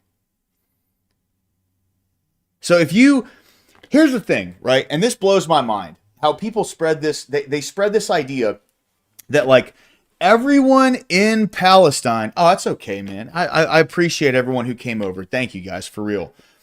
There's this idea that everybody in Palestine thinks the exact same way, and they're all a bunch of robots, and they all follow... What's up, Pamela G? Good to see you. Thank you for being here. I appreciate it. They all follow the exact... They're all a bunch of robots, and that's not the case. There are a bunch of people that don't want Hamas to be in power, and they've been killing those people in the streets for years. So eventually, people are going to stop publicly denouncing Hamas. What's up, Irish? Good to see you, man. Welcome in, bro. Welcome in. They're going to stop publicly denouncing Hamas because the people around them are so scared of being, interlocutors that they're going to get killed too. That's what they believe. Why would they do that? Well, I guess it's obvious why they would do that. All of this comes as Hamas released the bodies of 2 additional hostages overnight. I can understand why people don't like Israel, and I think it's very fair to like be critical and negative about Israel. But what I don't understand is why that same animosity isn't seemingly leveraged at Hamas. Right. Like, what's up, Tahiti Wave? Thank you for being here. I appreciate you jumping into chat. Thank you. Portland Ice? What do you mean Portland? Can I go to Portland Ice? I'm not in Oregon. I'm in Alabama. We don't have issues like that here, because this is not a sanctuary city. It seems like all of the animosity and hostility is towards Israel and not Hamas. Like, they're both fucked up? Yeah, exactly. Like, I find that to be very problematic. Do you know the name of one of those hostages from a kibbutz in the southern part of Israel? His name is Ronen Engel, and Israeli authorities released his name overnight after informing his family. This means that there are still 16 bodies belonging to hostages inside Gaza. Those bodies are supposed to be released by Hamas as part of this agreement, and they've been trickling out so far since the agreement went into place. Impression arc here, it's about punching down. People are addicted to punching themselves in the balls. Yeah. Yeah, Tahiti, I'll definitely get to that. Yeah, 100%. I'll definitely get to that. For sure. I mean, it's just like they think Israel... Hey, Irish Roll Tide! Yeah, 100%. ...equals white people, Hamas and Palestine are white, brown people. Scott Hodfett, good to see you, my man. Welcome in, bro. Welcome in. Always good to see you in chat, my brother. Thank you for being here tonight. That's leftist logic. Yeah. It's very confusing to me about this. It's about how much people died. Naturally, people think higher kill count side is worse. It's not nuanced. Yeah, but I mean, like, you can easily see that Hamas is bad too. I mean, I don't understand. I think that a lot of people just have a certain level of naivete whenever they're dealing with groups like this. Like, a lot of these people do want a lot of these, like, crazy insurgency militaristic groups want this stuff to continue because it's their entire life. This is their entire life they do this. Latest information that we have right now, Israeli forces are indeed striking the Gaza Strip. The military confirms to Fox News after they say Hamas violated the ceasefire agreement. Guys? Trey, really quick. So when Hamas violated that agreement and those rockets were shot over to Israel, were there civilians there? And then... Thank you, Tahiti Wave. I appreciate it for real. Thank you. But no, I will go to the Portland Ice live feed here soon. Promise you. I will. On the Israeli side, in their retaliation, are there civilians involved in that as well? So we understand that Hamas violated the agreement by firing across the yellow line. This is the line that divides the Gaza Strip, where Israeli forces are currently in control and where Hamas is still in control. And according to this military official that I talked to... Yeah, 100% EOD. I'm glad that he was out there during the day, too, because they'd beat the shit out of him at night. Like, they look for people who are, like, physically vulnerable to group attacks. And when I say physically, I don't mean, like, the way you're built. I mean, like, having fucking rifles and shit. The second equal force is put against these fucking psychopaths, they scatter like roaches. That's what happens. There were 2 separate attacks. One was an RPG attack, and the other was a sniper attack targeting Israeli forces within Gaza.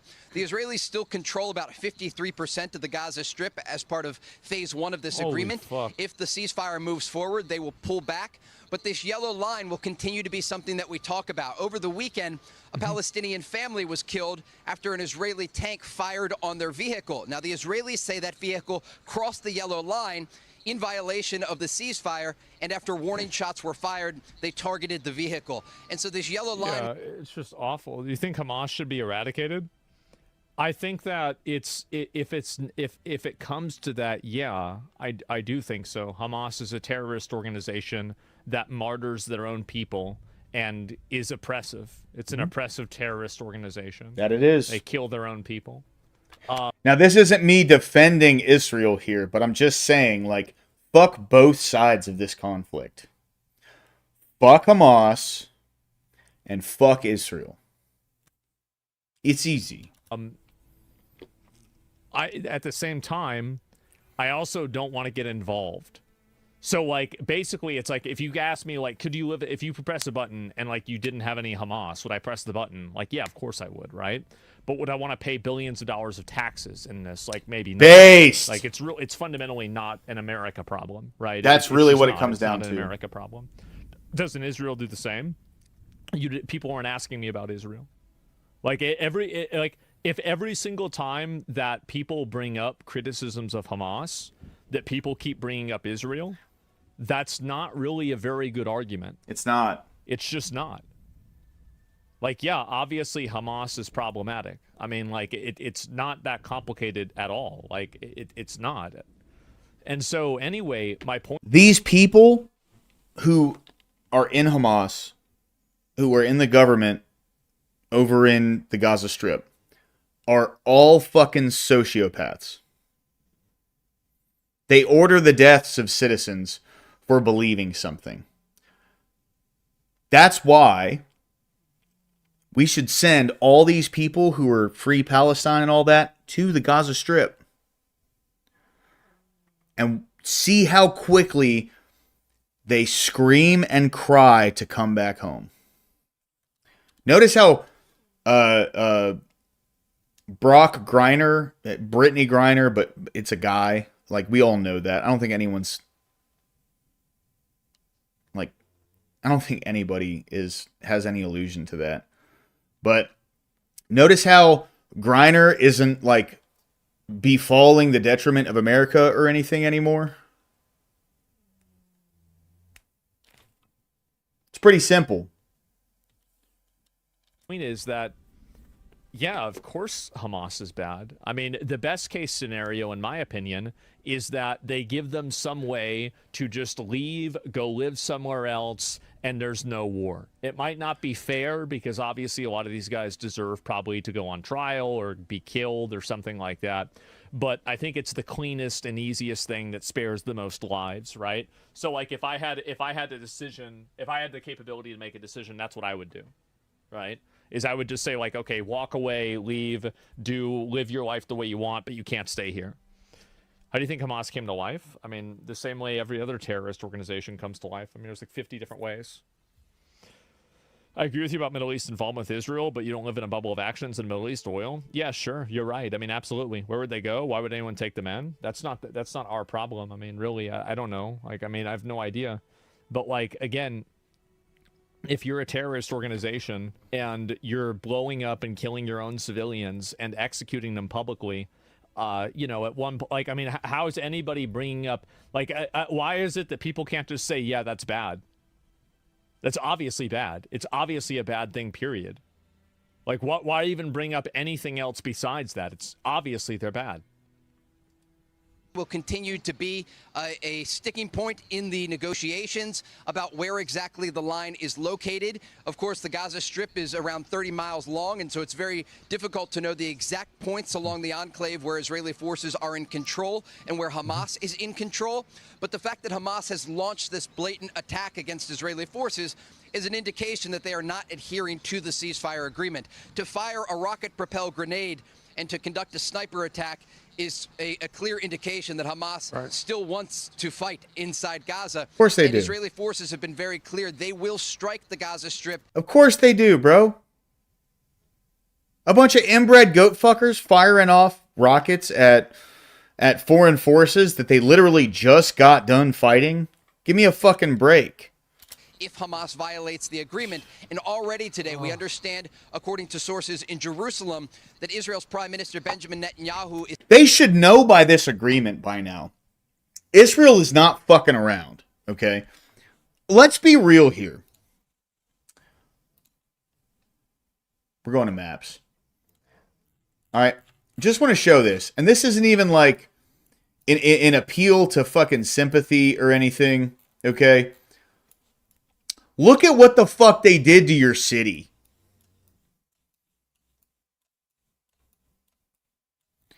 You see these bomb craters?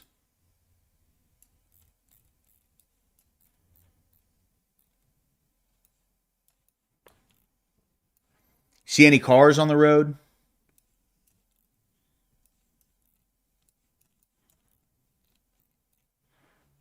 Devastation.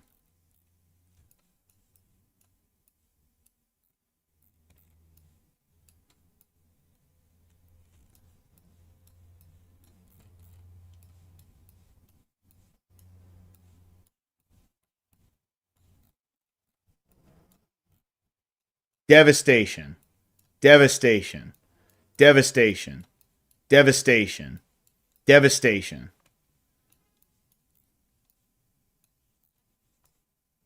Devastation. That's what I'm saying, Irish. You're going to lob more fucking missiles at these people? You're going to shoot bullets at these people? At what fucking point is it your fault? Just saying.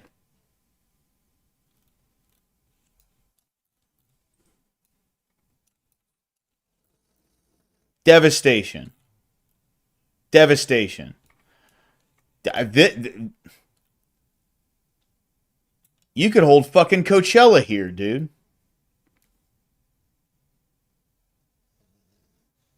I'm just being honest.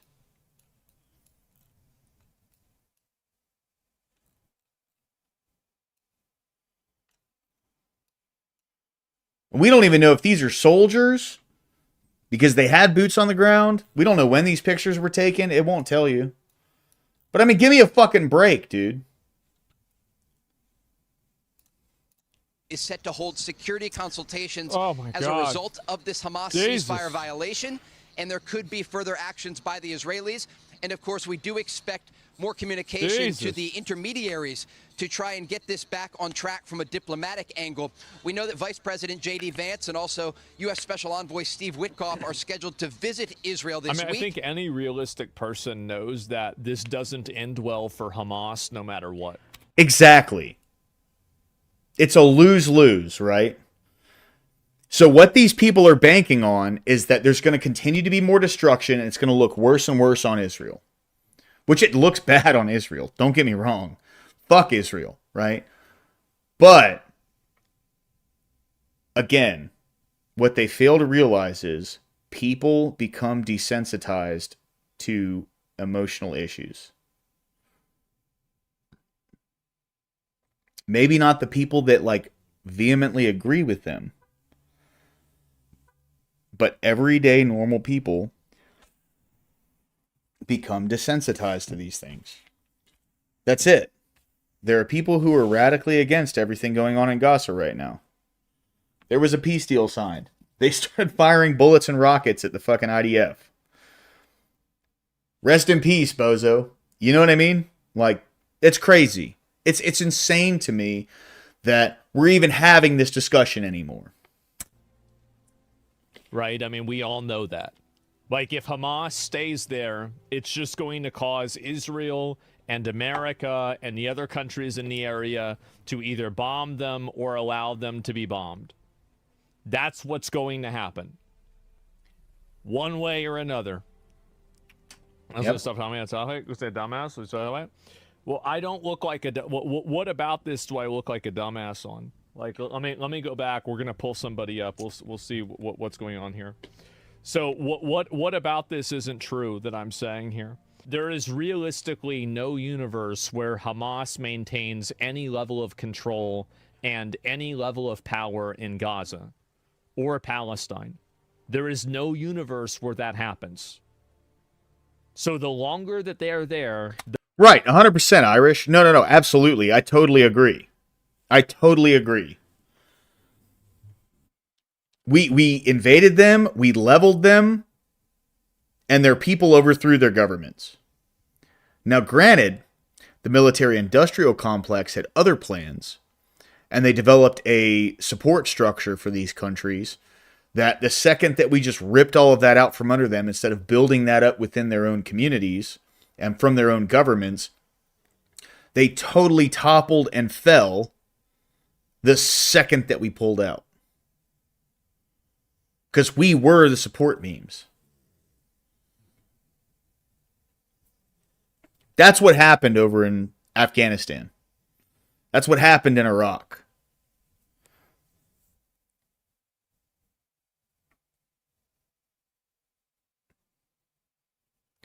Yeah, Irish. I know plenty of soldiers who have said the same thing. One of them's a big supporter of the channel. I like totally understand, dude. And thank you for your service. I'm sorry you had to go through that for some fucking Jews' money. The more people die. That's the reality. Now, you might not think that's fair. I agree. 100%. You 100%. should recognize the truth of this. There's no comment. Obviously, no comment. There's never any comments about this. And, yeah, eradicate Hamas and don't let Israel occupy Gaza. It's that simple. Well, I'll see if this person's going to respond. Is there anything else that you're looking at here?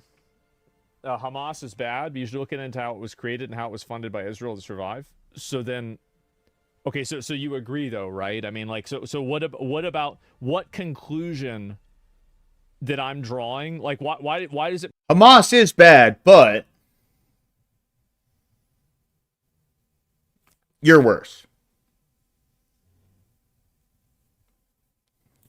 Matter how Hamas was created. Hamas was voted in by people in like what 2006 or something like that, right? By Palestinians. And then, like, even then, the election was like, it was like a weird election. I'm like, what does that have to do with it? I mean, most of the people that are alive in Gaza, aren't most of the people in Gaza now under 18 anyway? So they weren't even alive for the election, and probably the majority of the ones that are over 18 probably weren't even voting in it. Like, it's not even an argument. Like, what does that even have to do with it? Like, yeah, this bad thing happened a long time ago. So what does that have to do with now? What conclusion is this? Is different here. Yeah, you can't fix the past. No, you can't. You can't. I'll give this person one more response, and then we got to move on. Okay. Israel created Hamas to oppose Palestinian government. If Trump eradicates Hamas, Netanyahu just created another terrorist group. Well, yeah. Oh yeah. I remember. And they did the same thing back in Kuwait, in the Gulf War. Yeah, they did the same thing. Now, granted, like, I was never in the military. I know a bunch of soldiers. I was never in the military, but I've heard all sorts of stories. Now, the Gulf War was a lot different. The Gulf War was basically like, that was like our firing range for newer military technology, right? This is different. What we saw in the protracted Afghanistan-Iraq war from 2002 to like 2021, I think, is when the disastrous fucking pullout was. It was much different because we had a group of people who were they were trained in guerrilla warfare, and they knew that you're not gonna put on the military attire of a country. You're gonna dress like a civilian. That's where things get muddy. Right? When you have military groups willing to do that, things get really fucking muddy. That's just what happens. Muddy and bloody. You have to understand that, like, again, do you see there is no peace option with Hamas being in there controlling it? Like, if you don't understand that, you are delusional. You are absolutely delusional if you think that there will ever be peace with Hamas there. There's no response at all. And they're already terrorists. Yeah, they're already terrorists. I mean, there was no voting. Hamas killed and massacred Palestinians. Authorities were ruling over the Strip. Well, even if there was, what I'm saying is that the people there don't even have any accountability for that anyway. So the point is that... Yeah, 100%. Yeah, we tested a lot more than tanks, but we did. Yeah. We tested new tanks. We tested new missiles. We tested all sorts of shit. I mean, that's like... really why, their death toll was over like 250,000 and ours was, let me look up the actual numbers.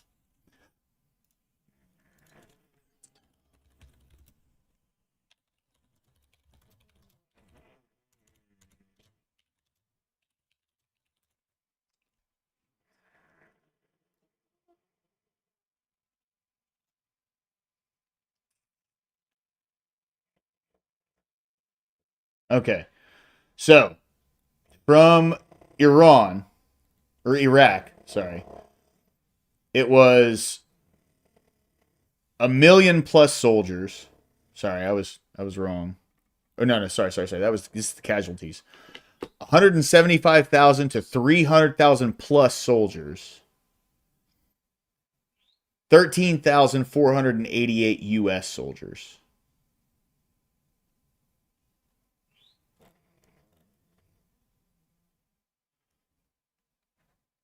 That's not even close.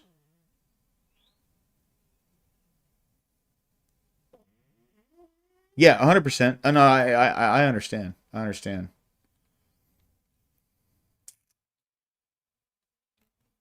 Ba'athism? I don't even care about Ba'athism, whatever the fuck that is. Like, if they're fighting and continuing this, all they're doing is ensuring the death of more of their people. Whether you think this is right or wrong or anything else, this is an inevitable reality. They are in a losing position. They have almost no allies. Elban. Well, somebody telling me that I'm stupid, I don't know what I'm talking about. If you're not going to explain anything, then that's it. Your solution is to remove the result, that soil caused the problem there. What do you think that, like, I mean, again, your solution, what is the solution? To let Hamas stay there? That's obviously not going to happen. It's clearly not going to happen. Everybody knows that. Like, I mean, again, there's too many people that think like that they're so idealistic, and there's so much of a it's like suicidal idealism.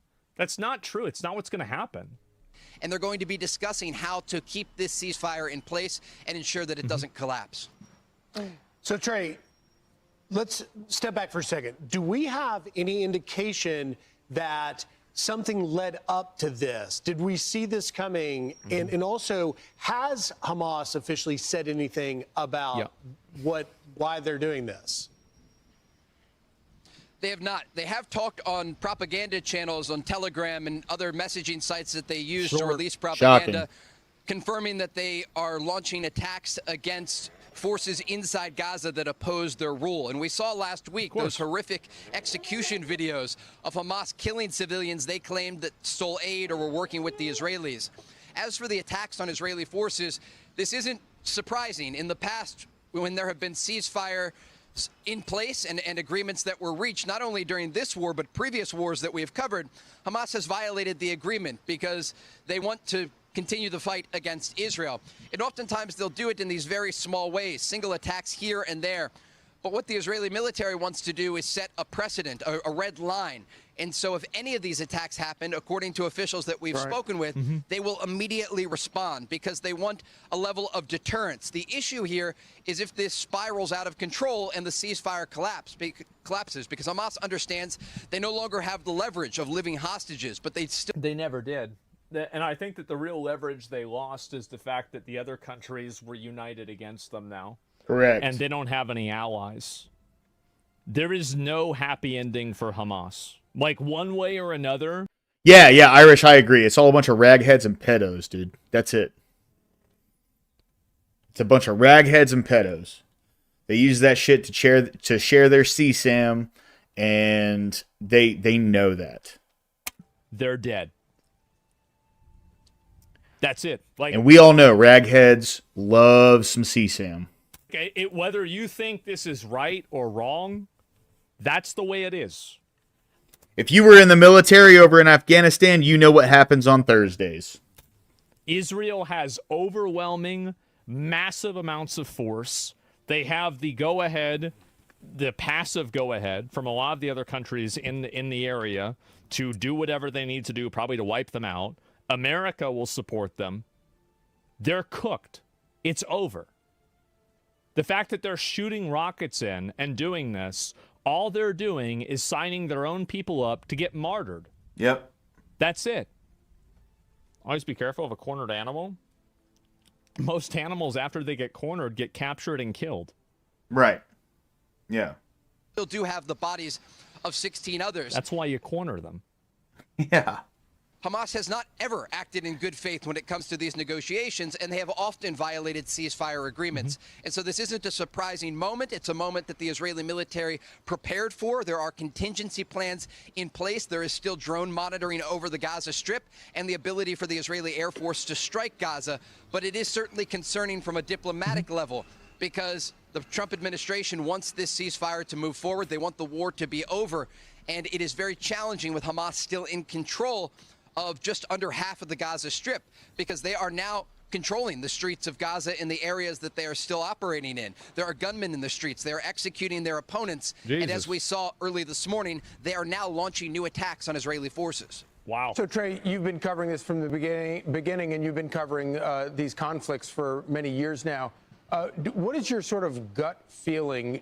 Does this feel like something that is about to complete? Right, 100%.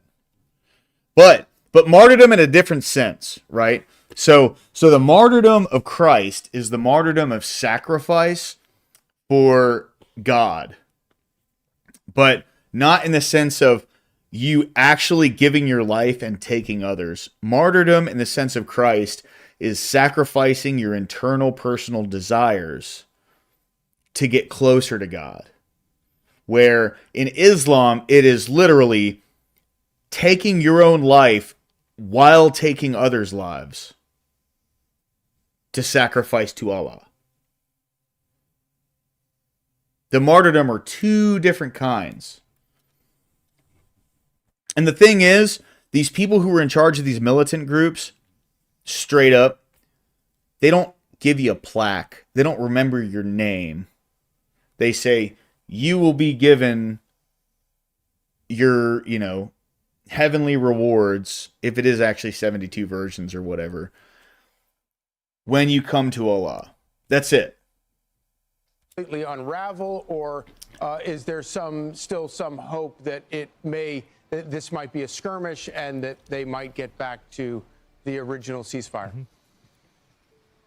So I can tell you what's happening behind the scenes right now. Not only Israeli officials, but likely American officials, Egyptian officials, and Qatari officials are speaking every hour to try to get this back on track. The challenging part here, having covered this region all the way back to the war in 2014, is that Hamas is an organization that's very challenging to control. They don't operate in the way that a normal state would operate, or even a paramilitary What a group. surprise. This is a terrorist organization. And so even if their officials in Qatar or in Turkey or even inside the Gaza Strip say they're willing to adhere to the ceasefire agreement, it's a splintered organization that exactly. I mean, like, you're going to have, the thing is that you probably have all kinds of people inside of the organization that want different things.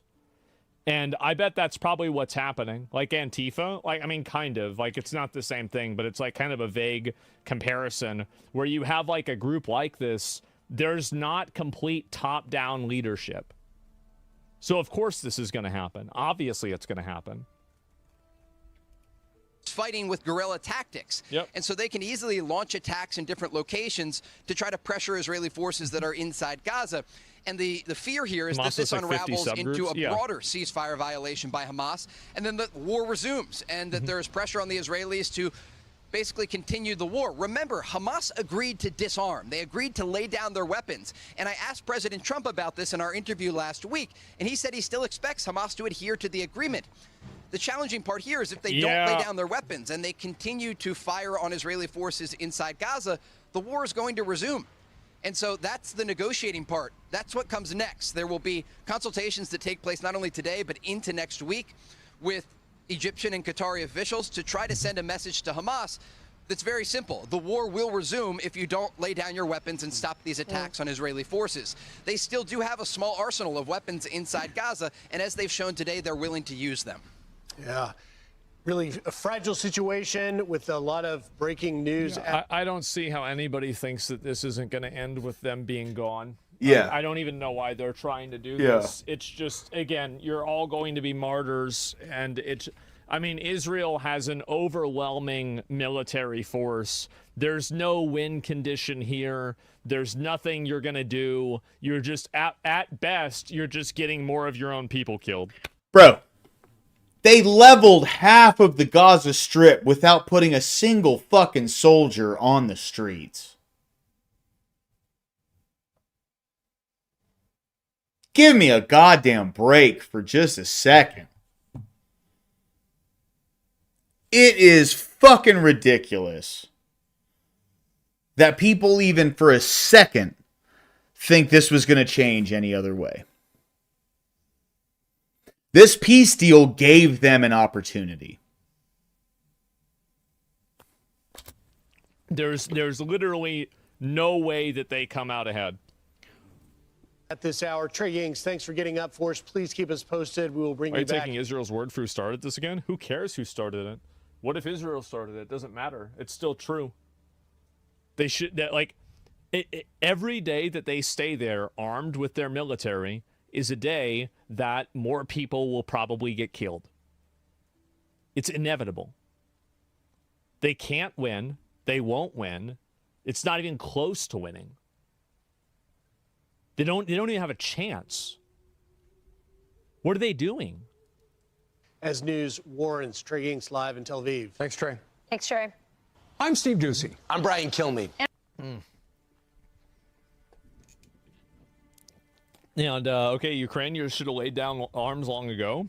All right. Well, that's that on that. Okay. Let's, I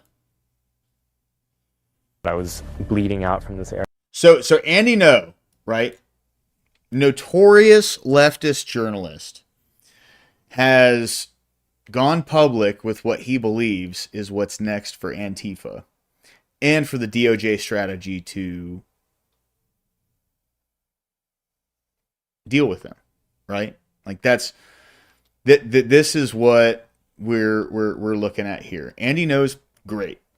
I really feel bad for, he was just trying to report on what was actually going on, and they almost killed him. I was bleeding out from this area under my eyes, bleeding out from my ears, and then bleeding in my brain. Andy Ngo is the author of the New York Times bestseller, Unmasked, Inside Antifa's Radical Plan to Destroy Democracy. He's been beaten, attacked, and nearly killed twice by Antifa for his reporting. I hope my reporting and my suggestions can give investigators some potential ideas. Trump recently designated the group as a domestic terror organization in an executive order and hosted a roundtable with Andy Ngo and other journalists who recounted their experiences. You don't get that level of successful rioting without coordination. And they were clearly coordinated. They have flyers, where to come, where to go. People have died by radical leftists in the US. This is American Thought Leaders, and I'm Yanya Kellick. Andy Ngo, such a pleasure to have you back on American Thought Leaders. Thank you. You were just at the White House roundtable on Antifa, and the AG Pam Bondi talked about... Ashton All1, what's up, brother? Good to see you, my man. Welcome in, bro. If you want to jump into Discord, the Discord is open for you. Of course, it's been designated a domestic terrorist organization. She talked about taking it... You're good, man. Dude, take your time, bro. No sweat.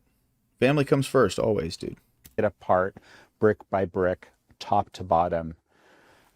Kash Patel mentioned, the FBI director, that it had been built over a long period of time. I gotta say, that's a wild last name. Jackie Eklick. I don't know how I can say it so quickly, but Jackie Eklick, it's got to be like Polish or something, right? Like Eastern European. How does one actually accomplish this? It's going to be very, very difficult, not easy. I alluded to that in my comments to the president and members of his cabinet. Well, what the DOJ can do is, there's several things.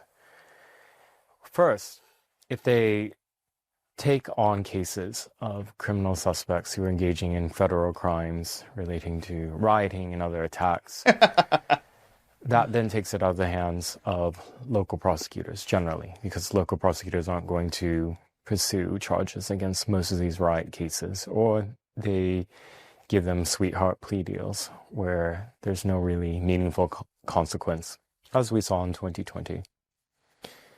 There's that. So I'm not even talking about conspiracy charges or anything, just like assault, arson, charges that tax on federal officers. Like, there are federal crimes that can apply right now. You don't have to be very creative. But more meaningfully, taking it apart brick by brick, as you were just quoted them saying, I think the DOJ should use conspiracy charges. They have not used that at any point ever for suspects who are accused of being part of Antifa or committing in organized crimes in furtherance of the Antifa. Scott Lobster was here earlier, actually. He was on stream. He's not late. He's just been listening. He's got stuff to do. He's got a family of his own, man. You know what I mean? Ideology. But it hasn't been done before at the state level. And the state of California versus 12 suspects. That was the case. And prosecutors in San Diego alleged that 12 members they had identified were part of SoCal Antifa, a regional cell in Southern California that included members in LA and Long Beach and San Diego, that they had conspired together to carry out. But guys, remember, it's not an organization. It's just an idea, right?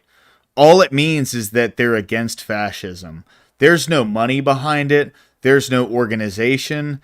There's no chapters. There's no cells. There's no flags. There's no pins. There's no badges. There's no nothing. It's just an idea. Violence and rioting on Pacific Beach in January 2021. On that day, groups of people came dressed in black with their faces covered, and they had melee weapons and projectile weapons, and they attacked violently people who were attending a pro-Trump rally. The violence was so unrestrained that the militants attacked members of the public on the beach, people who were walking their dogs, people who were walking nearby. Mm-hmm. This is during the middle of the day when there were people going to the beach, and they were affected by the mace and pepper spray. A woman was beaten to the ground. Based Irish, exactly, dude. Exactly. Exactly. And this is all ending. And you're going to hear a lot of screaming and the sounds of nails sliding down the slide of irrelevancy as the rest of the country gets sick of this shit, because the rest of the country gets sick of fucking everything. Okay? I was a big fan of releasing the Epstein files. I still am. But no one gives a fuck about that anymore. No one cares. People just want to live their lives. For the most part. There are some fucking wackos out there. But for the most part, people just want to live their lives. And nothing more. And there comes a point when the people who just want to live their lives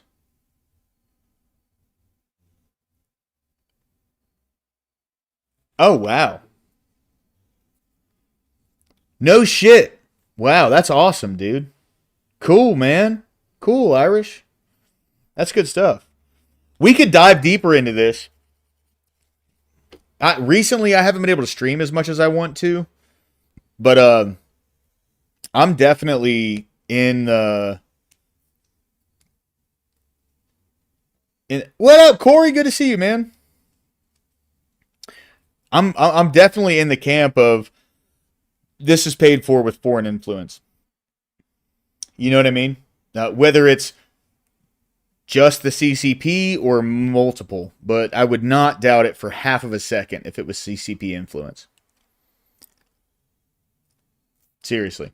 A teenage boy who was underage was assaulted, and there were numerous victims. A journalist was bashed on the back with some type of pole or a stick. And police were injured. And in this case, the majority of them were convicted of felony conspiracy. All 12 were convicted of something, by the way. And because it went to trial, the evidence came out, what the prosecutors had. They likely had one person out of the 12 cooperating. That's my belief. Recovered signal chats. Everyone had an alias. They coordinated who was coming together, who was leaving together, what cars. Lobster, you ever heard that song from back in the day? You get no love, no love, no love. Good song. Irish. Here you go. Money from the CCP. Neville Singham, a U.S. millionaire tech mogul. Follow the money. Oh, based. We could definitely go into this, bro, by the way. I don't know if you're in my Discord. Here, hold on. I'm gonna share my Discord link to the chat. you can jump into my Discord, and I will. Me and you, like, just go ahead and add me, and then me and you can talk in DMs, and share some info, because Big Soda Corey Barton will be part of that too.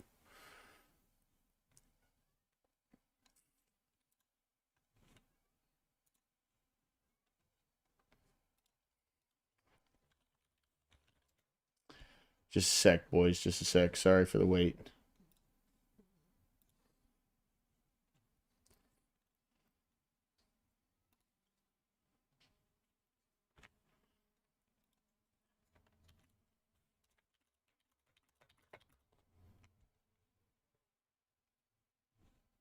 All right. There you go, brother. I got it all pinned up in the chat.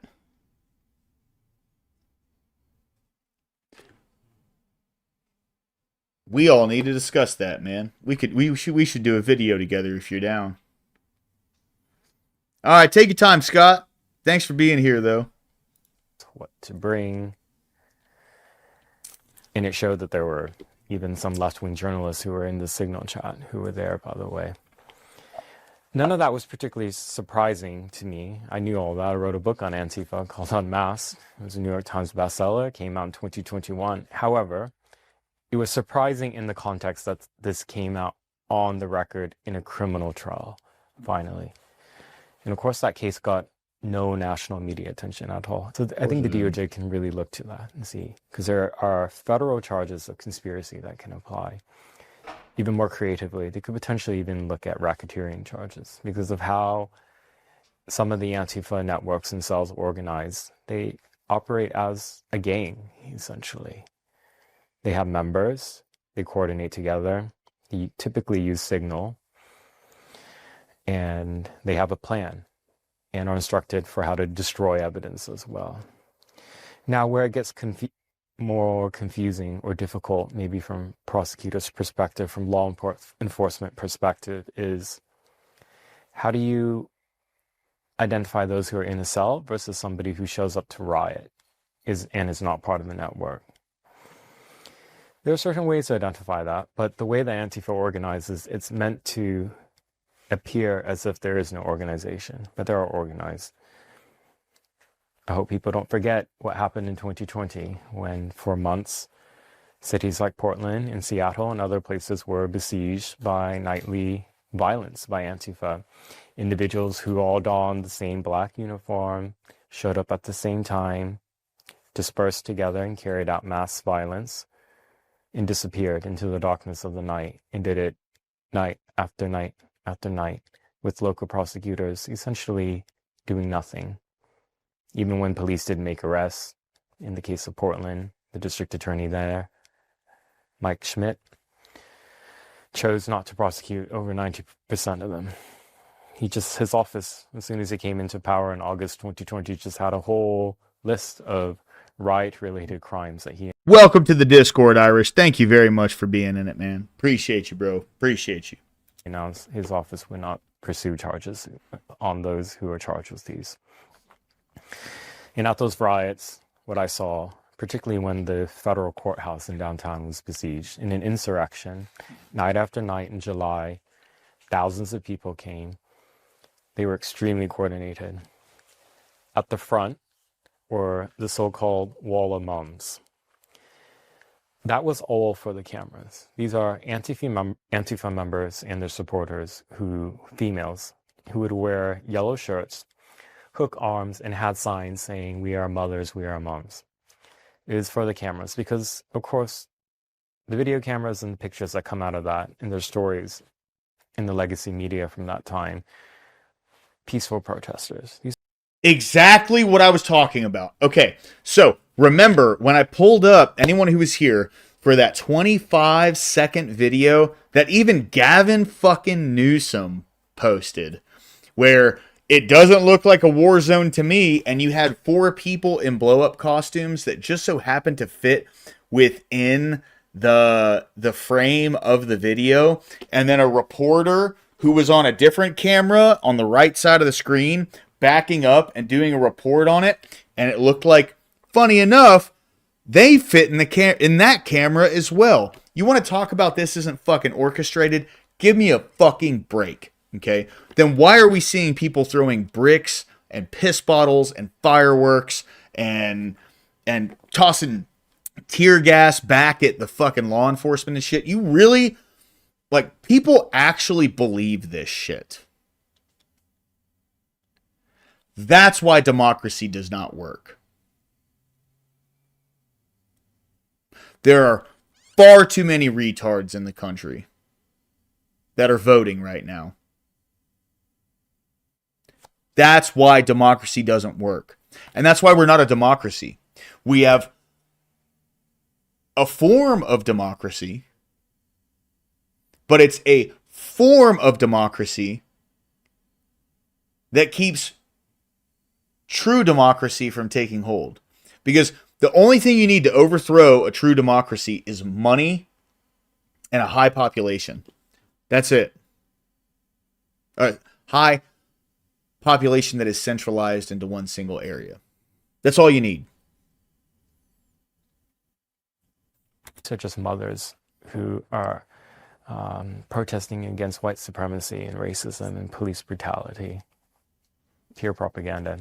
You know who was behind them? Well, the mums knew this. Behind them was the Black Bloc. There was a brigade of those who were shining powerful green lasers. There were dozens of them who had these lasers. And it's not like it was one laser for each officer. No, the whole group of 50 would concentrate on one person. So when you have, I mean, your eyes can get injured from one being directed at it when you have dozens of people shining lights. And so dozens of officers did suffer pretty serious eye injuries at that time. And the news doesn't talk about that, do they? No, because they're fascists and they're working for the Trump admin. There were those in the back, in the Black Bloc, who hurled projectile weapons, things that looked peaceful on camera. Like holding a water bottle is not particularly threatening, but when it's frozen and it's used to hurl at somebody's face, it can be deadly. And that's what they were doing. They had rocks. They even brought cans of soup. So all these type of things that were not actually illegal to have. It's not illegal to have a bag of rocks in your backpack or cans of soup or frozen water bottles. But those were the type of weapons they were using.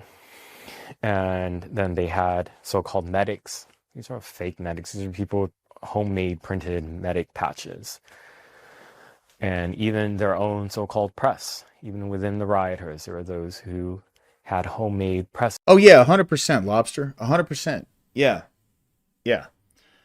I mean, I am just so fucking over these people who are willing to try and destroy people's lives, grievously injure someone else, or like LARP as if they are going to overthrow the government over some retarded ideology that most people in the country don't agree with.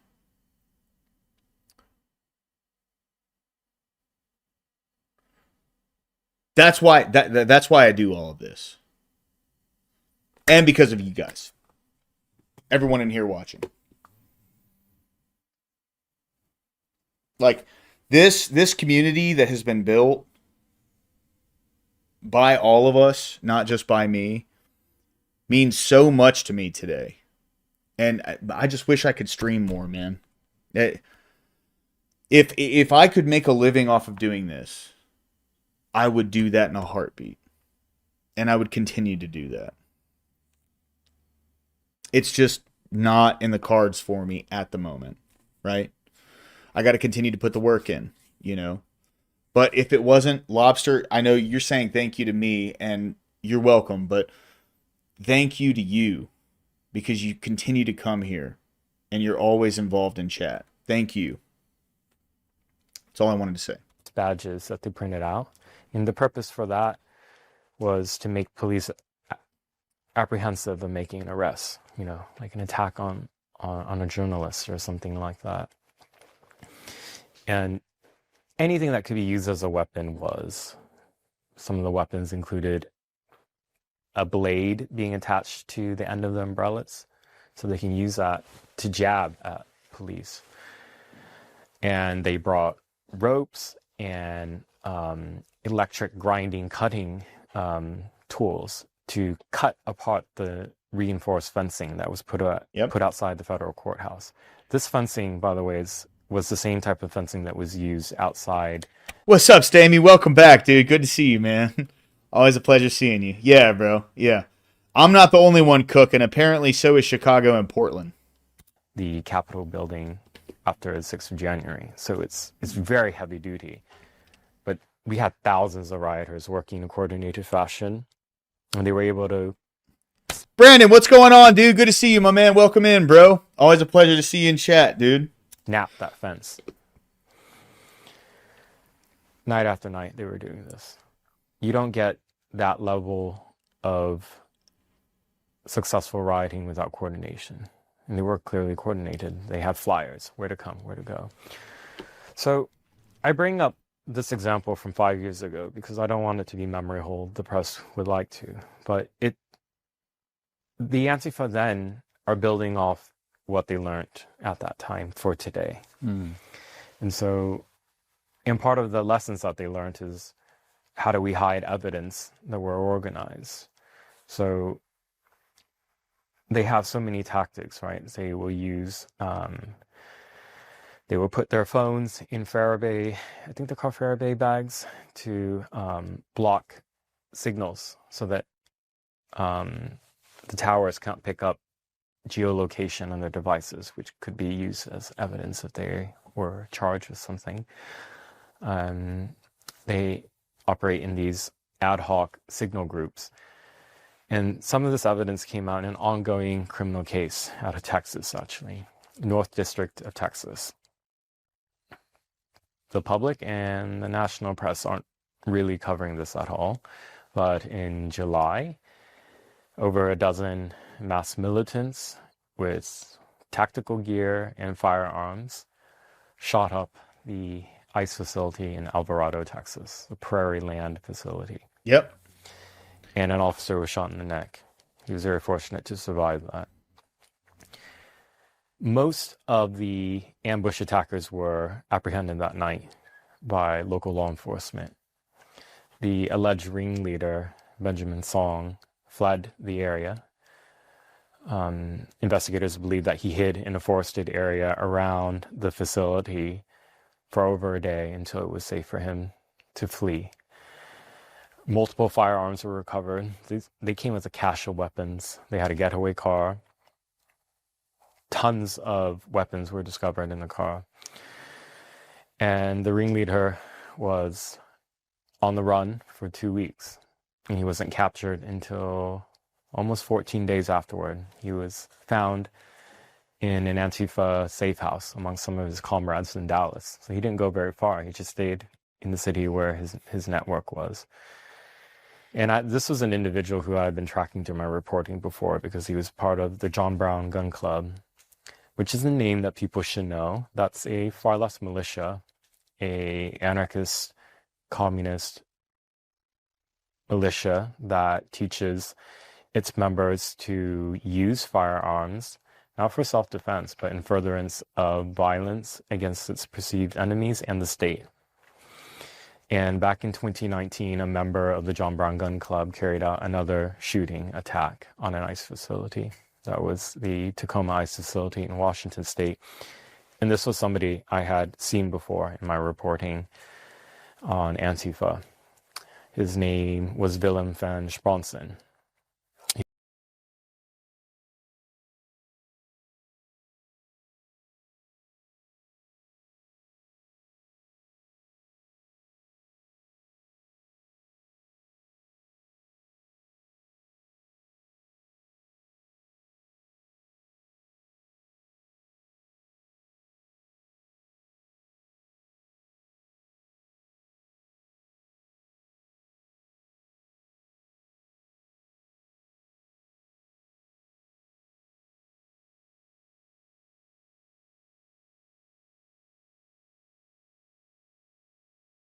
Sorry. Anyway, so Corey, what I was saying was thank you for letting me know. I'm a doofus.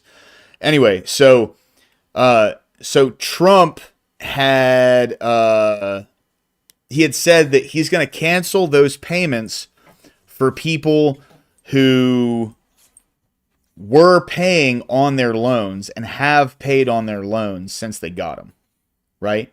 So everyone who was actively paying this off, he's been offering them, not the people who were said, fuck my student loans, I don't have to pay them, whatever, yada, yada. He's offering all the people who have continued to pay off their student loans forgiveness for the rest of it. By the way, Emmett, I was clapping for you, bro. Thank you, man. Thank you for being here. Always good to see you, my man. Welcome, welcome. So, if it's people who have actively been paying off their student loans, I'm okay with it. People who have refused to pay their student loans, who have gone out to the protest and said, I want my loans forgiven, even though I'm not paying anything on them, go fuck yourself. Easy.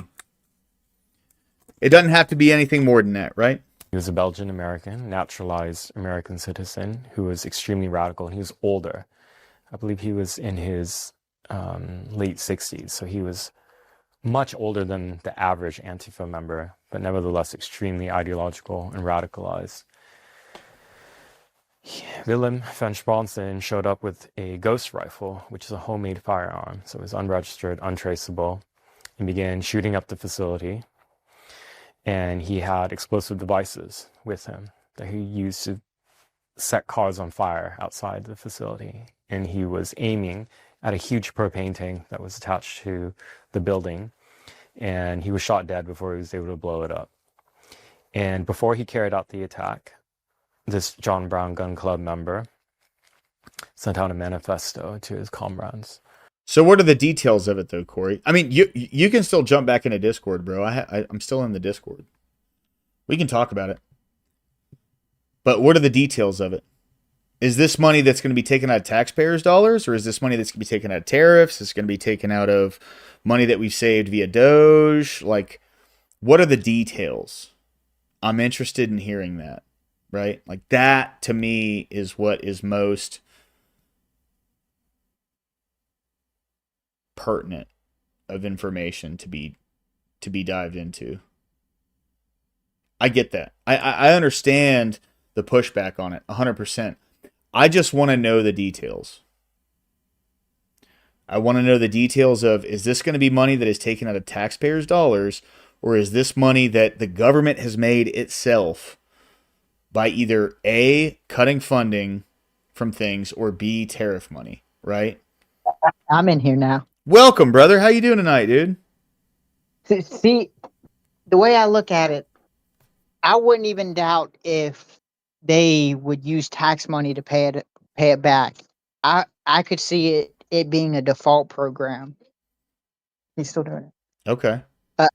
I could see it kind of them defaulting the payments if you've shown a history of paying for it. The only problem I have with that is it's kind of been cycling so long that now I don't think it'll be bad as the housing market crash, but if you signed up for a bad deal, if they default you on it, you don't learn your lesson. Also, it allows these loan companies and these universities to just keep doing it, and Fair. there's no penalty on them. Fair. But if they're using our tax dollars to then, I guess, get away with some of these people who are, I guess, in student debt. I mean, I'm poor. I went to Greenville Tech and dropped out. I don't want to subsidize someone else's education for them to then vote Democrat and use it against me. Fair.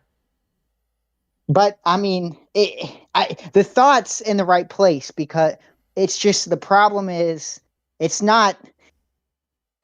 It's kind of putting a Band-Aid over it. It's the same thing that happened with like the banks and the where and the housing market we're crash, not going after the people who need to be gone after. Go after the people who are hitting people with these predatory loans. Based. And Emmett has a very good point in chat right now. He says, no more student loans from the federal government. Absolutely based. Wasn't it the Department of Education that was giving out these loans? Yeah. And to be honest, I bet you there's programs inside of it where they're actually paying for like I guess they're paying for the outright loan, so that way it's under a different company, so the company gets money, and it's just this like a weird subsidized scheme where these universities are making money off the government, and there's no backlash. It's kind of like the pharmaceutical industry in a weird way, where the prices are being inflated because now, well, we can charge the government anything; they'll pay for it. Yep. Yep. Like, 100%. and Well, it's a weird scheme, and it's like this scheme it overwhelmingly affects Democrats. and I'll say this too. This goes back to my entire, like, you make a great point there. And this goes back to my entire statement that I've said many times before, that politics is less about actual values and more about political wins, right? Yep. And this looks like more of a political win because there's a lot of people that are single issue voters when it comes to, sorry, Charlie's bugging me right now. There's a lot of people who are single issue voters when it comes to paying back student loans and stuff, dude. You know what I mean? So what we're looking at now is possibly just the Republican Party taking a seat and going, well, they want illegal immigrants to have health care. We want your college tuitions to be forgiven, or your college loans to be forgiven, right? And that's going to help split the opposite side.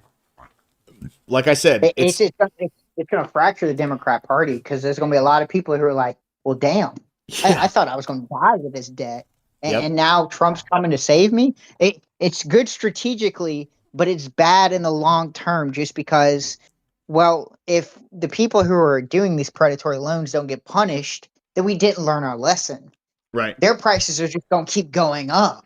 Right. And it's like now we have educations that aren't worth a damn, but yet you're taking 30 years of debt for it. It's like, well, first we need to go after the people who are targeting 18-year-olds to sign, 30 years of debt away from them. That's fucking us up before anything else. Yeah. And if Trump does something about that, okay, let's have a conversation. Let's start eliminating some of the student debt. Yeah. But if we're just eliminating the student debt just to eliminate it, then we're not fixing the problem. Right. That's kind of my beef with it. It threw me through a fucking loop because I'm like, oh, come on, Trump. You of all people should know this. You're a business guy. You take loans. You kind of can tell a bullshit loan from your average person. Like you've delved into this. You know this stuff. But he probably also realizes that the education system, with how much fucking federal funding that it gets, still charges people insane amounts for their college tuition. And that's not me being a liberal here. What I'm saying is these colleges get tax money and still fuck people on their tuition. Yeah. And still teach people to be fucking hyper liberal communists. And still teach people that men can be women and women can be men. They still teach all of this, even though they get the taxpayers' dollars, who have obviously shared the sentiment that none of the shit that they preach is fucking anywhere near the public sentiment. Well, see, what it does is it kind of spreads the blame around. So it's kind of like the pharmaceutical companies. The pharmaceutical companies can just blame the insurance companies. The insurance companies can just blame the pharmaceutical companies. And both of them can just blame the government. Right. And it's like, there's a similar setup with education and the government. The education is just going to say, well, it's not us. It's the people who overlook the loans. And the people who overlook the loans are like, well, it's not us. It's the universities. They just keep increasing the price. And both of them have the out of saying, oh, well, it's the government. And it's just this weird Ponzi scheme of like, hey, if we don't have to feel bad because, yes, we're charging the students, but if the government's going to pay for it, or if we kind of can get the government to pay for it, well, now we don't feel so bad because it's not your problem. The government will pay for it. Right. And I just smell a weird Ponzi scheme coming. No, yeah, 100%. Level 4 Lobster has a good point here. He says, I'm a free education advocate with restrictions. Here's my thing, dude. So why are these professors making over $200,000 a year to teach something? Yep. Why are they making that much? And I would say this. If someone offered me, and I was a regular person, right? I'm some lower class former drug addict that feels very strongly about political issues, but I can look outside my own purview and see what it would look like from someone else. And when I look at it from someone else's like perspective, and I see, hey, we are willing to pay you over $200,000 a year. You just need to teach these things as if they're fact. I would do it. Yep. Well, and look at how much the sociology fields and like the pseudosciences have increased. Look at the gender study. Look at all these sub branches of your basic history, math, science. All these sub branches start kind of it's filler. It's kind of like imagine buying a sandwich and they put a bunch of nonsense on it to get you full. Right. And now you're $200,000 in debt. And what did you really learn? Complicated way to think about the world. I can't tell you what you did learn, but I can tell you what you're gonna learn. You're gonna learn how to make a vanilla latte. Yep. And you're gonna owe us for the next 30 years. Correct. And what's crazy is you can bankruptcy out of medical debt, you can bankruptcy out of any type of debt, but there's one debt you can't bankrupt from, and that's education. Government because you're gonna carry it with you with the rest of your life. Yep. And it's like, no, fucking bullshit. Like you're telling me people struggling and they can't get out of it. It's like, bro, fuck your education. It ain't worth shit. Ah, Corey, I love seeing this side of you, man. You never cuss on my stream. This is beautiful. I fucking hate the education because think about it. We're talking about people like doctors who spend 30 years making good money just to break even on their debt. Yeah. It's like, bro, that's insane. You want to know why people don't want to become a doctor? Well, that's because, they spend the first 20 years of their career in debt. Well, and here's another thing, right? And, like, it makes sense why people who believe in these things would want these things to be governed as truth, because when the entire country rejects this idea that, like let's say gender studies or critical race theory, race relations, all these things, when people reject that en masse, that literally makes your degree worthless. Yeah. And what's wild is they've kind of set the standard to where you need this sheet of paper, even though technically the experience is worth more. You need this sheet of paper to even get your foot in the door. Yeah, but what are you actually working in? What's the field that comes into? Anything but trade. Well, and so then what they do is they sell you this false hope, and you give up on your dream, and now you're working at Starbucks, paying back college debt that you've never done anything for. Correct. It works. It works for two things, bro. Yes, it works for therapy for trans people, which they're already a tiny fucking % of the population, and it works for activism to push it more on people. That's why they're coming for the kids.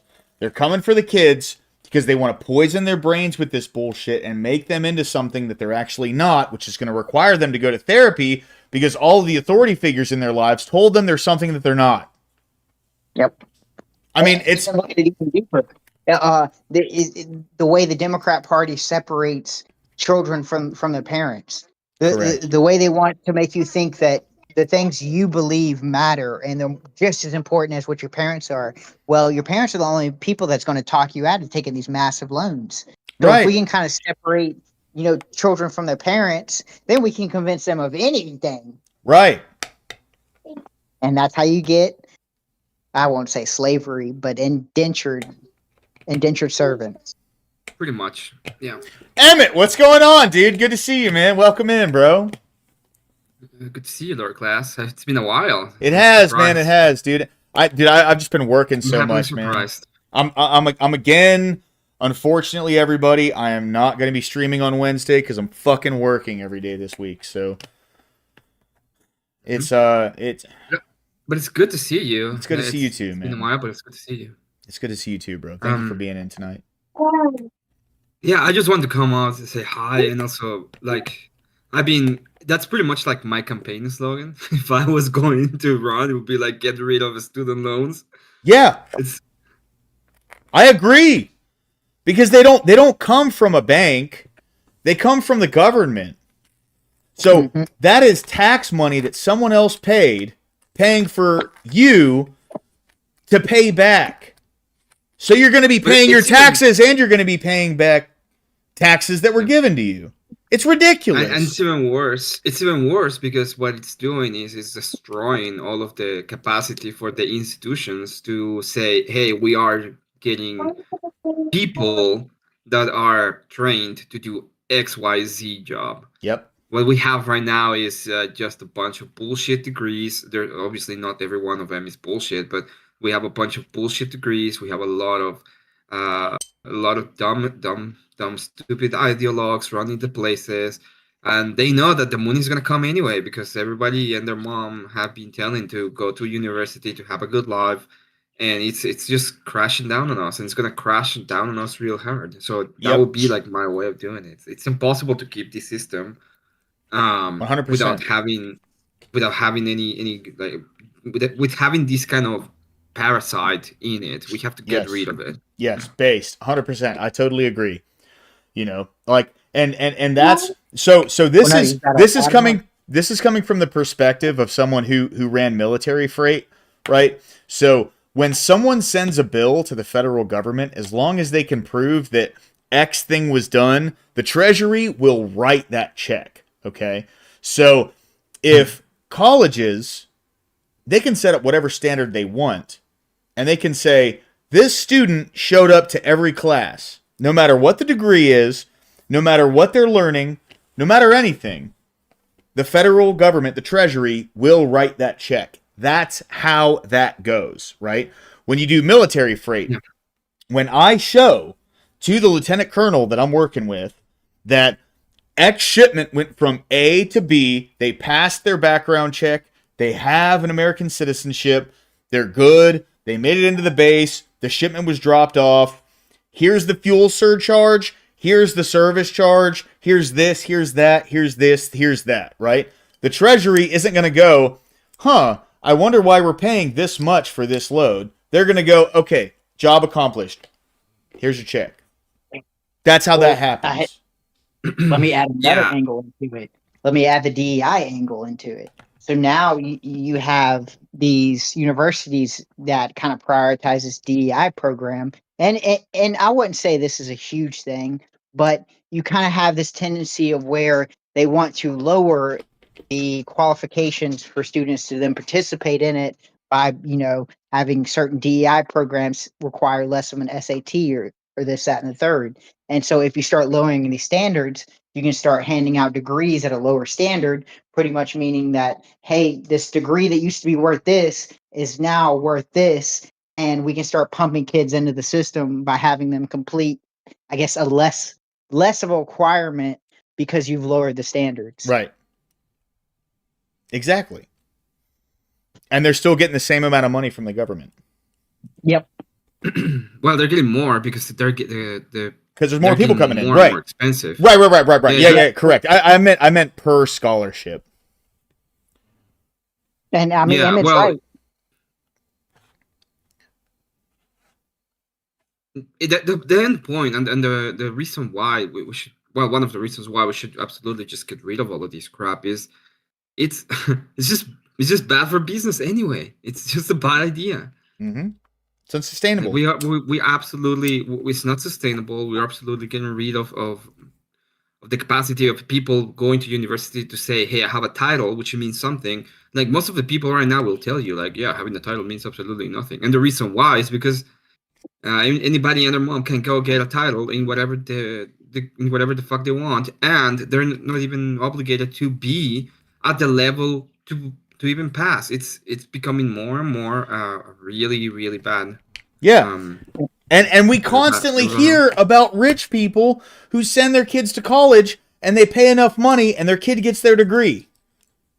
Yep. And that was not the case before. It wasn't the case before. Past, you had to pay. Yeah, in the past you had to, like, that it was cheaper. Yep. Yeah, you did have to pay and you had to do a bunch of stuff, and but for one, it was cheaper, and two, they didn't destroy all of the necessary things for you to have a degree and for it to have value.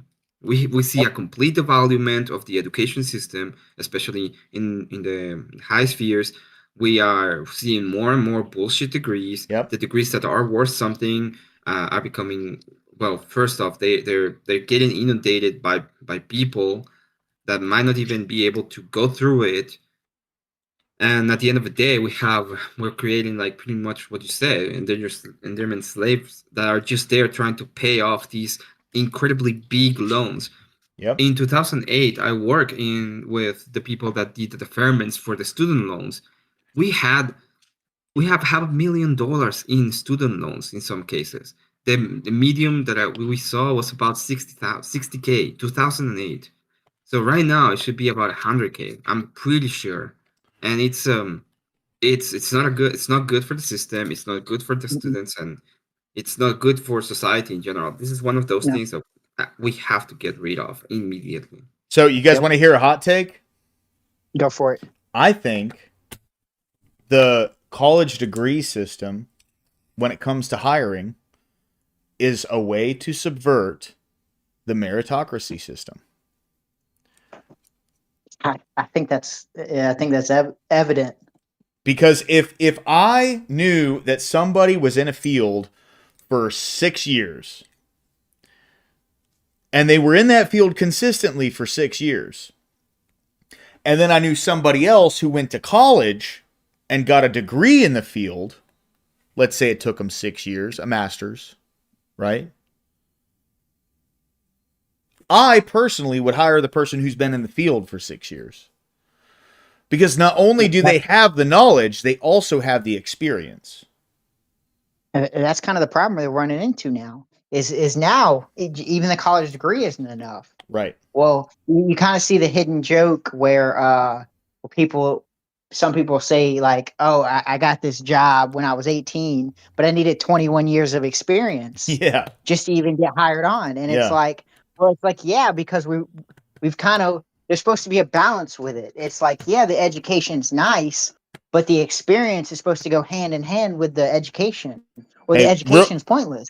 Real quick, Irish, thank you very much for being here tonight. I appreciate you jumping in. Please come back. Always love to see you. Thank you very much. Go ahead, brother. Sorry. But it's wild. To me, it reeks like a Ponzi scheme. That's why I think I know Trump heart's in the right place. But if you're just defaulting the debt or paying off the debt, you don't fix the problem. Yeah. You're just paying a bunch of private university. It's pretty much the government either paying off private institutes or it's the government paying off their own loan. And I don't know, but the government paying itself, it smells wonky to me. I mean, like, what it comes down to is just a political game, right? Like, this is using tax dollars to divide people on the opposite side of the political spectrum. I mean, it's the game of politics. I'll say it again. Politics today in America has nothing to do with values, and it has all to do with gaining voters. That's it. I cannot be swayed in any other direction from that now. Well, there's another thing. I don't think that it's completely like that. There are a couple of reasons why I think the university is valuable, but the problem is that right now it's getting degraded more and more. So in the past, you went to university, you spent 4 years, you have a degree as a lawyer, you go work as a firm lawyer, and you need to have the degree to be a lawyer because it tells there's an institution backing up that you have the prerequisite knowledge for you to even be one, right? Same to a doctor, same with everything. The problem right now is that all of those degrees are getting diluted, and it's pretty much destroying the standards and the education that we even have. Because what we have, DEI. Oh, now there's a bunch of black kids that are failing class. What do we do? Oh, we lower the standards. And every single time it's the same thing. Oh, we're just going to lower the standards. We're just going to let more and more people get to be these things, supposedly. But it's just destroying it. So when you're out in the marketplace and you're like, hey, I have a degree in, I don't know, in chemistry, the person hiring will be like, bullshit degree. I need you to have some experience, or I need to have something else to back it up. Because that's the only thing they can even have access to at this point. There's nothing else for a person, because the degree in and of itself, by just elimination, there's going to be a bunch of people that don't actually know how to do the job. and it's that is a big fucking problem. Yeah, 100%. Look at the market. Well, we've talked about the devaluing of education, but look at the actual market. What happens when people start going to doctors and they don't trust them because they know their degree's bullshit? What happens when, same thing with lawyers? Like, what happens, 20, 30 years down the road? We're not even sure if just because someone has a degree that they even know the law. I mean, we can see people that's got law degrees who have no fucking clue what the Constitution is. Well, And it's just go for it. Go for it. You first, bro. You first. Sorry. Well, I was just going to say it's just a wild concept that if the general populace kind of has this general understanding that education's a load of crap, then eventually that's going to hit the market and people are not going to have the same trust in these individual fields as they once did. And if you don't have trust in it, why participate in it? Fair. Well, I'll tell you this, man. Here's the one thing about law school, right? So law school does not teach you the law. You can learn the law all on your own. It's all public information. None of that has anything to do with law school. Law school is you being able to interpret the law in a specific way to gain some element of like to get an accomplished goal settled, right? That's what the law school is for. You can learn the law all on your own. It's for two things. It's for two things. One is one way of looking at it is networking. You go to school. Hold on. Meet people who are going to be on your field. Someone's here. Give me just a second. Mm-hmm.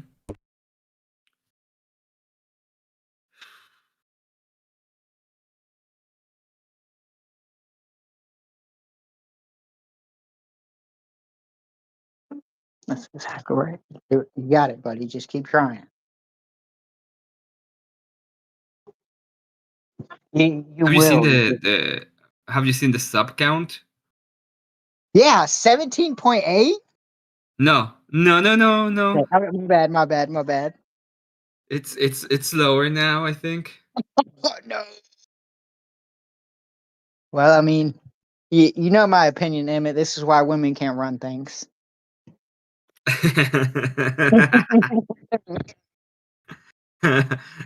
You said 17.8?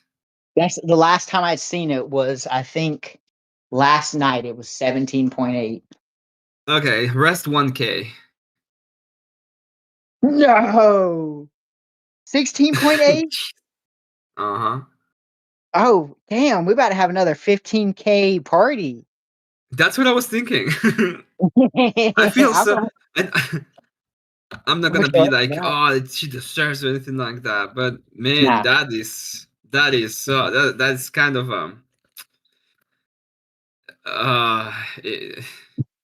sometimes you fuck up, and I think this is one of those times that you're like, huh. Well, whether she deserves it or not is none of my business, nor does I care that much about it. But yeah, sometimes you fuck up and everybody gets to watch, and it's brutal. Yeah. Because I mean, I fucked up. Don't get me wrong. I've never lost like 4,000 followers in a day, but I've fucked up before. I've had to get a write up at work before. It's close. Jesus.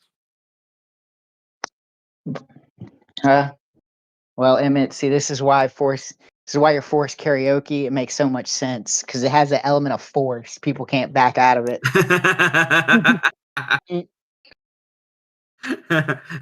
I'm just oh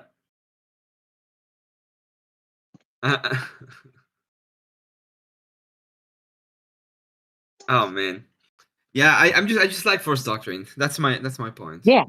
You know what, Emmett, at first I used to be pretty prominent in the libertarian field, but you've kind of convinced me to authoritarianism that don't hurt nobody. A little bit of authoritarianism. It never hurts nobody. Oh man, it is yeah, it is what it is. I'm gonna have to jump. I have somebody invited me to a place. in the panel verse. I have to go be Batman in the panel verse. Watch your back, Emmett. The panel verse. They're no. powerful. Yeah, well, I believed in the power of the panelverse until the Crucialverse destroyed the panelverse. Oh my gosh, I need like a little animation of like the Crucible verse and the panel verse going at it like Endgame. Man. You know what? I should do that. I should do something similar to to Date Wars when I have the men on one side and the woman on the other side, and I call them all feminazis at the same time.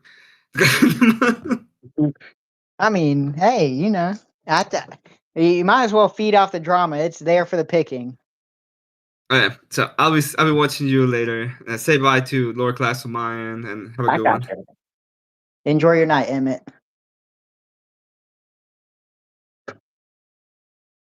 Oh boy, how's chat doing tonight? Never. Feels pretty awkward when you get left up here by yourself. Hope everybody's having a good night.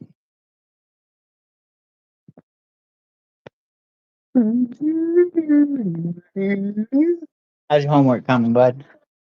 Good.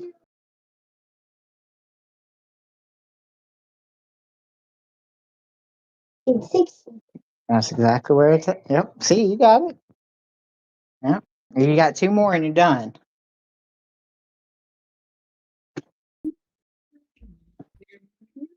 How's homework coming, bud? Good.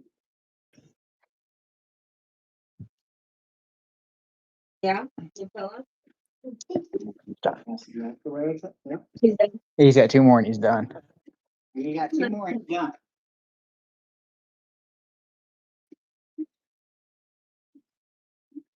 How's homework coming, bud? Good. Echo.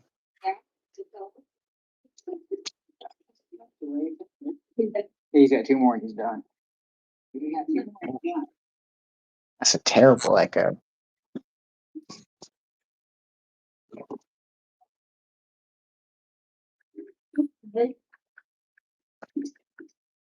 Echo.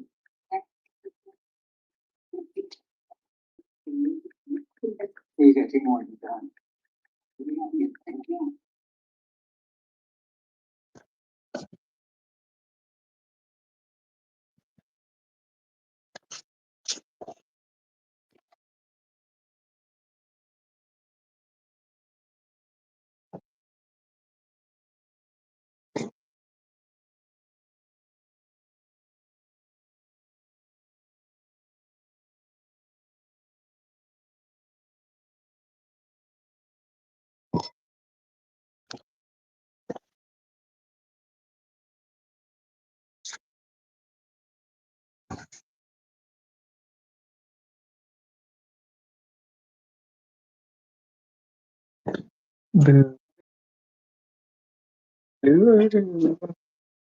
Boo.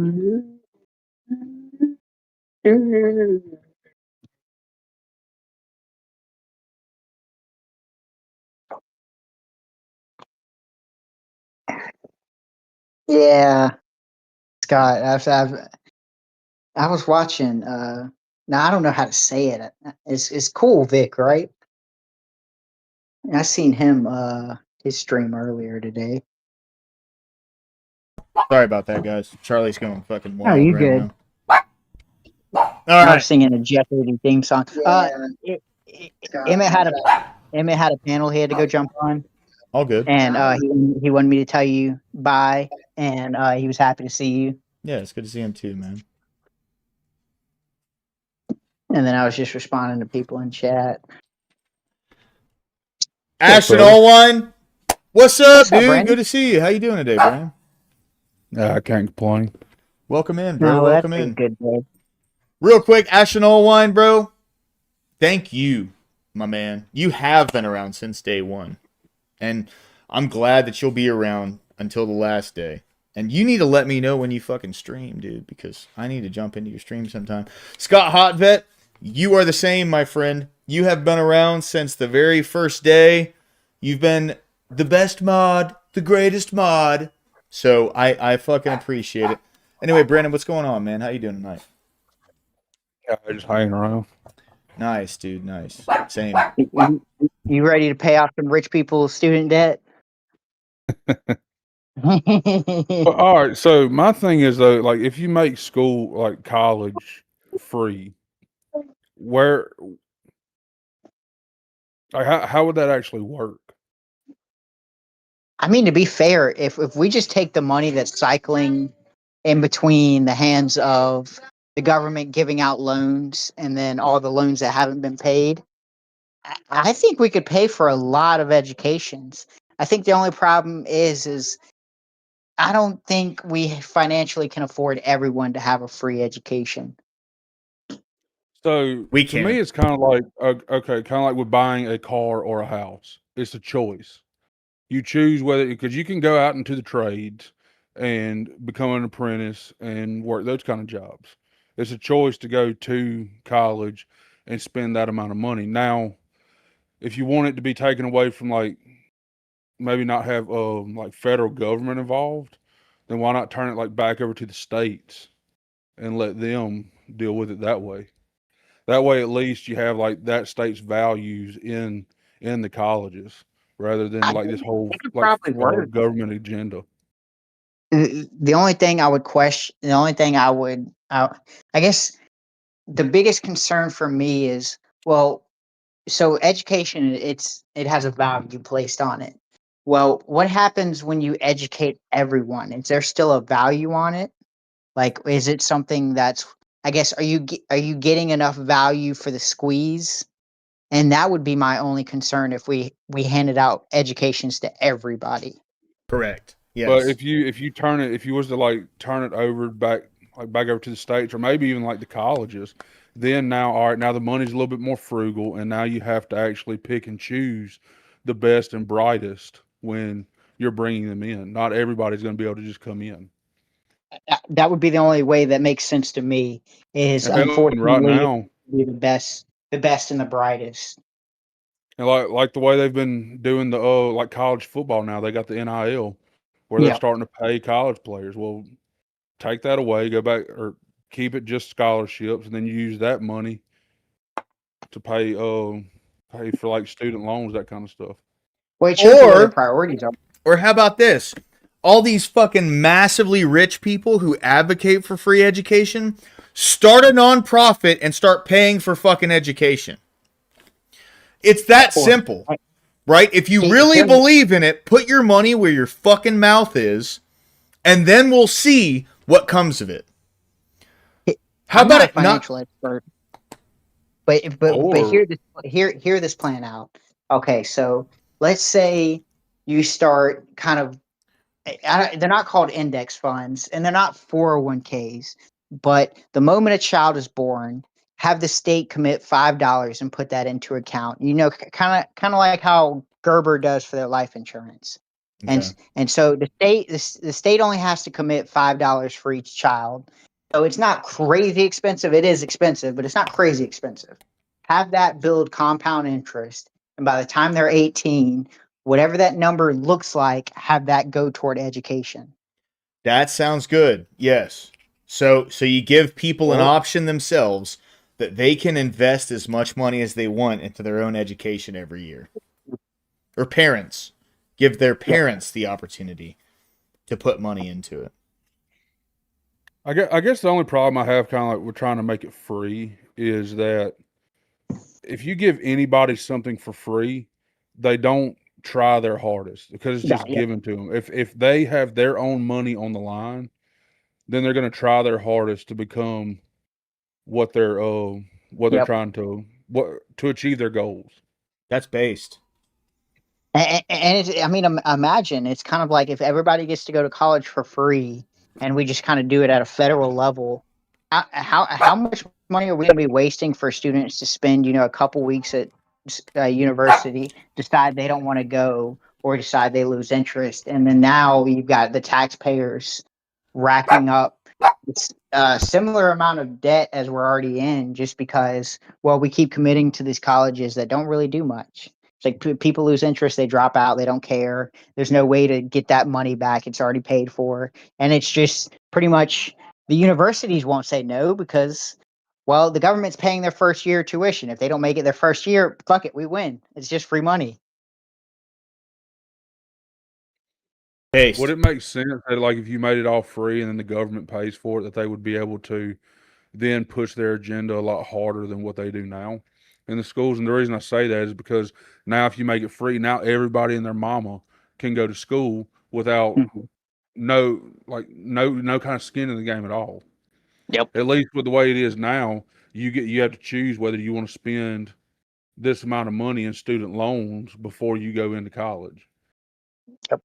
Well, Oh. you'd have the thing, you would have a bunch of people getting indoctrinated because they would be going for free, and so the colleges that are indoctrinating now would just have that many more people to attempt to indoctrinate. And unless we change that ideology that's inside of colleges, it's just going to be an indoctrination machine that the taxpayers would be funding. So technically, people like us that probably wouldn't vote Democrat would be funding our own destruction. So, do you guys want to see Yep, something pretty that gives me hope? And this is something that I've been looking into, right? Not looking into, but just seeing online. Okay. So, all right. So, SurroundEAD reposts this X post that says, "When a liberal woman brings out this hand gesture, get ready to hear the worst take of your life." Now, SurroundEAD does have some pretty good takes. Don't get me wrong, but as a general rule, it's pretty safe to think, yeah, that's a shitty take, right? 91,000 views, only 5.3 thousand likes. Trump is posting AI from Bernie Sanders. Trump is posting AI videos of himself dropping feces on American cities. Yes, this is the kind of contempt that Trump and his fellow oligarchs have for ordinary Americans. 481,000 views, 20,000 likes. Not even 0.5%. Destiny, talking about Anna Kasparian. Do you think she lied about the sexual assault with the homeless guy as well? 91,000 views, 1.2 thousand likes. Tariffs are ruining everything, including the Texas State Fair. $14 for fried Oreos, $15 for funnel cake chicken, $25 for a turkey leg. DC politicians are pricing Texas out of our own state fair.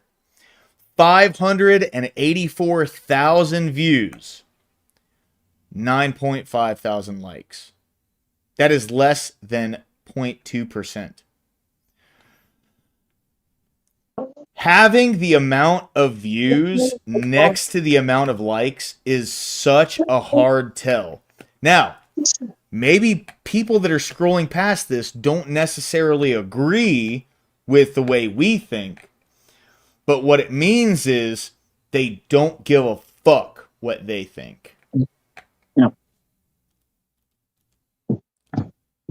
I think you're starting to see a big shift in America right now, especially after the whole Charlie Kirk thing.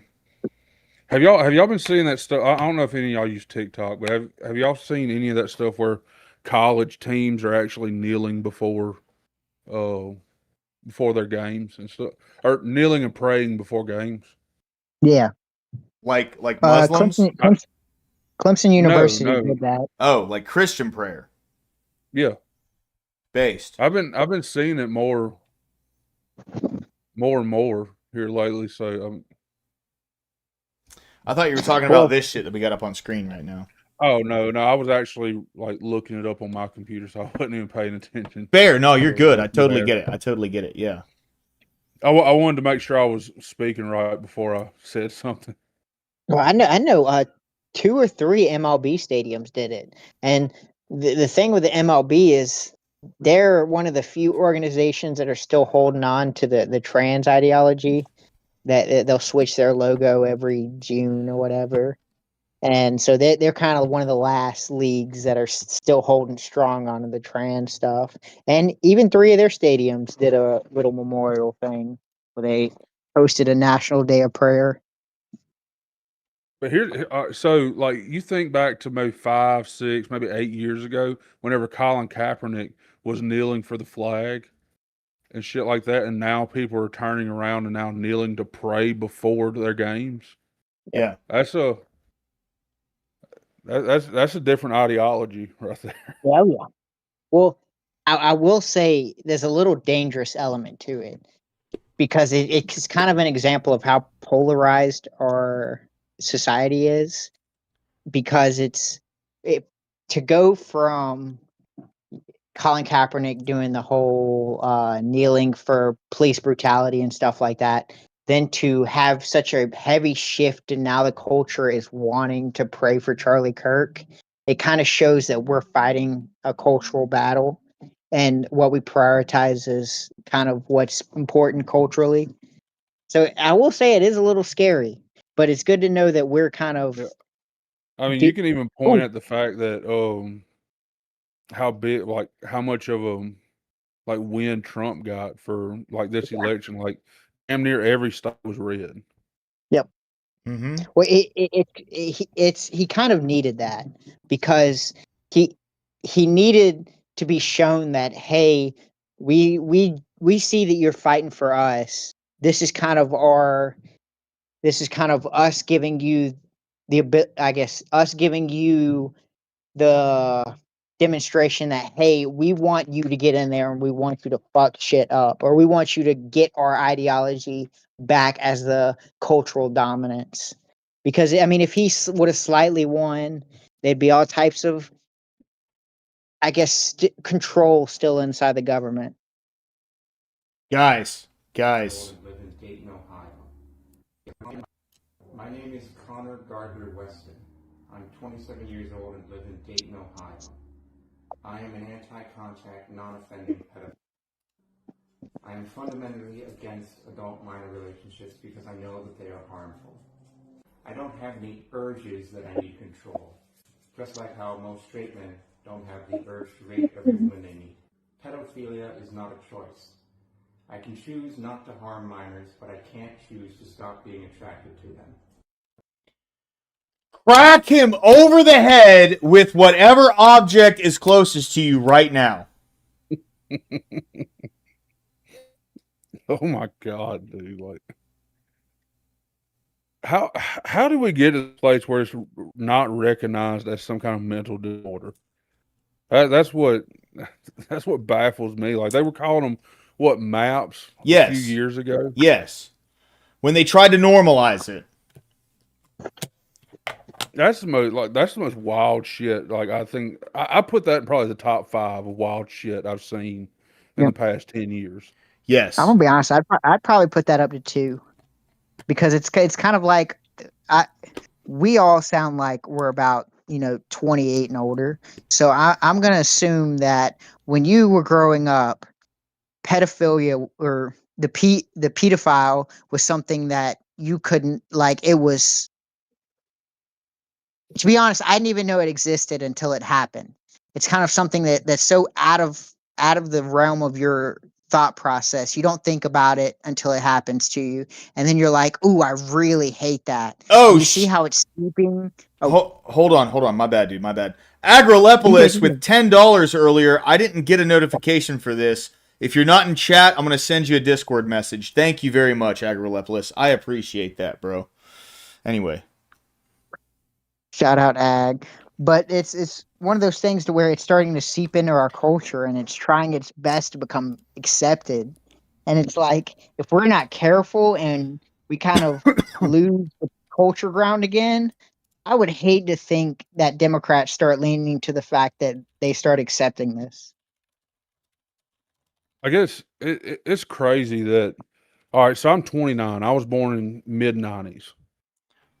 Whenever I was growing up, my parents let me go run around the neighborhood. I was riding four-wheelers. I was hanging out with all kinds of different kids in the neighborhood and all that kind of stuff. Now, like, I don't have kids yet, but when or if I do have kids, I don't know exactly how I would be. It's like, do I need to let them go outside and not like be supervised, but like me be in the house doing something, they're outside playing, or do I need to keep an actual eye on them constantly just while they're out there playing? They should be able to go out there and be free and do Just like you do did, whatever they right? want to in the yard. But nowadays you can't do that because they're trying to normalize shit like that.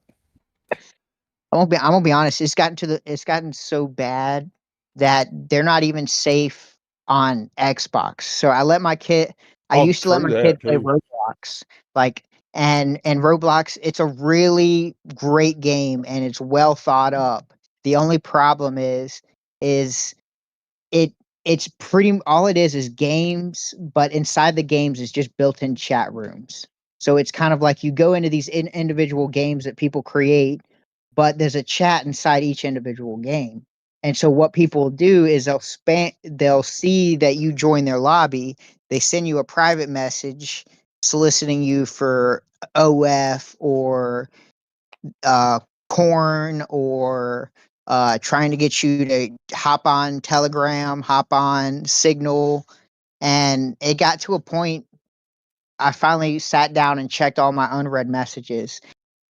He had played it maybe 6 months, and I had a span of 1,300 messages. Yeah. And all of them had that same kind of robotic tendency, trying to pick people. You could tell it was a bot, but it was sending spam messages, hoping that someone would click on it, and then it would take them to the Discord where they could sign in. And it's filled with just degeneracy when it comes to adult to kid interactions. And fuck these people, dude. Politicians, fuck these like people. the crazy thing about Roblox is there's so many politicians that invest in this company, yet look at some of the dingiest things you could find in our culture are on that fucking game. Yeah, I mean, I warned my buddy not too long ago because he's not really real big into playing games and stuff, but his sons want to play like Call of Duty, Fortnite, and that kind of stuff. And I warned him. I got like, dude, don't let them put a headset on.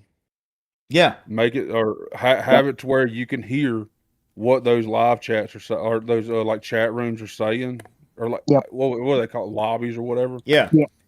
So that way you can monitor what the fuck's going on because Right. there's people in there that will say some obscene shit, but also really kids shouldn't be in those lobbies anyway because you get someone like me in there talking to a whole bunch of adults, like there's gonna be some goofy shit said. Yeah. Goofy is yeah, that's an understatement. Well, that's taking it lightly. Really. Yeah.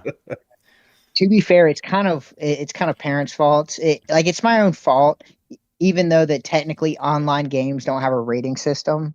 I should have thought, or at least experienced the game enough to realize that yes, it's cool in the fact that a bunch of kids get to go on there and create their own individual games, and you can create replicas of all these other games. But that there'd be an internal chat room in each individual game that could then give them access to the profile of the person that's playing it.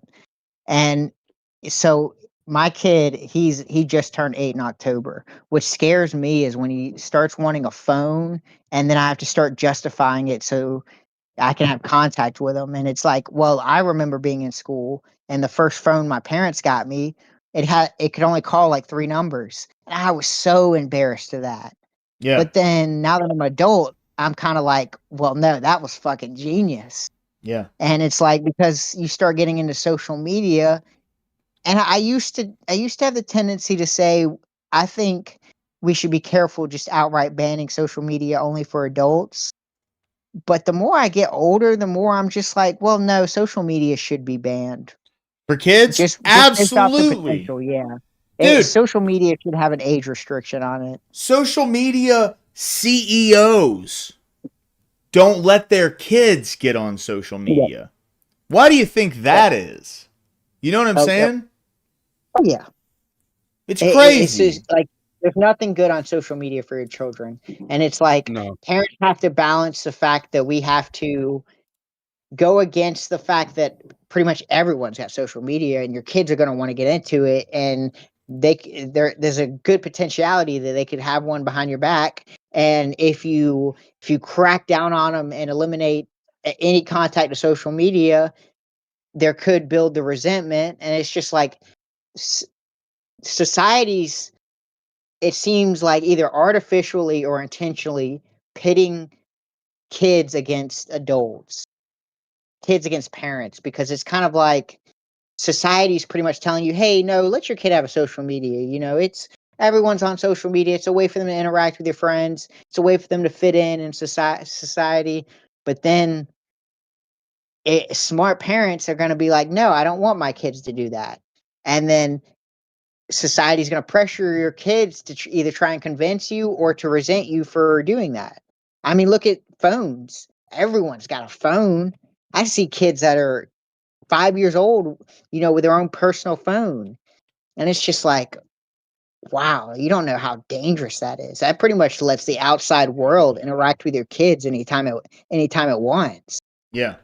And it's like when we were younger, we didn't have that same access to the world. Like we had to go out and interact with the dangers of the world.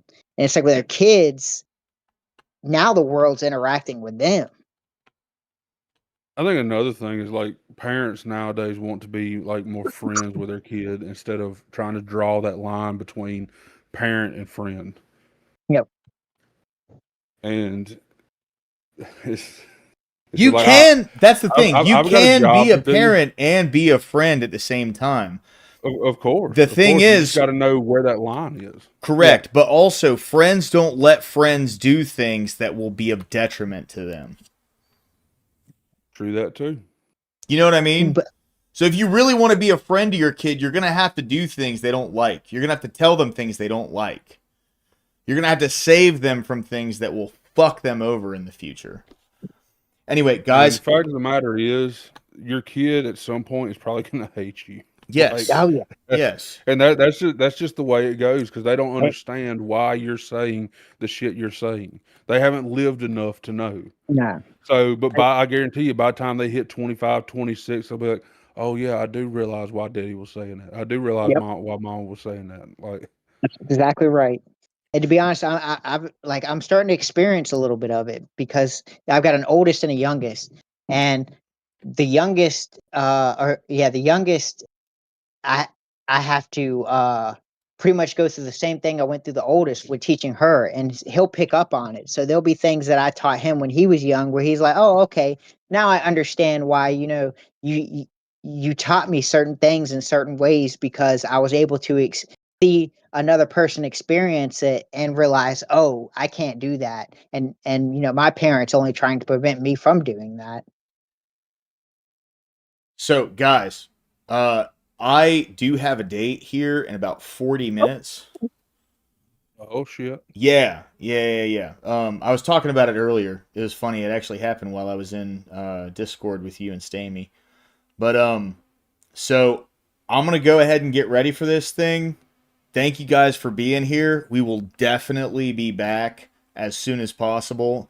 I wish I could stream more, man. I mean, that's really what it comes down to, right? Like, I'm not in a position where I can stream as much as I want to, and I'm just gonna have to see exactly where I can, like, today's went for what, like 6 hours, so it's been a good one today. Don't get me wrong.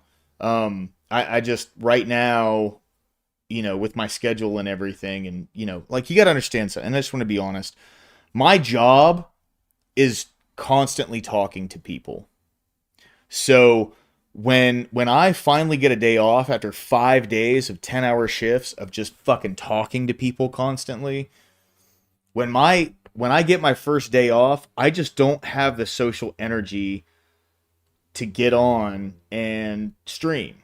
I don't have it. It's not inside me, right? I need like a day to kind of unplug and just, dick around the house for a little bit. So, that's why, like, I'm not anyway. But thank you, Corey. Thank you, Brandon, for being on. The next stream will be as soon as possible. That's really all I can say. I got nothing else. But thank you guys very much. I really hope to see you all again soon.